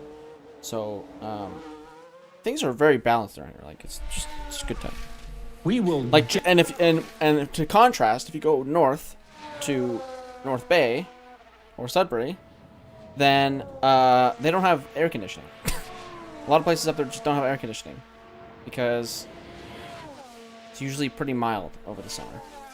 Definitely be poorer than we would have been otherwise. For an indefinite, but hypothetically transitory houses there do, because we're Canada, we're a rich nation. Houses will have everything, but period. Yet, any reduction in economic output, however temporary and necessary. I've never heard of a house in Canada that doesn't have air conditioning and heating. But I know of places in the States that have no heating, and another place that don't have air conditioning. It's fucking bonkers to me. Will be purchased at the cost of the lives of those who are barely making it now. Dramatic. Period. Period. End of story. Have you all noticed that food has become much more expensive? That shelter has become much more expensive? The food stuff is inflation related for sure. I don't know what our food, I'd have to break into the CPI if somebody could tell me. I don't know if food is truly like inflated massively over an appreciable time span. I don't think that food is typically what is not affordable to people in the Western world. We don't have affordability issues with food. If you walk around, no offense, but like you get a lot of fat motherfuckers in the Western world, especially poor people are fat as Hamilton. Fuck. Food is not the issue right now. Okay? No. Housing is definitely an issue, but if anything, that has more to do with how we lay out our cities and how we construct things. That's not a matter of like some global elite conspiring to make things less affordable or whatever. But that energy will he stay Q2? More expensive? Q2? That many consumer So far, goods yes. are simply unavailable? Can you not see that this is going to get worse if the Deloitte-style moralists have their way? That passes him. How much short-term pain I would just shrink down. are you going to be required to sustain? Decades worth? All your life and the life of your children? It's very likely for your own benefit. Remember that. And all this painful privation is not only not going to save the planet, it's going to make it far worse. I worked for a UN subcommittee that helped prepare the 2012 report to the Secretary General on Sustainable Development. Whether or not it was a good idea to contribute to such a thing is a separate issue. I do believe, at least, that the report would have been much more harmful than it was without the input of the Canadian contingent. We scrubbed away several layers of globalist utopianism and Cold War era conceptualization and cynicism. That was something. I garnered a key and crucial insight from the several years' work devoted to my contribution. I learned what the fuck? That the fastest and most certain pathway forward to the future we all want and need, peaceful, prosperous, beautiful, is through the economic elevation of the absolutely poor. Richer people care about the environment, which is, after all that is outside the primary and fundamental concern of those desperate for their next meal. Make the poor medium hard soft rich. Actually, it's all hot. And the planet will improve, or at least get out of their way while they try to make themselves rich. Make the poor poorer, and this is the concrete plan, remember, and things will get worse, perhaps worse beyond imagining. Observe the chaos in Sri Lanka, if you need proof. There are clearly more important priorities than costly and ineffective emergency climate change reductions. Bjorn Lomborg's work, among others, such as Marion Tupy and Matt Ridley, has demonstrated that other pressing problems could and should take political and economic priority from the perspective of good done per dollar spent. Money could and should be spent, for example, to ensure the current health and therefore future productivity and environmental stewardship of currently poor children in developing countries, for example. How about attending to remediation of the actual world of pain and deprivation of such children, rather than saving the hypothetical world and the hypothetical world of future children in abstraction? True. Stirrings of revolt. Not really. Citizens are waking up to this. Dutch farmers and fishermen are rising up. Canadian truckers are pushing back. And such protests are spreading and increasing in intensity, as they should. Why? Because Deloitte consultants and like-minded centralists I have no softs. are pushing things too far. Do I want to use softs then? It will not produce the results they are hypothetically intending. This agenda, justified by emergency, will instead make everyone poorer. Particularly those who are already poor. Because of soft set of soft hair. This use of emergency force will instead make the lives of the working men upon whom we all depend for our daily bread and shelter more difficult and less rewarding. Finally, you know what we're doing?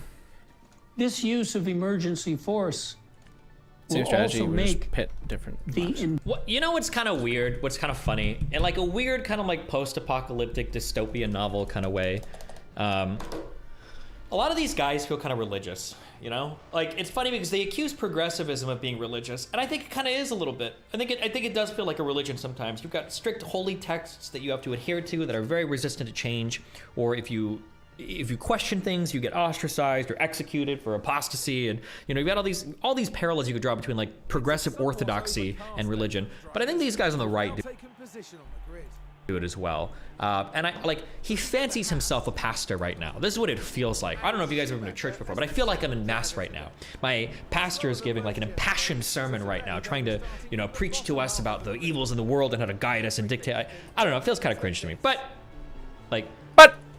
there's some funny world where you write like a dystopian novel, and in the future there's no religion, everybody's like an atheist, but there's like 5 new churches that have opened up that are all like a-religious in nature. I know that he is religious, but like obviously he's not preaching a particular like theistic or theological religion right now. He's not talking about God, but it all still feels like very religious in terms of like delivery and aesthetic. Not that that's necessarily a bad thing, but just interesting. Environment worse. What even is Peterson's ideology? At its root, honestly, from what I've gathered, like listening to him recently, kind of just sounds like a libertarian. Like he just wants like freedom and sovereignty for everybody, and that's kind of like his big kick lately. That's kind of what it feels like at its simplest, but not better. Why? If you wreak your yeah, I know, but no one's addressing it, and rich people like Destiny are just saying it's not that big a deal when that could be the difference between a family eating a decent meal every night or not. What? What is this guy saying? Groceries cost like 20% more than they did before. Of course, it's a big deal for people living. Groceries. Okay, yeah, but it's because of an inflation thing that has nothing to do with global warming or whatever the fuck. That's the issue. Is that it has the inflation we're going through right now is very unique in one sense because we're not like in a recession, or it doesn't seem like we're going into a recession. And on the other hand, and then on the other side, it's not caused by like this global warming boogeyman that Jordan Peterson seems to be like crying about. Paycheck to paycheck. Okay. Temporary economic havoc to eventually remediate the world. Those whom you sacrifice so casually in the attempt will descend into chaos. I have to be careful not to project my experiences too much. I should just go mean and talk to more poor people. My issue when I was poor, I just don't remember this. And I could be wrong, or maybe I had a unique experience being poor. I just never remember food being the thing that was always the issue. My huge bills were my car and my house or apartment. Those things dwarfed everything else. Those are the 2 things that fucked me the hardest. And then any maintenance issues that came up related to them. So like a flat tire, for me, a flat tire could be like a month's worth of groceries to me, basically. Or if you break a wheel, you're fucked. Any car maintenance, those were always like the worst things. Or like if you had to do like housing maintenance stuff. These things dwarfed every other expense. And I always felt like I wasted money on food too. Like, because I would always go to Taco Bell or McDonald's to eat, and it'd probably be cheaper to buy groceries, but I was just too lazy, I didn't want to. But, I don't know. If you've got like a family of 4, it can probably get tough, but I don't know, man. I could be biased, but like I worked at McDonald's, I saw poor people in the casino. Like in the United States, poor people are always fat. They just are. There was a homeless lady that lived out of her car that worked with us at McDonald's. I remember. She was fucking huge. This lady weighed like 500 fucking pounds. Maybe it's not always like that. Maybe I just have a selection of experiences that have made me a little bit biased. But yeah, I don't know. I don't want to say that my experiences are right and your experiences are wrong, because other people can have different types of experiences. But when people talk about poor people in the United States, I always feel like they give this idea like poor people are starving to death. They can't afford food or whatever. And that was never my experience. I feel like my bigger expenses were always things related to housing or things related to my car. Those were like the 2 things that kicked my ass the most every single fucking time. But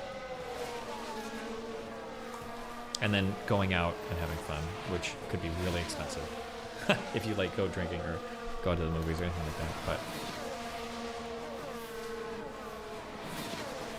maybe it's fun. In that chaos, they will then, by necessity, turn their attention to matters of immediate survival, and in a manner that will stress and harm the complex ecosystems and economies that can only be maintained with the long-term view that prosperity and nothing else makes possible. Critics of my view will say, we have to accept limits to growth. Fine, accept them. Personally, abandon your position of planet-devouring wealthy privilege. Join an ascetic order. Graze with the cattle. Or, if that's too much, and it probably is, then purchase an electric car, if you want one, but no diesel-powered emergency backup vehicle or electric-powered generator for you. Buy some stock in Tesla. That's probably the best bet on that front. But you don't approve of the likes of Elon Musk, do you? I'm so good. Stop flying. Stop driving, for that matter. Dude, what? He's just a clip machine at this point. I just feel like you could grab so many clips from this, like, stop driving! That's it. Get on your bike instead, in your three-piece business suit. In the winter, if you dare. I'll splash you with icy and salty slush as I drive by in my evil but warm Ford Bronco SUV. Dad, I don't know. Like, do public transportation systems not exist to Jordan Peterson? I don't. And help you derive the consequent delicate pleasure He lived of in your Toronto for own many years. narcissistic martyrdom. Save the planet with your own choices. But quit demanding that the rest of us blindly follow your diktats. Charge on. I feel we need to go on another league arc. I get frustrated when people should be smarter than this. This is just like such a boring, you're not actually like the problem with public policies, you kind of need the whole public to do it for it to be effective. This idea of like, oh, you want to fix climate change? Well, why don't you stop driving? Like, okay, well, that doesn't really solve the problem, does it, bucko? Oh, you want to help the poor? Well, why don't you pay more taxes? Okay, well, you know, I can't do it alone, buddy. Usually when we're talking about government policy, it's something that all of society kind of sort of has to be bought in on. It can't just be like a few people, or even hundreds of people, even thousands of people like doing it. You kind of need everybody bought into the same concepts for it to work. It's just such a boring engagement with the subject matter. Demonizing and castigating us merely because we don't just happily cede to you all the extant power. We're not evil just because we don't believe that you are omniscient. We're not evil just because we don't want you to assume omnipotence and omnipresence too. There is simply no pathway forward to the green and equitable disappear into the horizon that necessitates the further impoverishment of the already poor, the compulsion of the working class, or the sacrifice of economic security and opportunity on the food, energy, and housing front. There is simply no pathway forward to the global utopia you hypothetically value that is dependent on force. Oh, we got it. We got it back. And even if there was, what gives you the right to enforce your demands on other sovereign citizens equal in value to you? An alternative solution. A better way forward would be to prioritize the problems that beset all of us on this still green, functional, and increasingly abundant planet. I should have watched that. What the fuck just happened? With the requisite focus and attention demanded of a true political class elected by the people, capable of and willing to look at everything, trying to fix where necessary, trying to maintain as much freedom and autonomy as possible, and stop simply capitalizing narcissistically on the mere appearance of action, knowledge, and virtue. We should obtain true cooperative consent from those affected, farmers, Dude, truckers, what a dangerous reentry, working-class though. people Penalize that man. who have turned in irritated desperation to figures such as Trump and work with them rather than forbidding them with your power or improving them so they will be finally worthy of your time and attention. Help replace dirty energy with clean if you must, but do it on your own dime and make sure that the results are cheap and plentiful if you want to help the poor Jesus Christ. and the planet. The warning bells are ringing. Listen to them before they turn into sirens. We will Dramatic. not advance without resistance through the straits of your enforced privation. We will not allow you to steal and destroy the energy that makes our lives bearable and that produces our food and shelter and housing and the sporadic delights of modern life just to address your existential terror, particularly when it will fail to do so in any case. Charge off. We will not allow. How does he have DRS and I don't? Oh my God. To be criticized first for having the temerity to merely exist, and then deprived of the prosperous and opportunity-rich future Truly, we wow. strived so hard to prepare for them. We remain unconvinced that your frightened and self-congratulatory moralizing and intellectual pretension, ignorance of the limits of Jesus Christ. statistics, and misuse of arithmetic. We do not believe, finally, and most absolutely, that your declared emergency and the panic you sow because of it means that you should now be ceded all necessary authority. So, leave us alone, you centralizers of power, you worshippers of Gaia, you sacrificers of the wealth and property of others, you would-be planetary saviors, you Machiavellian pretenders and virtue signalers, objecting to power. So dramatic. While you gathered around you madly. I send those Leave straight us line speed. alone, to prosper or not, as a result of our own choices, as a result of our own actions. Go, Mick. In the exercise of our own requisite and irreducible responsibility. Leave us alone, or reap the whirlwind. Wow. And watch the terrible Dramatic. destruction of what you purport to save in consequence. That was crazy. It was a little dramatic. But okay, dude. Is that a new race position for Haas? Yes, it is.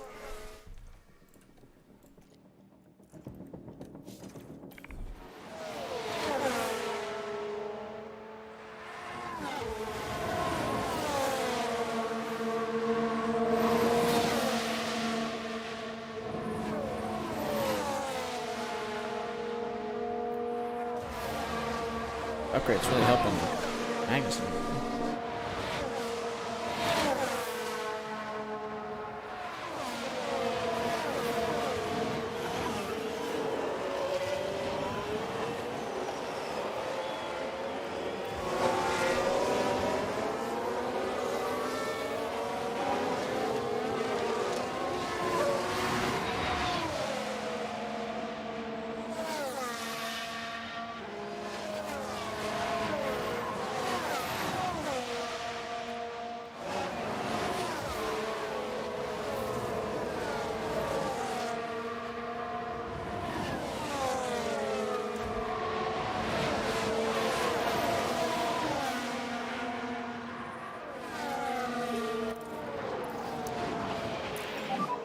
Charge on.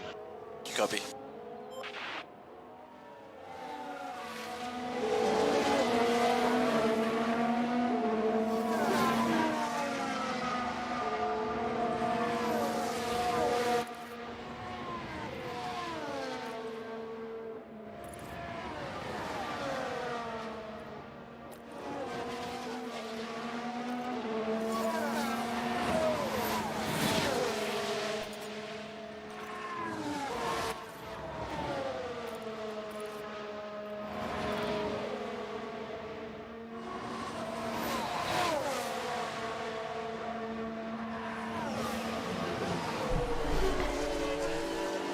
what happened to Russ though. He's just behind. He's just back there.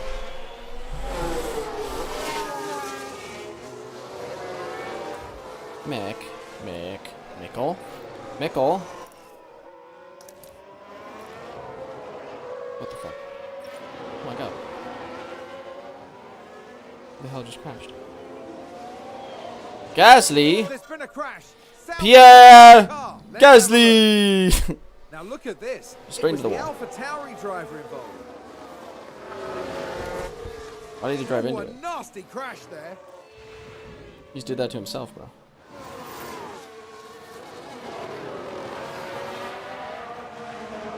I mean, that one makes sense that it's just wing damage.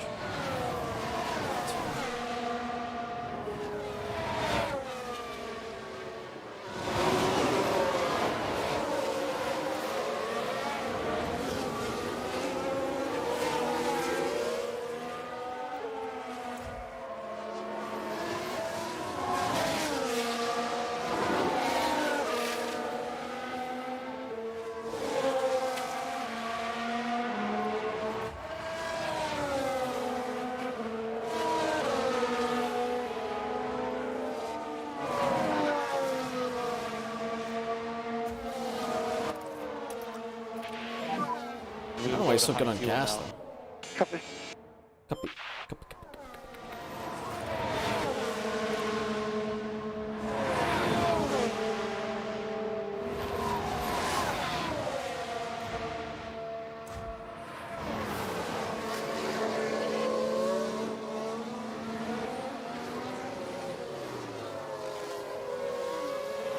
Hey, good job, buddy. Okay, good job. Plus 6.6 laps, like Jesus. Haas with an overtake there. Haas with an overtake. Haas! Hassan!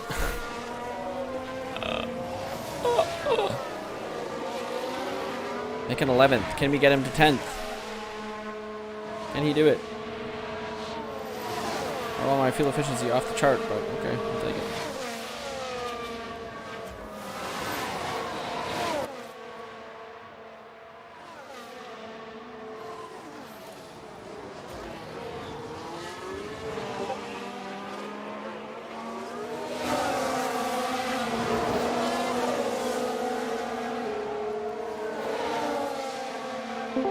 Look at that, Chris. What the And fuck? good point.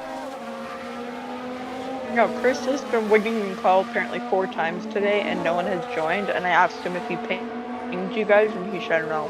Yeah, of course he didn't ping us because he's a dumb fucking idiot. So I pinged you, and you instantly joined. Yeah, it's crazy how that works. I'm so glad you discovered that. Never ever said, not a single fucking time, did I say, pinging him is just as fast as just waiting. I also gave up the information myself that I didn't ping them, and I didn't ping them on purpose because I didn't care if they joined. Well, then why are you making a big deal about it now, then? I'm not. It sounds like you are. Why'd you bring it up then? You didn't That's care. what I'm saying.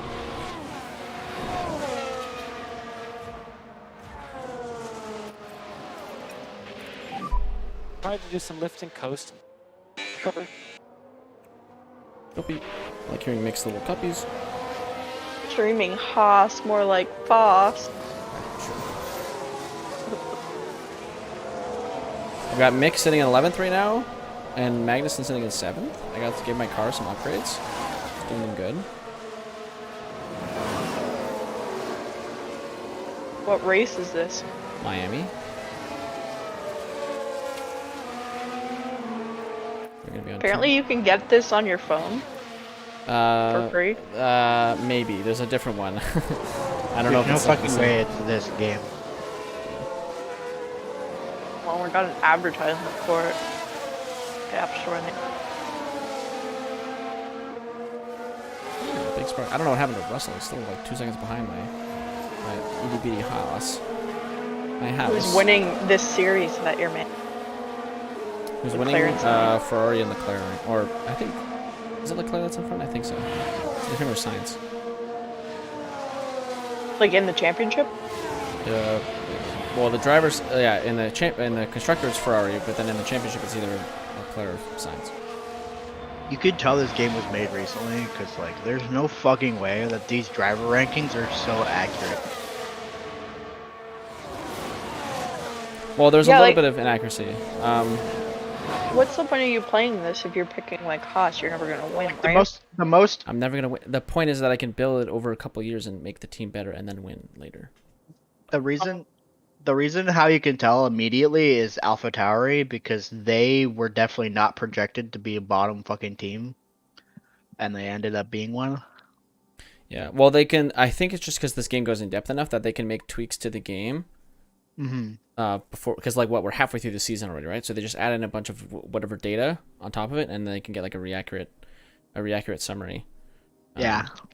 Yeah. The only hiccup in this game that I find right now is that there's been 0 mistakes. I've never had a single safety car. The crashing is goofy, but like it's whatever. Like so, like I watched Bottas just slam into a wall, and then he just drives away, and it was just wing damage, and then he ended up like catching up. It was like literally he only suffered wing damage. So some of like what it describes as crashing can look a little goofy because you'll see somebody slam into the wall, but it's like the game calculated that they would just like brush up against the wall, but they just don't have like an animation for it or whatever. Which is like fine, but it's just goofy to see someone just pile drive straight into a wall, and then they're like, "I'm fine." Because like the first year or whatever that you're playing is like more accurate to like real life, and then after that you can like make your team become the top one. Well, it's gonna be a progression anyways. I might not be able to make my team the top one. I mean, it's just like any hockey game, right? Or like any like sports management game. This one, it might be a little bit easier to make your team. What I'm hearing is that it might be easier to make your team. Or like whatever company you're driving for, Haas go first faster because there's like no real losing money in this game. Apparently, it's really easy to make money in this game. So like by like year 2, year 3, whatever, you can just start spending all your money on stuff, and then you can get super jacked where the AI just doesn't keep up. Because the AI is not like meant to keep up because it's supposed to be like you're supposed to play until you kind of finish first, and then you're like, oh, okay, cool, I did it. But I think technically any season after the first season is about as accurate as you can predict anything in real life, but right, because I'm pretty sure Vettel's not going to retire at the end of the season. I don't know, but I think we'll see what happens in game. Yeah, it seems like pretty accurate. I mean, the surprising part in this one is that Williams and Aston Martin are like dead last no matter what. Like, doesn't even matter at all. It's just them at like 19, 18, or like, well, it's usually Gasly hit a wall, so he's in last place right now, but it's always like Williams, Aston Martin on the bottom every single race. And then Alfa Romeo is surprisingly bad as well. They're always like behind me. They're always in like sub 10th place. And then McLaren is, oh well, they're kind of doing McLaren things. AlphaTauri is kind of surprising. They can sometimes squeeze into. It's Verstappen's not winning this though. Well, if considering that the only reason that Verstappen's winning in real life is that Ferrari suck at strategy and their car blew up a couple times, I don't think the game could kind of predict that. Right? The game probably gave Ferrari like a good decent, strategy, an okay strategy, or like just follow the game plan, just play normally, right? Like even playing normally, right? Just doing the normal thing that everyone does is better than whatever the fuck Ferrari's doing this year. Have they fired any of their strategizers? Or? I don't think so. Not to my knowledge. Oh. Chris, Google. I feel like it would have been bigger news. I feel like I would have heard about it. They had fired their strategists. I feel like the memes would have gone like insane. Yeah, memes would have been outstanding. I swear to God, if Mercedes don't win on Sunday, they're never gonna win this fucking race this season. Oh, dude, true, because everyone's starting from the back. 1, 2, 3. Well, 4, Perez 5, isn't, Sainz isn't, but like 6. Leclerc, Verstappen.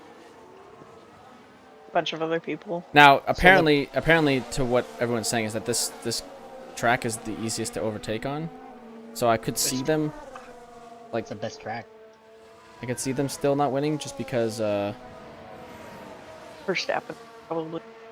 Well, just because the fucking Red Bull cars are so goddamn fast and the Ferrari cars are so goddamn fast. Now, do I think Ferrari will get up into the top? No, because I feel like driving through all those people is too much mistake potential. I feel like they might crash this weekend. There's it's gonna be Leclerc, Verstappen, P14, P15. So I mean, huge. 14th, I thought the highest Verstappen could get was 13. No, there's 6. Yeah, so go Verstappen. They're 14. Well, Leclerc is usually better in quali, so. But either way, like P15 is not like insurmountable, especially on a huge fucking track like Spa. Spa is the biggest track on the calendar. 7 kilometers. How many laps? Probably about 30, maybe 50. I'm not actually sure. They do 70 for the small tracks, or yeah, the small tracks, so I don't know what they do for the big ones. It'll just...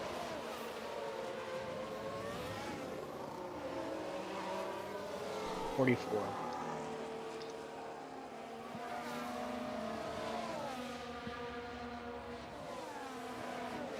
So Spa's been raced at since 1950.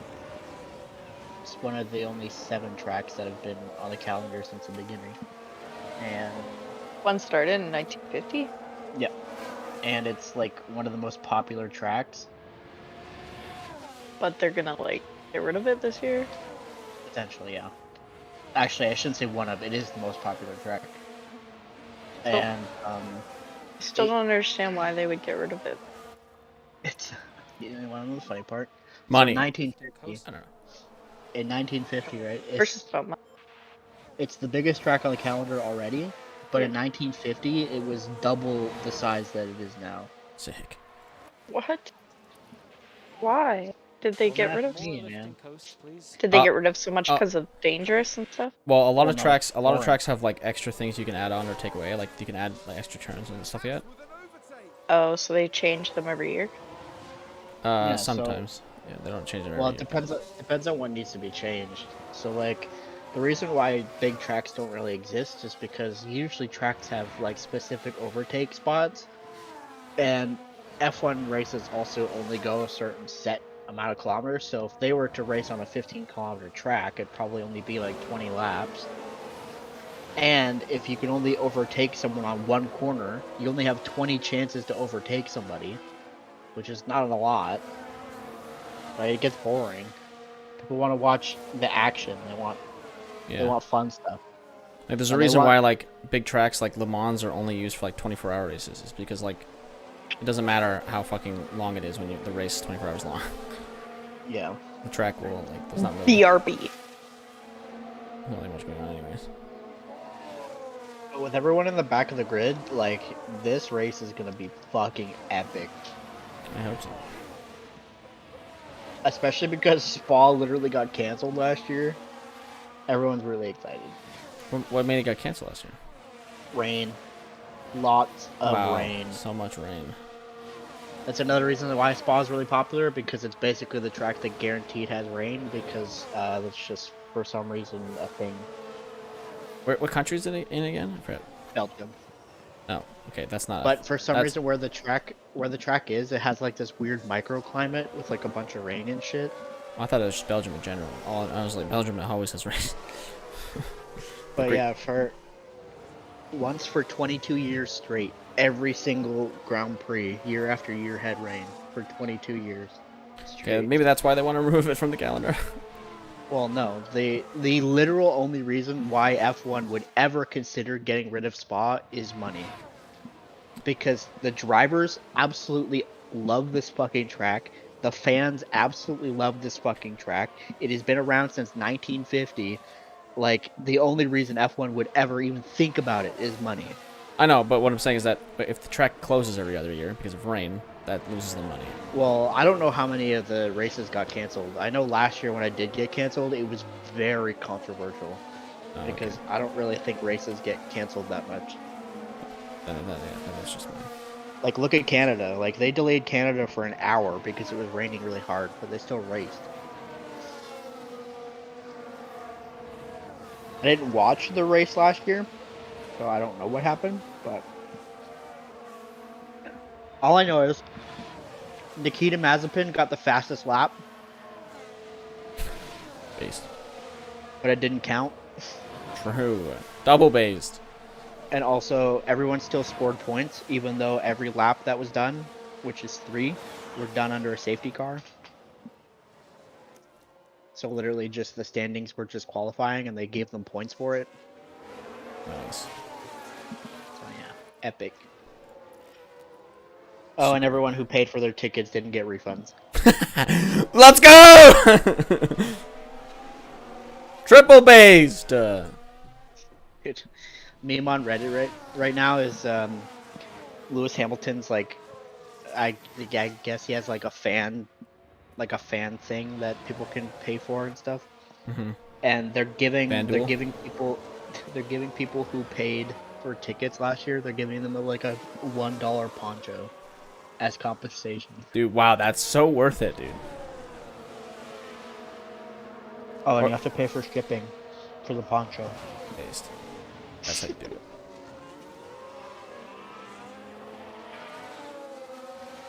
The other teams have pitted. The other teams have pitted. They are baby boys. They are little babies.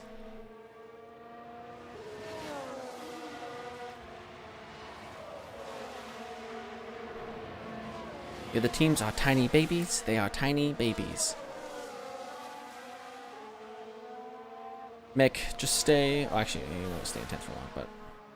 Well, maybe. Yeah, we'll see. 2-pit strategy. I think they're going for 3-pit down there, so.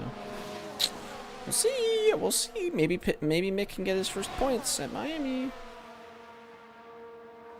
So far, every time, like the last couple laps, he just decides to slam into a wall or something like that, but it's okay. Spin out.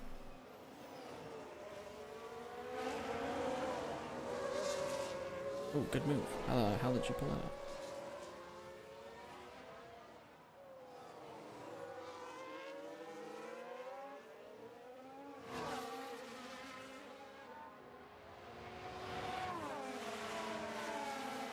I love of this YouTube channel I watch that like covers esports content. And sometimes they just cover stuff that's like happening on Twitch. Mm-hmm. Like all the time the comments are like, this is my favorite esport.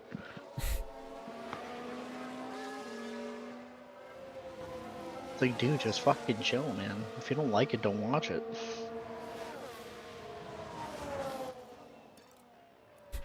Bro, chill. Bro, chill. Copy.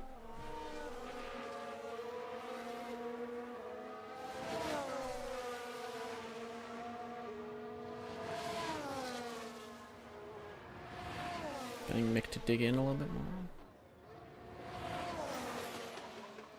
I might get Magnus in the pit first. It's a 50% tire deg.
mode push. Copy.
You've just entered the pit window.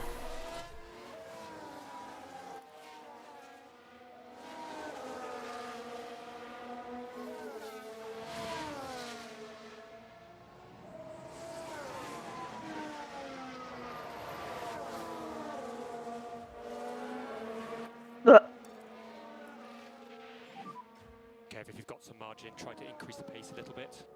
Copy.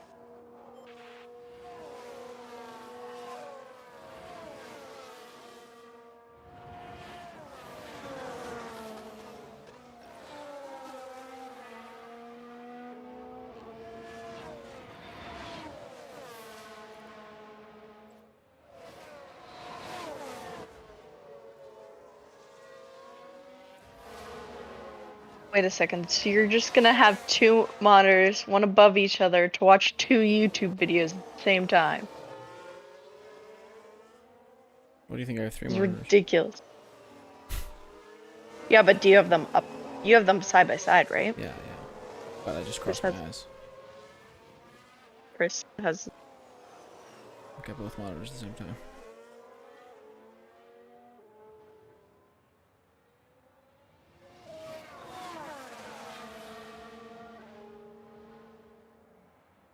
Can I pass Norris? So this is just making you hunch over more.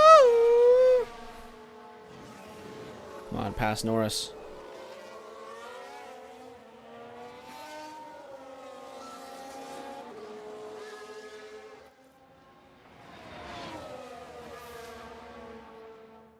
Go for it. Yes, in the inside. Oh, the straight line speed. It's OP. Oh! Mick in 9th place. Can he keep it up? Good job. Didn't even need overtake. Why are you giving me dirty looks? Because he's a dirty boy. Is that a new race position for Haas? What did I say when you said? Said, not play video games. Yeah, but you're hunched over like this.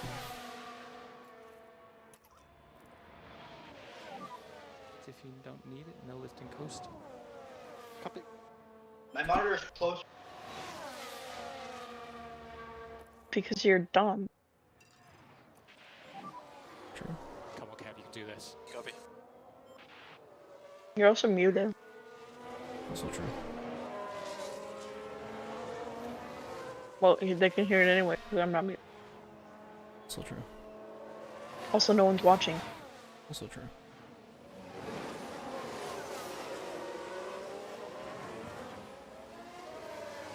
Verstappen in the pits.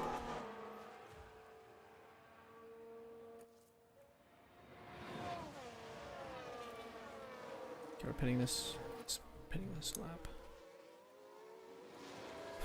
Okay.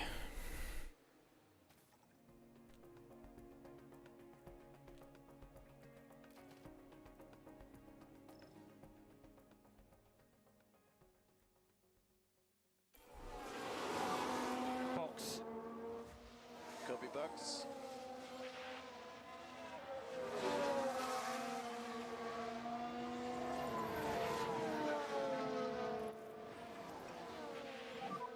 Try to do some lift and coast and then focus on apex speed. Copy.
Do I risk the double stack? Oh god.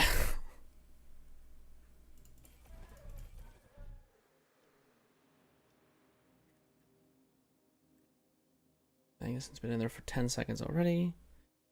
Almost at the pit.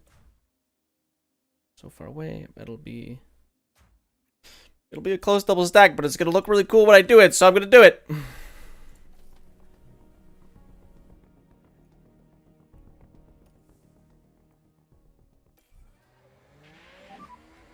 Box now, box now. Copy for box. Ah, Norse is coming with me. Perfect. I avoided the undercut. Oh my On god. any of these?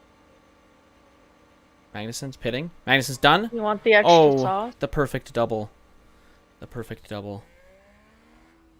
Oh my god. It tastes good. Oh my god, gamer.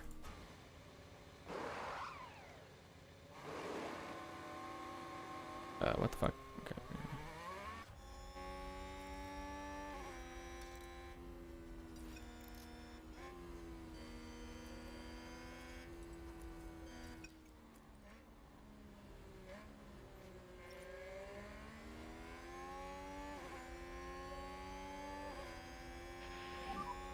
We need a back off. Copy. The hell am I behind Norris? Oh my god, what a garbage pit.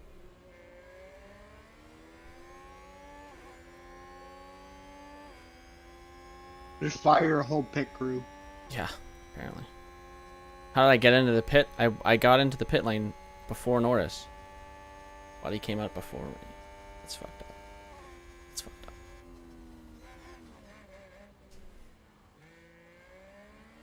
Mick is so mad right now. He's fuming.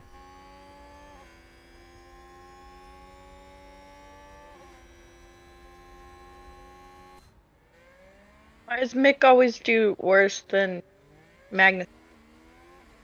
Well, Magnus is a better driver? Come on, Mick. If the rumors are true and Mick's not driving for Haas next year, you still gonna cheer for Haas? Maybe. Maybe. We'll see. We'll see how dirty they do him. We'll see who they get. Where would he go? Nowhere? Well, allegedly, it's Mick who's unhappy, not Haas. So it'd be Mick doing Haas dirty. Oh, we'll see. We'll see how things entail. Because I like Mick, but I can understand why he's unhappy too. But it's kind of weird to be unhappy when like the season's going better than expected. It's also weird to be unhappy when you're not really performing. No offense. Well, he's performing a bit more now, but yeah, he wasn't performing. That's the other weird part too, yeah. Oh, some other team would pick him up, wouldn't they? Maybe Williams would replace him Latifi with him. But I don't know why you would want to go to Williams. Fucking hope. The problem is there's not very many driver slots left. Well, Alpine. Most likely Ricardo, honestly. They'll pick Ricardo over Schumacher? Well, Ricardo drove for them in 2019. Yeah, but... Oh my god, an actual Schumacher's safety a big car. name. And yes, Ricardo is better because... Yes, Ricardo's a better driver, but Schumacher... Schumacher is younger, but they already have Ocon. They don't need a young driver. There's not. We just pitted. We can't pit. Right? Like, usually you want a veteran and a rookie, but like Ocon's already pretty young. Like, yeah, he's been driving for a few years now. Russell but, like, crashed. No, Russell. Oh, so Schumacher could just be gone. Oh my god, Russell died. Welcome to F1. I'd be so sad. Welcome to F1. His second year. I'm not gonna lie, Matt. I thought you liking Haas, and then you played this game and you picked Haas, and I'm like, oh shit, it's still not a a meme. meme. He actually loves it. Haas. Dude, it's still a meme. Because Are they? they're the ultimate your favorite underdog. team. Dude, They're it's your favorite all- team. They're the ultimate. Yeah, because they're an underdog. It's so easy to cheer for them What? because anything is positive. That's the meme. Is that anything you do as them is just a dub. What about William? Why don't you cheer for them? Because they Gotifi is one thing. You like Latifi? Yeah, dude, he's the goat. He's Gotifi, bro. What do you mean? God. Can never tell if you're serious or not. Now, okay, so Apparently- there's one thing though. So one of the reasons why I like Haas more than Williams is because Haas performed better. Like, so there's like, because like an underdog has to perform to be like entertaining. Williams isn't even an underdog; they're just dog shit, right? Like, True. Williams is just a bad team. So there's like a world where I could. But also, why I don't like them is because they have a massive fucking Union Jack on the front of their goddamn car. And I'm like, no, fuck you. Fuck you, Britain. VSC ending. VSC ending. Okay, perfect, Mick. Let's get back up to pace. Copy. In a virtual safety car, which put me in range of Alonso. Get him, Magnussen. Get him.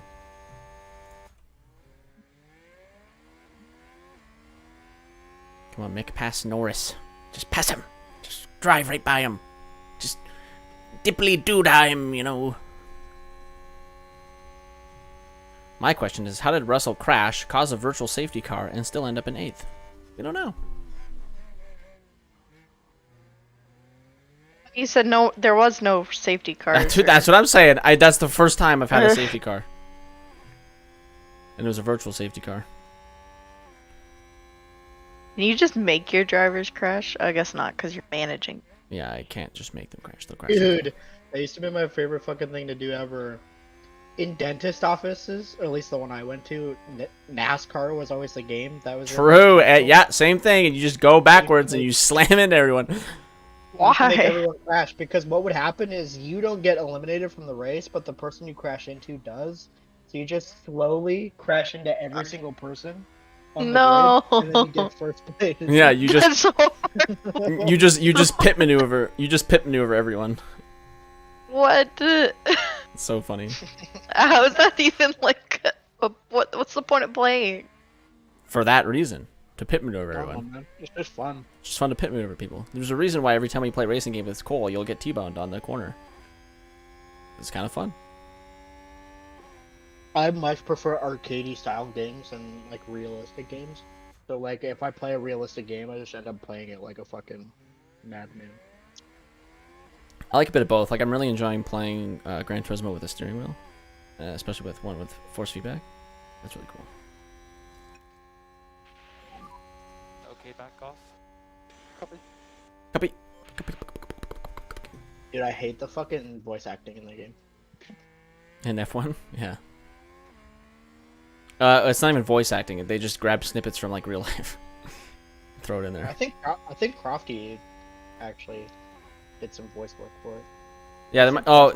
The announcers have done it. Yeah. The announcers are. You can tell that they're actual voice actors. They're actually doing voice acting. But any of the drivers, it's got to be just from the. I love Crofty. I don't think I love Crofty enough to have him fucking talk in my ear for 2 hours, but. Well, there's really not a lot of talking in this game, to be fair.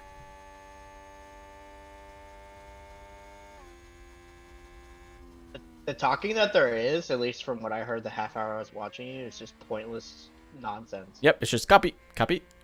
That's another team pitting. Copy. It's like the graphics on this game are dude, one great. Leclerc overtakes, and it's like cool. I don't yeah, care. thanks. Thank you. Yeah. It'll be like Stroll spun. Like, okay, yeah, I know. I can see it. I can see that. But the funniest thing that happened was that I called Magnussen into the pits, and then his reply was, "Mercedes did that." And it's like, okay, I didn't know that was a voice line you had. DRS is enabled. We didn't have DRS for that whole time. Yeah, every team pits. Like what? Mercedes did what? But wait, Mercedes did that. I'm asking you to pit, bro. What did Mercedes do? What did they do to you? They pit. All my homies hate people who pit.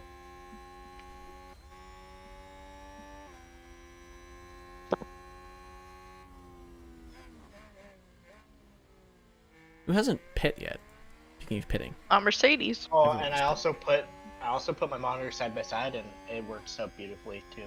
So if I ever get bored of this, is it easy to move them? The virtual safety car fucked me.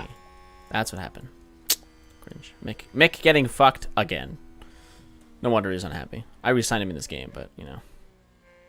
Mick just got fucked out of 10th place. He pitted like one lap before the virtual safety. So Magnussen got out of the pits and was kind of unscathed from the pit fucking him. Then Mick just got fucked because Ricardo got a free pit. Cringe. I guess it still with Norris. I mean, technically Norris got fucked with him, but. And Magnussen, I don't need you slamming into the back of Alonso, please.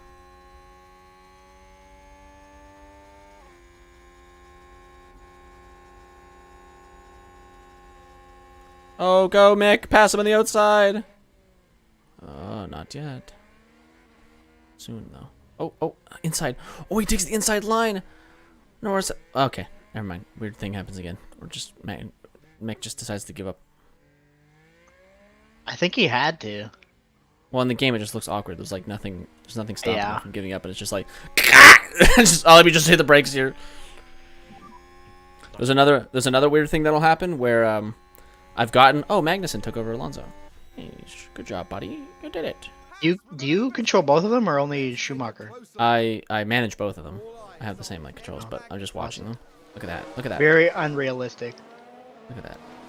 Wow. Look at that overtake. Wow. I just want to be Bono. Essentially, I am Bono.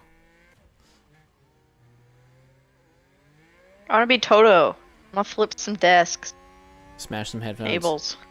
Yeah. True. So sad we don't get to see it. Yeah, there's every once in a while you can tell like there's just like a script that kind of like breaks whatever, because you'll see someone like I sped by somebody, and I still like there's a funny thing that you never see in real life because the drivers just wouldn't allow it to happen, where we pass onto a DRS zone and I'm like a hair behind somebody else, so I get DRS and they don't, and then you just watch the car just fucking fly away and you get like an instant 2-second advantage and they're just fucked.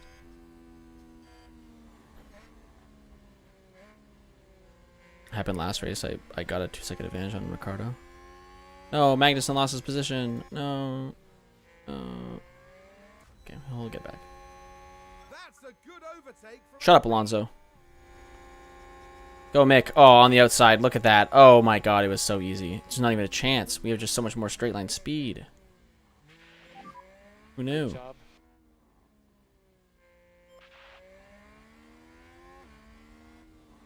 Make it to 12th. Haas with an overtake.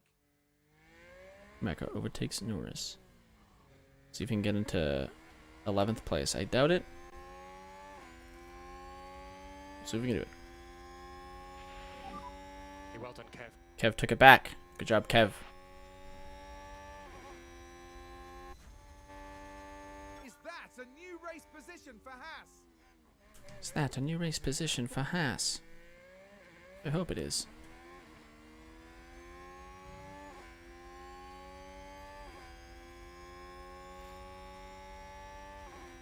Cars are getting a little warm. I don't care.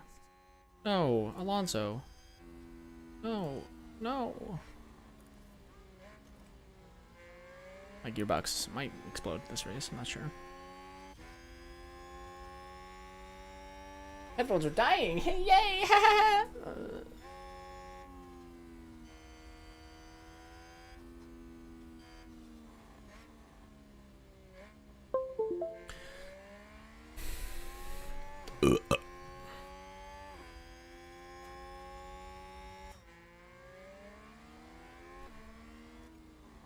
Yeah, the things I control on the bottom here, like I can make them use more fuel to like go a little faster. Can make them be more aggressive on their tires, make them use their ERS.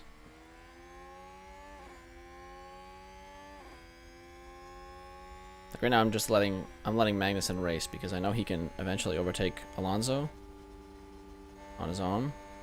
And and like they'll just go back and forth. Like he'll overtake Alonso or not overtake Alonso, but I know I can't hold the lead on him, so there's not much of a point in me fighting for it until later.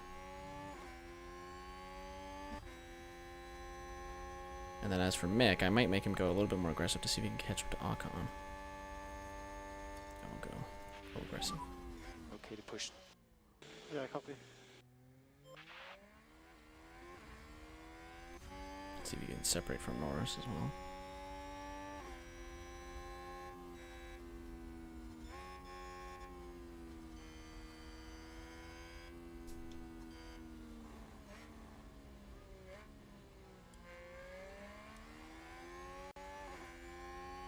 Oh, Ocon's gonna have to pit again. Oh, true.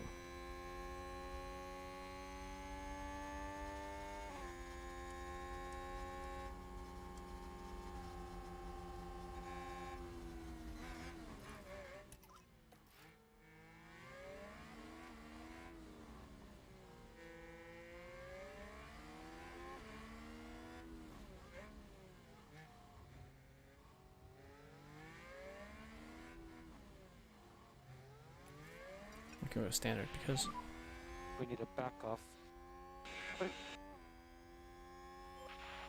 Might just catch him anyways.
Okay, good job, that's one.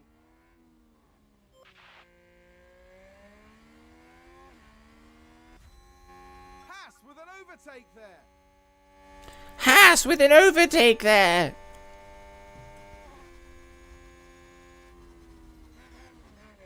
Oh. Mick Schumacher, you bum. Get it back. Get that position back. He gave up. Oh my god. McLaren gain a position.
Doing great.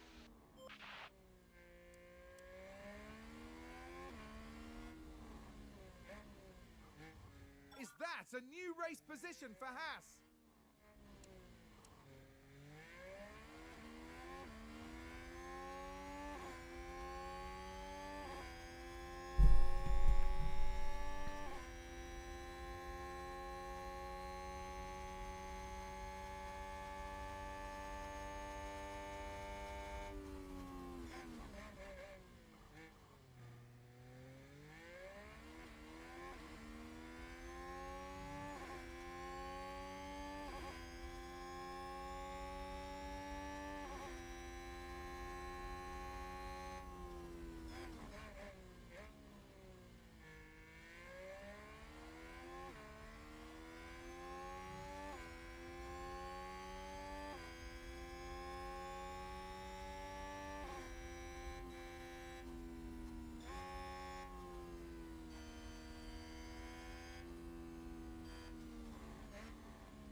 That's a good overtake from Alpine.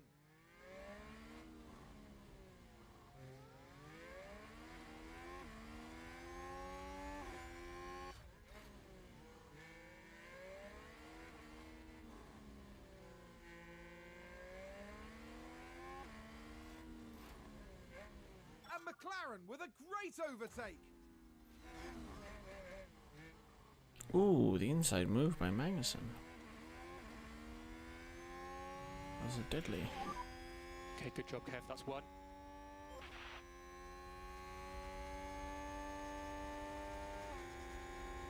Haas with an overtake.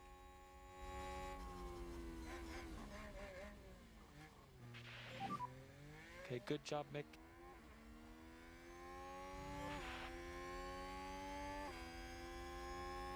Haas with an overtake there.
McLaren gain a position.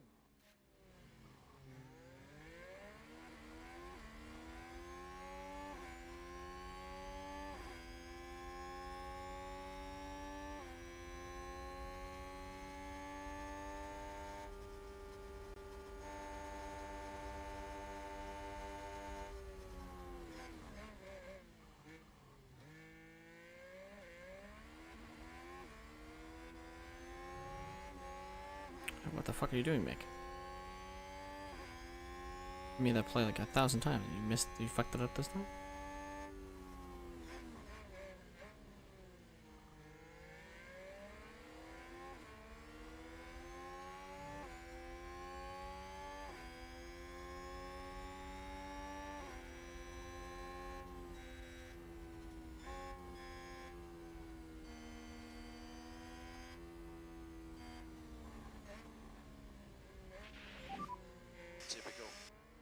Typical.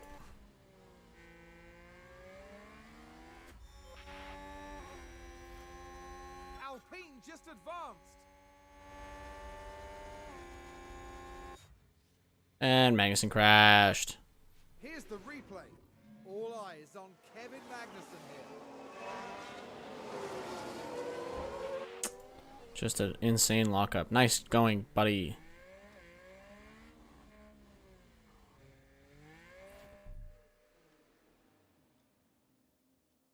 And some wing damage.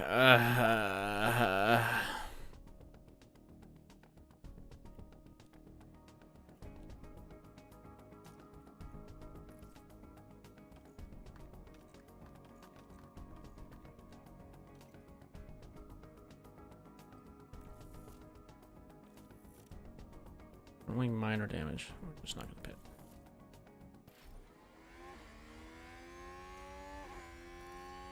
Is that a new race position for Haas?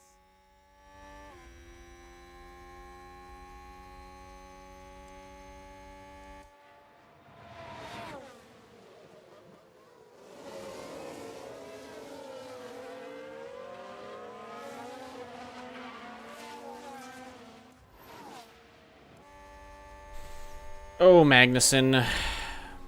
Disappointing me once again. But you'll probably still finish top 10.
Why am I suddenly not faster than him on the straights? What the fuck's happening?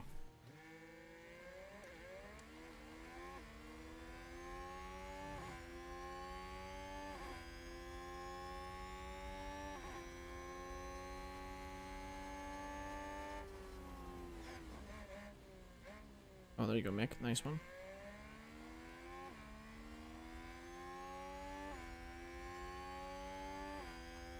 Not enough for him.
did good, really good.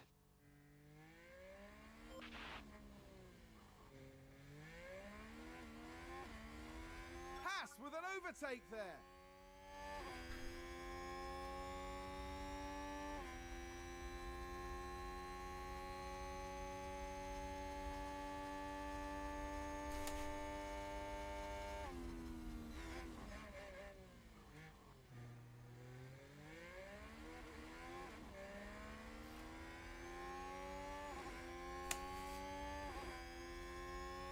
And McLaren with a great overtake.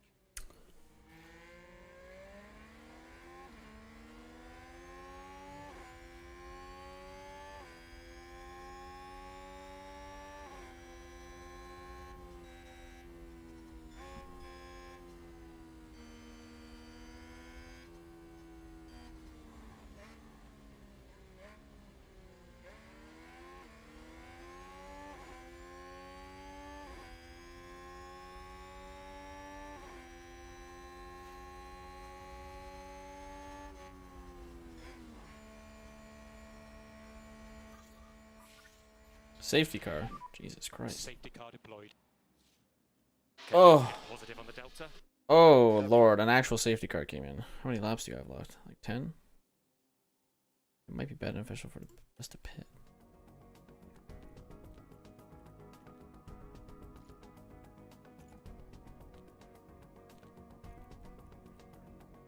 People in front of us pit, maybe. Magnussen has 0 softs, is the problem. I think it does. And DRS is now disabled. DRS disabled. We've had a crash. Let's Stroll crashed. Let's have a look. Jesus, I mentioned that I've had no safety cars and suddenly everyone's dying. Straight into the wall. Jesus Christ. Very unfortunate. Holy shit, bro. And the team had such high hopes today.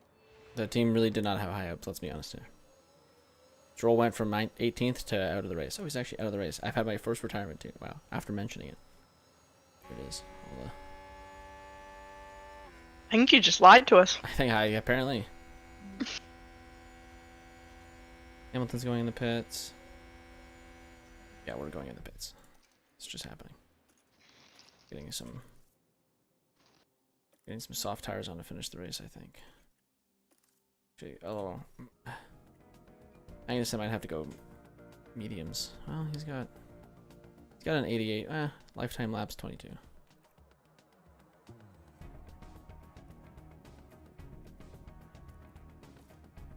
It's fine. I have less than 22. Let's go.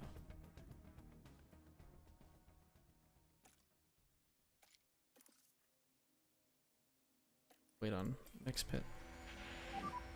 Box, box, box, box, box. Box, box, box, box. Oh, can we get the wing done? Actually, hold on. Fuck! No! No! I don't think I got the wing repair done. I'm fucked.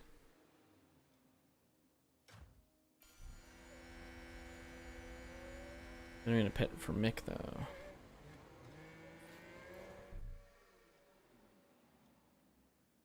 Ricardo pitted. Yeah, we're pitting. Options. Nice, thick. Wait, what? Pit. Confirm.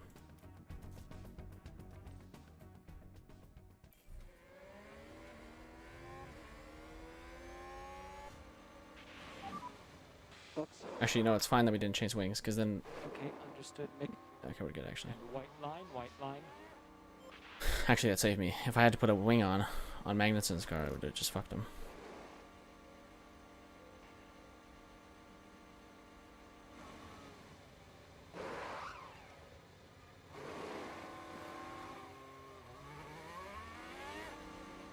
What's the strategy since I'm at the front if it's not worth it for me to do that? I don't know. Safety car still activated though, so be fine. Magnuson stayed 8th, which is really good. Mick dropped to 13th, but he also didn't change places.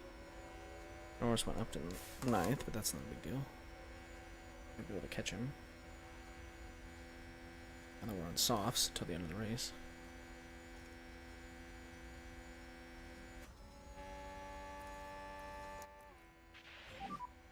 Okay, charge on, charge on.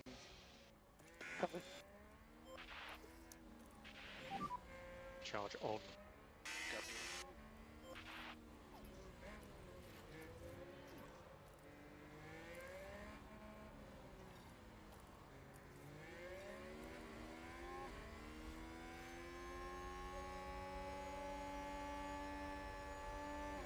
This Monte Carlo? Nope. Okay, back off. Miami.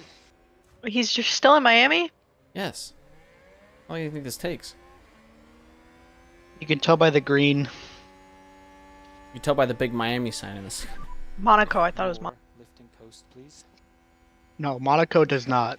Monaco is way tighter, and there is no way anybody would be overtaking anybody. True. The only reason Monaco still exists is because it's been in every F1 season since 1950. How does a car run wide while the safety car's out? What are you doing? Okay, but why are they getting rid of Spa? Money, money, money, money. If Vegas goes, hey, I'll pay you fucking $50 million to have a race here, and Spa goes, I don't know, maybe I have $1 million, maybe 2. You go, oh, okay, we're gonna race in Vegas then, I guess. It's all about the money, money, money! Dude, no one's set up for the safety car yet, bro. Oh my god. Thank god I dove into the pits, I guess.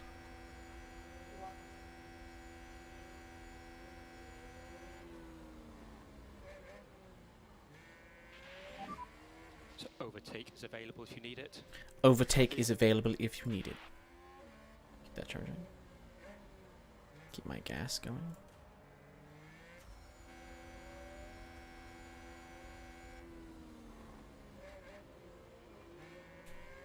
It's gonna be a 10 lap fury.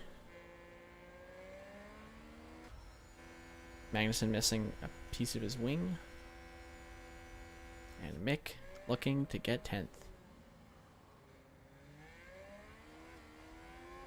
Maybe less than 10 lap fury. All a bunch you have to do.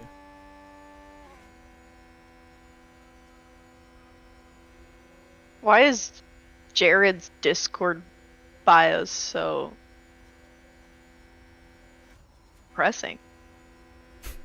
I want to burn until there's nothing left to burn about. You okay, man? Like... No, it's not okay.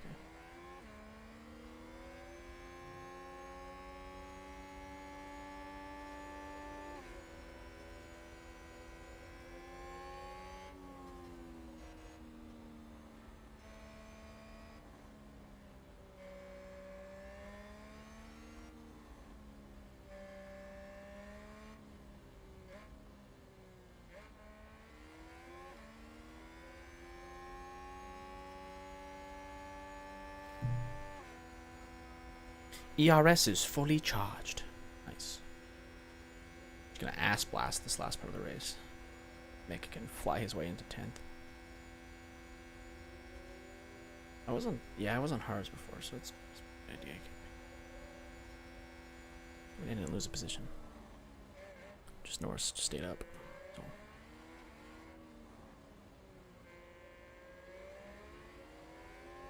How long does each race take you? Oh, again, I can speed up the thing, but it's about the same as like a normal race in real life. I don't really speed it up though, because you miss stuff.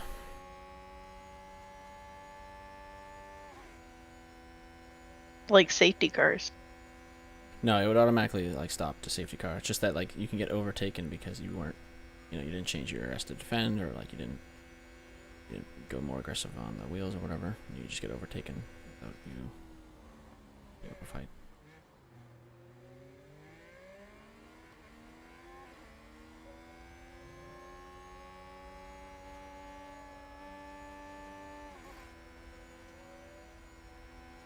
Another car is spun. Who the fuck spun?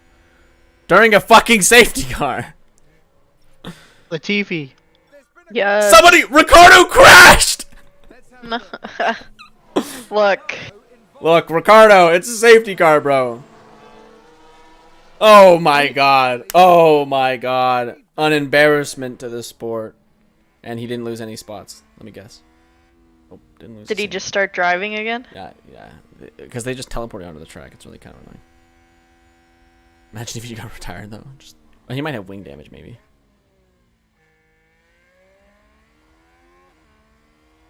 Now we have to wait even longer to reset everyone.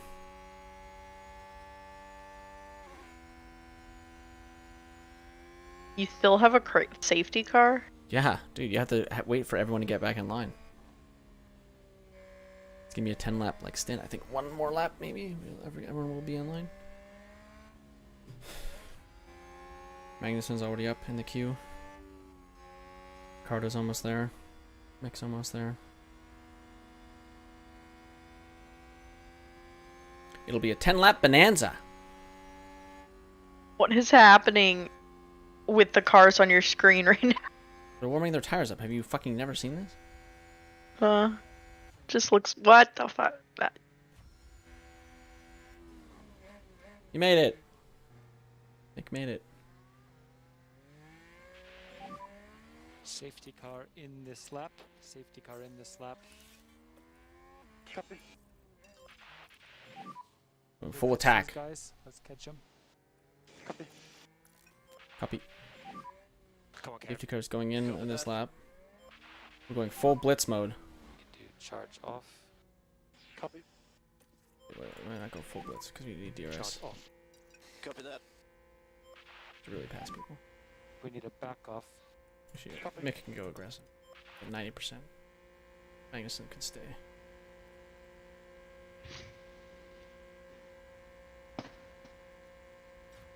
Mick can overtake anyone quick. We're happy with you pushing. Okay, copy. The safety car has left the pack now. Copy that.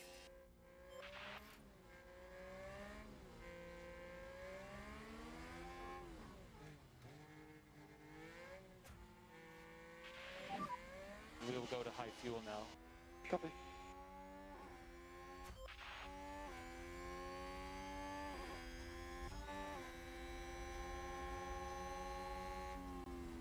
Okay, Kevin not looking bad with his broken wing. Good. I don't expect him to pass anyone here. He might pass Russell. I don't know what's wrong with his car. Driving good.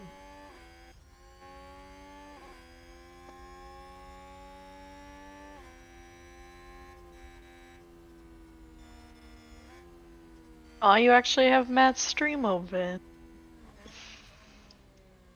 Oh, I shouldn't have said it. You fucking idiot. I'm sorry, I You're ruined so it for you. fucking dumb. I'm sorry. Holy shit. You might still have it open in another Magnussen, tab. how did you Not fucking... Oh my watching it god, now. a fucking lapped car just fucked me. It's just a rip moment. Gain a position. Got some margin. Try to increase the pace a little bit. Copy that.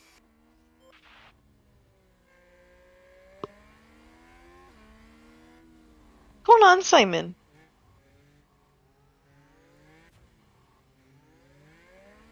What? Need DRS bad. It's the only chance I have. Look, we're both behind a McLaren. That's fine. Magnus is behind a McLaren. He's behind a McLaren. So quirky.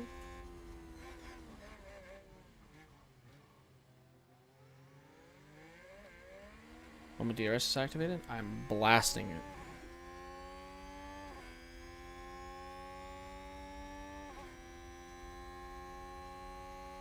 Give us DRS. Give me DRS.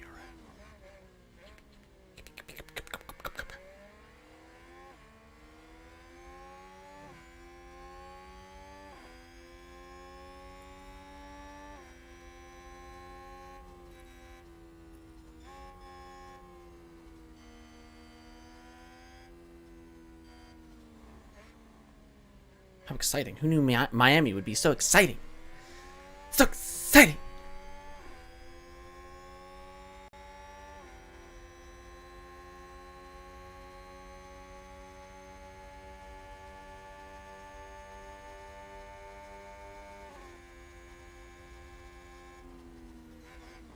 Come on, Mick.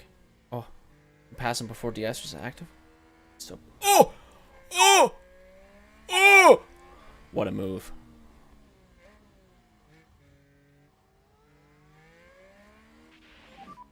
Great job on that. Haas with an overtake. Come on, Mick. You can get your first points today. I know it.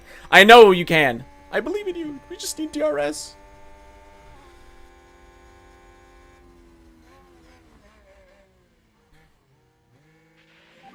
DRS is enabled. DRS is enabled. Let's catch him. Go on, full attack. Push hard. Overtake. Copy. Copy. Copy, copy. Copy that. Copy. Copy. Copy. Copy. Copy. Hopka. Affirmative.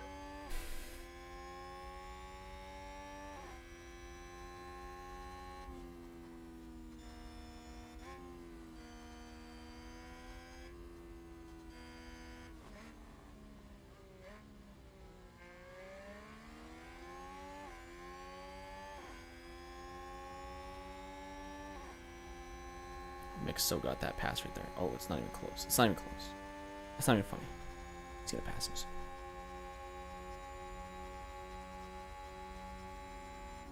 Oh, the wide out. Oh, Okay, good job. That's Magnussen passes Norris as well. Oh my god. The pass. Oh. Huge. Huge. Huge. 8th and 11th. I'll watch this, sure. Take a look at the replay. All eyes on Kevin Magnussen. Oh, it just goes right outside him. No contest.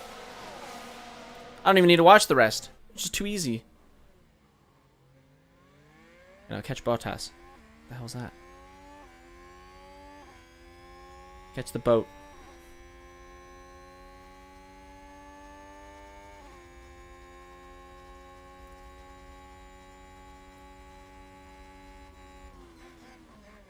Oh, no, no, no, you gave up. I might have smashed into the back of him, but still see you gave up. Oh, Norris is outside of a second. We get DRS and they don't. Mick got the fastest lap! What is happening?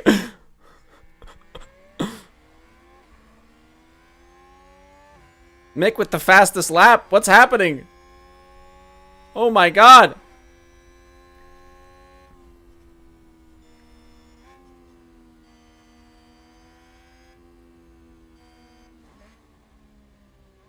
Got this, Mick. Got this.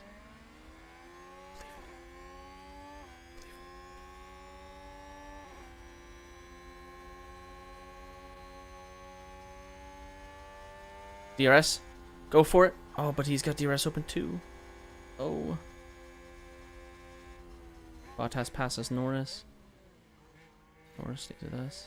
Get him next time. Yeah, well, there's a fucking Norris in my way. Magnussen might pass Russell. Russell still seems to be struggling this race. 2 seconds behind Alonso. No DRS. Looking for Mick to get into 10th right here. This is the moment. There'll be more moments, but this is one of them. Here he goes. Oh, but Norris still has DRS. From Bottas. It's the charge. Nice work, Kev. Nice work. Kevin passes Russell. Charge on. Copy.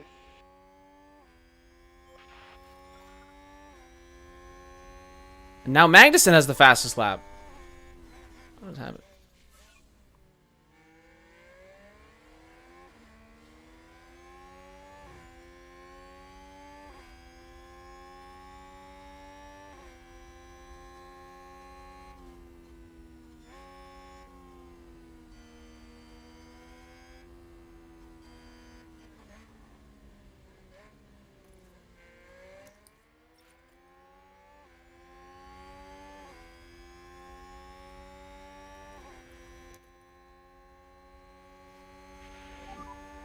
Okay, charge on, charge on. Copy.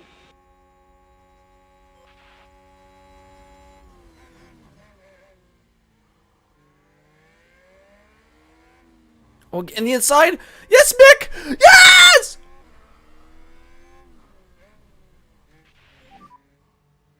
Good job. Both drivers in the points. Is that a new race position for Haas?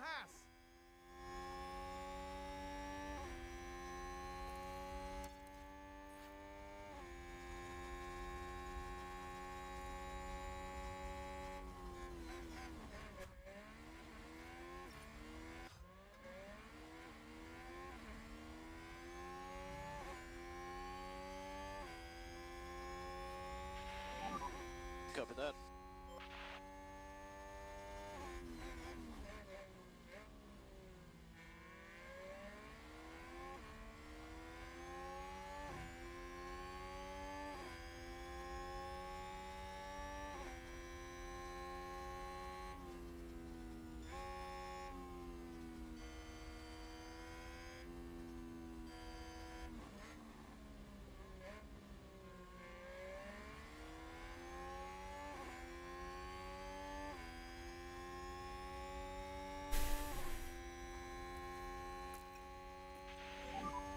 Charge off.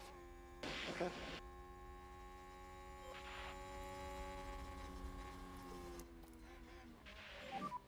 Charge on, please.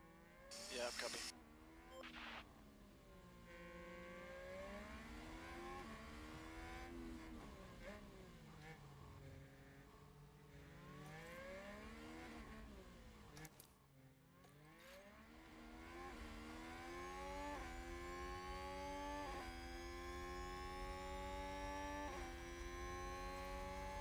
Oh. Mick, the speed. It's just gone. He's gone. Oh my god. 9th place. Russell overtakes Magnussen. Not good. It's okay though. 8th and 9th. Make it. Back to being aggressive. With an overtake there. Come on, Kev, let's pressure him. Copy that.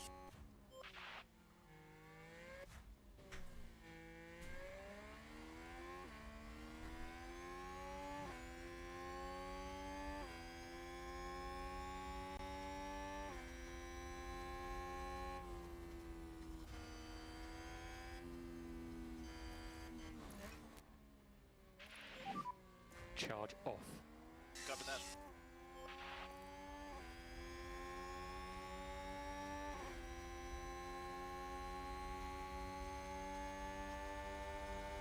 Oh yeah. Oh yeah. You got the overtake. Maybe not here. Soon. Soon.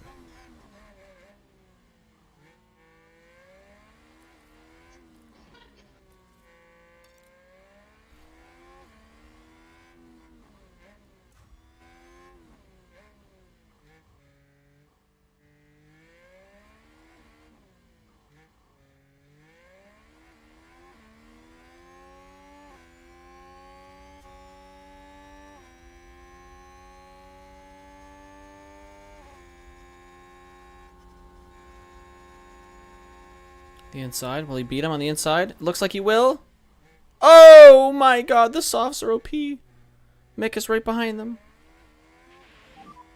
Good job, Kev.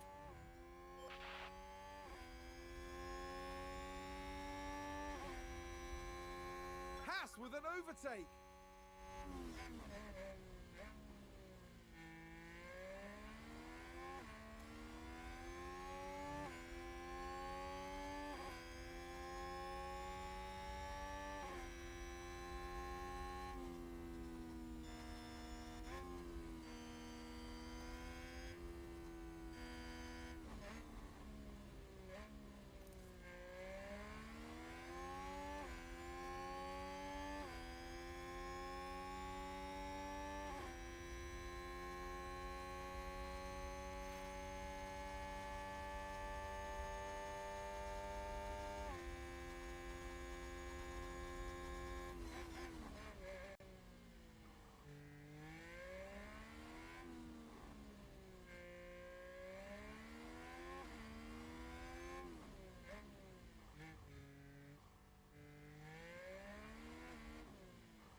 Mercedes moved up a place.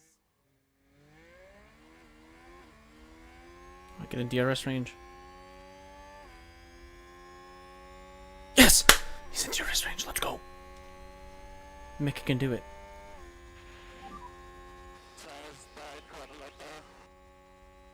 Okay, understood. What's the situation? Just keep going. Keep going, Magnussen. Only a few more laps to go. By a few more, I mean... like one more. After this.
Maybe. You watching South Park? I will be, yeah. Chris, you could be watching Mick and Magnussen finish 8th and 9th. He is. You're on the other. Can they do it? Can they pass Russell? Russell's fighting hard. Tell Magnussen to back off. Don't fight teammate. Give Mick the space. Well, Magnussen has a broken wing. Magnussen has a broken wing. He doesn't have the pace. So if he's holding up Mick, I'd rather him not.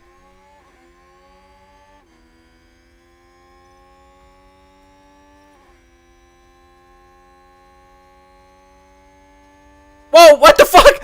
He just gave up a spot to Bottas! Oh, okay, never mind. What a mistake. I didn't want you to go that far back. Looks like that was a position gained for Alfa Romeo. Oh my god. Oh, I'm so sorry, Magnussen. I didn't know Bottas was literally sniffing our ass. Bottas? What's a Bottas? Bottas. I know Bottas. No, it's Boat-ass. Boat-ass, okay. Because he was in that water that one time? With his ass hanging out? He was boat-ass? Okay, we're out of DRS. Out of ERS. Okay. Sector 1. Who the hell spun out at the end of the race? Oh, Mick, you could have tried. And Sainz crosses the line first. I'm so sorry, Magnussen. I totally fucked you.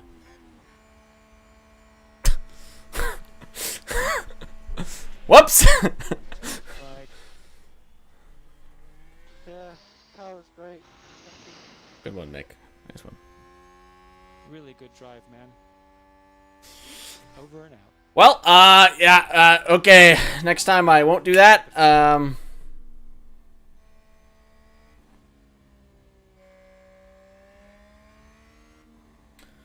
Didn't know I would fuck Magnussen that hard. It's okay, you still got points. It's not as many as you should have got. You might be a little pissed at that one. Good thing they're not real people.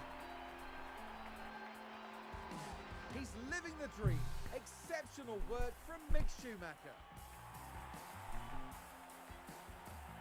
And a little bit of cheese from the race boss. Don't worry about it. I'll mention it to Magnussen. This is a good result for Haas. More than enough to satisfy the whole team. The whole team was absolutely on their game today, and the result proves that. And they're in 6th place in the constructor standings at the end of this weekend. Formula One will be back to Europe for the next round, on the shores of the Mediterranean, with some heated competition to look forward to in Spain.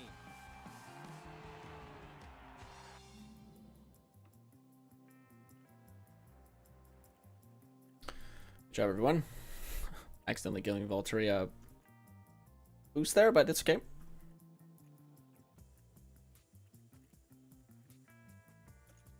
So who's winning? Yeah, right now Carlos Sainz is winning. Nice. Winning the Drivers' Champion. Constructors, we are now firmly in 6th place. Firmly.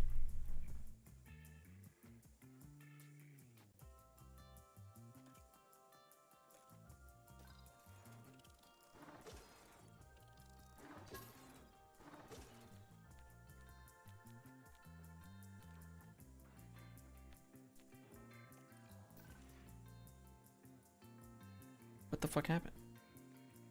What was the outgoing?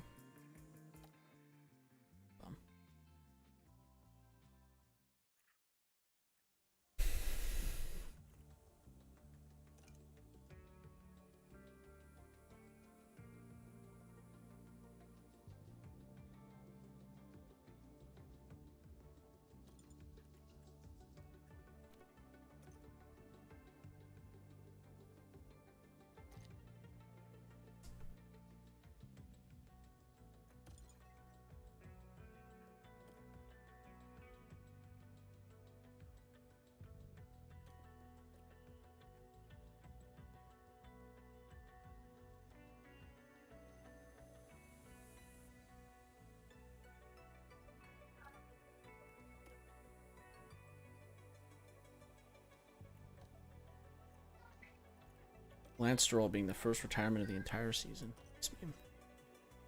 Hey, Samim. Hey, Samim. Okay. I am Finito Bono. What would it be? Finito Mussolini. Finito Finitolini.